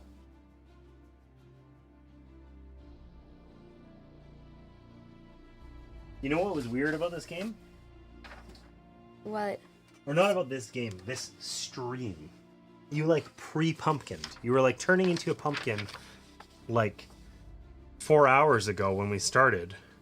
And then somehow the pumpkining just stopped and it's 9:30, which is normally, that would be well into, this is a disaster to stream territory. And instead it was totally fine. You managed to, you pre-pumpkined and then de-pumpkined. And I don't know how. I can't share my secrets. Do I get a cool picture this time again? Oh, yes. But right. it's not going to be of you this time. That's fine. Can't always be me. As always, thank you for streaming and wonderful to see you guys playing together. Oh, thanks, Jason. I didn't know you were in there. I feel like this was a bit of a longer stream than usual just because it's like summertime. And What time is it? What time I is mean, it? not time. What day is it? Oh, that's a great It's a date. question. It's the 7th of August. So yeah, this was like, you know, we decided, well, I asked Sarah, because we had a little bit more time to stream today, and I said, you know, would you like to play a heavier game or a longer one? And she's like, we should play Oathsworn, which of course has 2 rule books, and which are like, you know, 60 pages long total. And I'm like, great. We picked like the, you know, it's not like a super heavy game, but a complicated one anyway. Dad, Yeah. what's your rating of this game? What are you? You want me to give you? Or are you gonna base my No. rating or No, your no. rating on mine? No. I'm having a really tough time with this one. I think when I think of what the rating is for this, I think it's easy for me to think about it in terms of like if I. There's a couple things I really didn't like about this. Enjoyment factor. Yeah, so What's your can rating? we not Sorry. do that, please? So, I think overall that, like, do I want to play this game again? Yes. Am I excited about the campaign? Yes. This game gives me, there's one thing that I have a really big misgiving about, which is that this game reminds me so much, in a really weird way, of Arkham Horror, which you've never played Arkham Horror. You've played the card game. Yeah, the card totally game. different thing. So Arkham Horror, the actual game, Ancient Gods. is, Cthulhu, Mythos, H.P. Lovecraft, okay? But the thing that in Arkham Horror, especially once you add in like an expansion or two, is it's just like, it's this huge board and there's like decks and decks and decks and decks of cards. Grab the attack deck. Which one? Yes. The attacked. Yes. No, it's literally like that, right? And it's like, there's like the upkeep and maintenance in this game is extreme. Like there are, like, just to play, you have no fewer than, every character has a deck, right? You've got the stage deck, that's 5 decks. Then there's 8 decks of combat cards. That's 13 decks of cards so far. And that's with like nothing special or extra or anything, right? It's like, I don't know, that's a lot, guys. You know? What about the free company deck? Oh, yes, sure. The free company deck and the time track and the, 2 different rule books and like the encounter setup book. I guess there's strictly 3 kind of rule books and then 2 story books. It's like, oh my God, this is like just consumes our table and has a million things. And it's like, it couldn't even all fit on the camera. It's nice what that gives you, because it gives you like a really competent game that's interesting, and I want to continue to explore and play through the various chapters and all that sort of stuff. And there's lots of characters and variety and whatever, but like, Jesus, like, could we have found a way to like, reduce some of that overhead and bookkeeping just a little? Like if this was like, I don't know, just a hair easier to play, it'd be like a 9 out of 10 for me. And instead it's not, so it's an 8 out of 10. I really want to play this again. I had lots of fun, despite losing. Like, think about this compared to Tainted Grail. We played Tainted Grail, which fundamentally similar game. You explore, you fight dudes, whatever. And Tainted Grail was like a slog that was like, wow, that world is cool, but they're really not using it, and everything about this is not fun. It's right? one of, what was Tainted Grail by?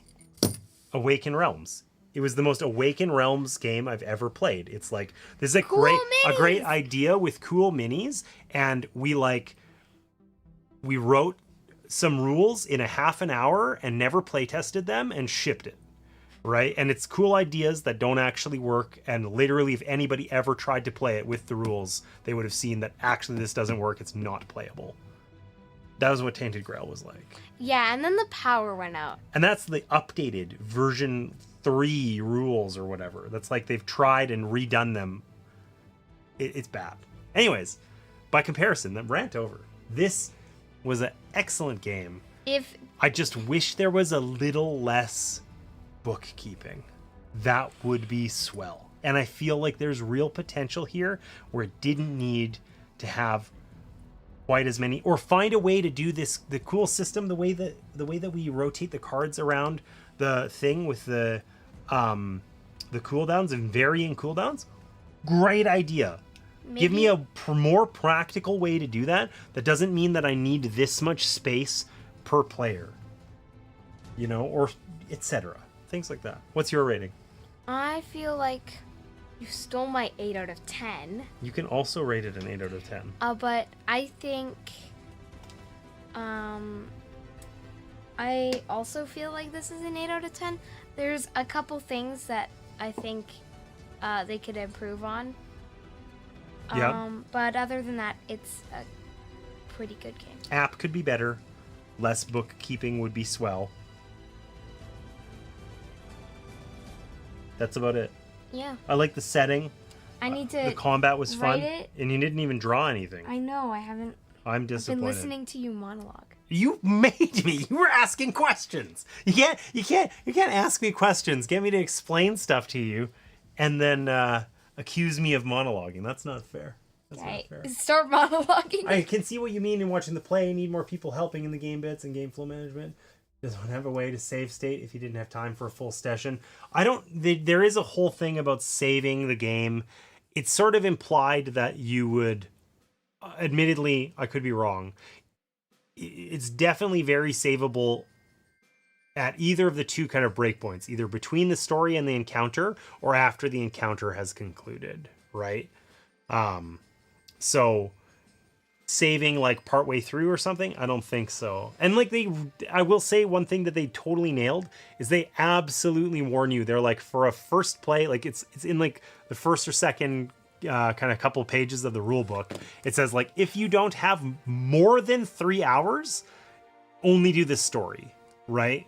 Not because the story is going to take 3 hours, but the story plus the encounter on your first play is going to take more than 3, right? So they're really good about kind of being forthright about that sort of thing. And like, yeah, I don't know. There's lots to discover here. That's the other thing that's like,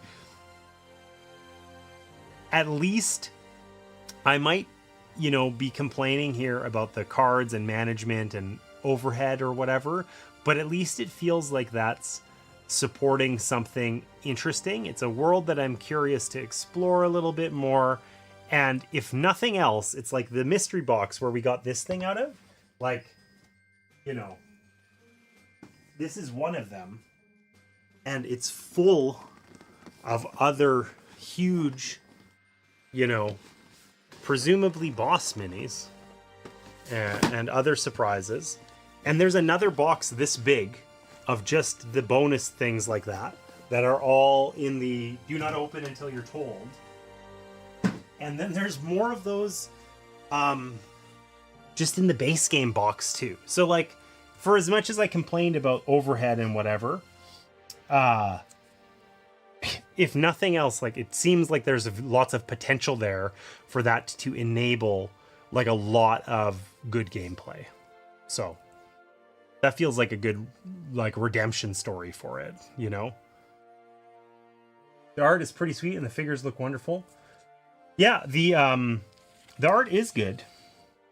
And All right, this is my drawing. Ooh, too many giant rats. Awesome. It has horns. Is that its ear? Yeah. Okay. It's an evil rat. Let's have too many giant rats, small rats. I like it. It looks a bit like a dragon, but it's supposed to be a large rat. Do you think with the the human clawed hands, do you think she throws the rats at people like a football? Yeah. I feel like there's a strong maybe there. There's potential. Okay, time to stab. Yeah. All right, we're going to wrap this one up.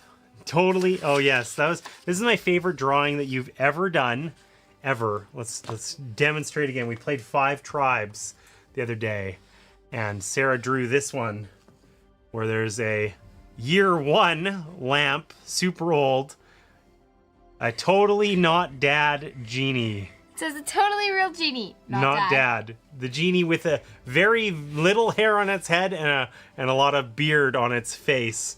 Totally not dad. All right, let's stab this and get out of here. This has been a long stream. You did well.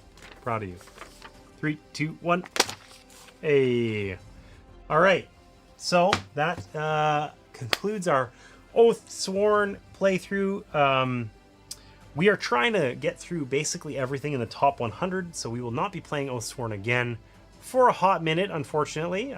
Would like to, but maybe this is something we talked about this. We were going to play all the games in the top 100, and then we were talking about maybe picking one of the games that was like a campaign game or that style of game, and maybe playing it afterwards. We played Earthborn Rangers for 2 streams. It's true, we did. It's not in the top 100, I don't think. I know. Yeah. If we were going to pick a game of the games we've played so far, of the ones that are like campaign oriented, if we were going to pick one to continue playing, this would be it for me. I want to play this again. And kill that rat. I'm angry that we lost, and I want to do better next time. You just take this axe and you go. Yep, exactly. So that said, there's a chance that Sarah and I will be back like tomorrow or Friday, maybe. Somewhere in there for another stream, just because we got some time off right now. I don't know if we're going to do a stream or not. We might just pop up with one. I have the perfect wave in mind. Okay, I'm glad. So we might pop up for a rando stream Failing that, I will be on Twitch this Sunday, as well as back here on YouTube Live. Sunday, 1 p.m. Mountain, the usual thing. I don't know what I'm going to play. I know what you. Oh gosh, what do you think it is? What do you think it should be? You had no idea. You just said it anyway. Now you're looking around. No. Not looking. I thought about playing Concordia Solitaria because I got that sitting here and it's been haunting me for a long time. You should play. So I thought about that. The definitely real game called. Okay. The pumpkining is starting to set in. We're gonna wrap up Giant rats. before Sarah gets crazy. What's our wave gonna be? How are we gonna say goodbye today? So today, Yeah. we're just gonna do like, what was it again? like Perfection. So you know how we did the wave? Yeah. The Like, wave. Yeah. Yeah. So we do that except like this. You just your eyes. Like sideways? Yeah. Like that? Yeah. Yeah. Am I moving or am I like? It's not a wave. Okay, we're gonna try it. We will see you guys maybe in the next couple days here on YouTube for a pop-up stream. If not that, I will see you guys here on YouTube as well as on Twitch this coming Sunday.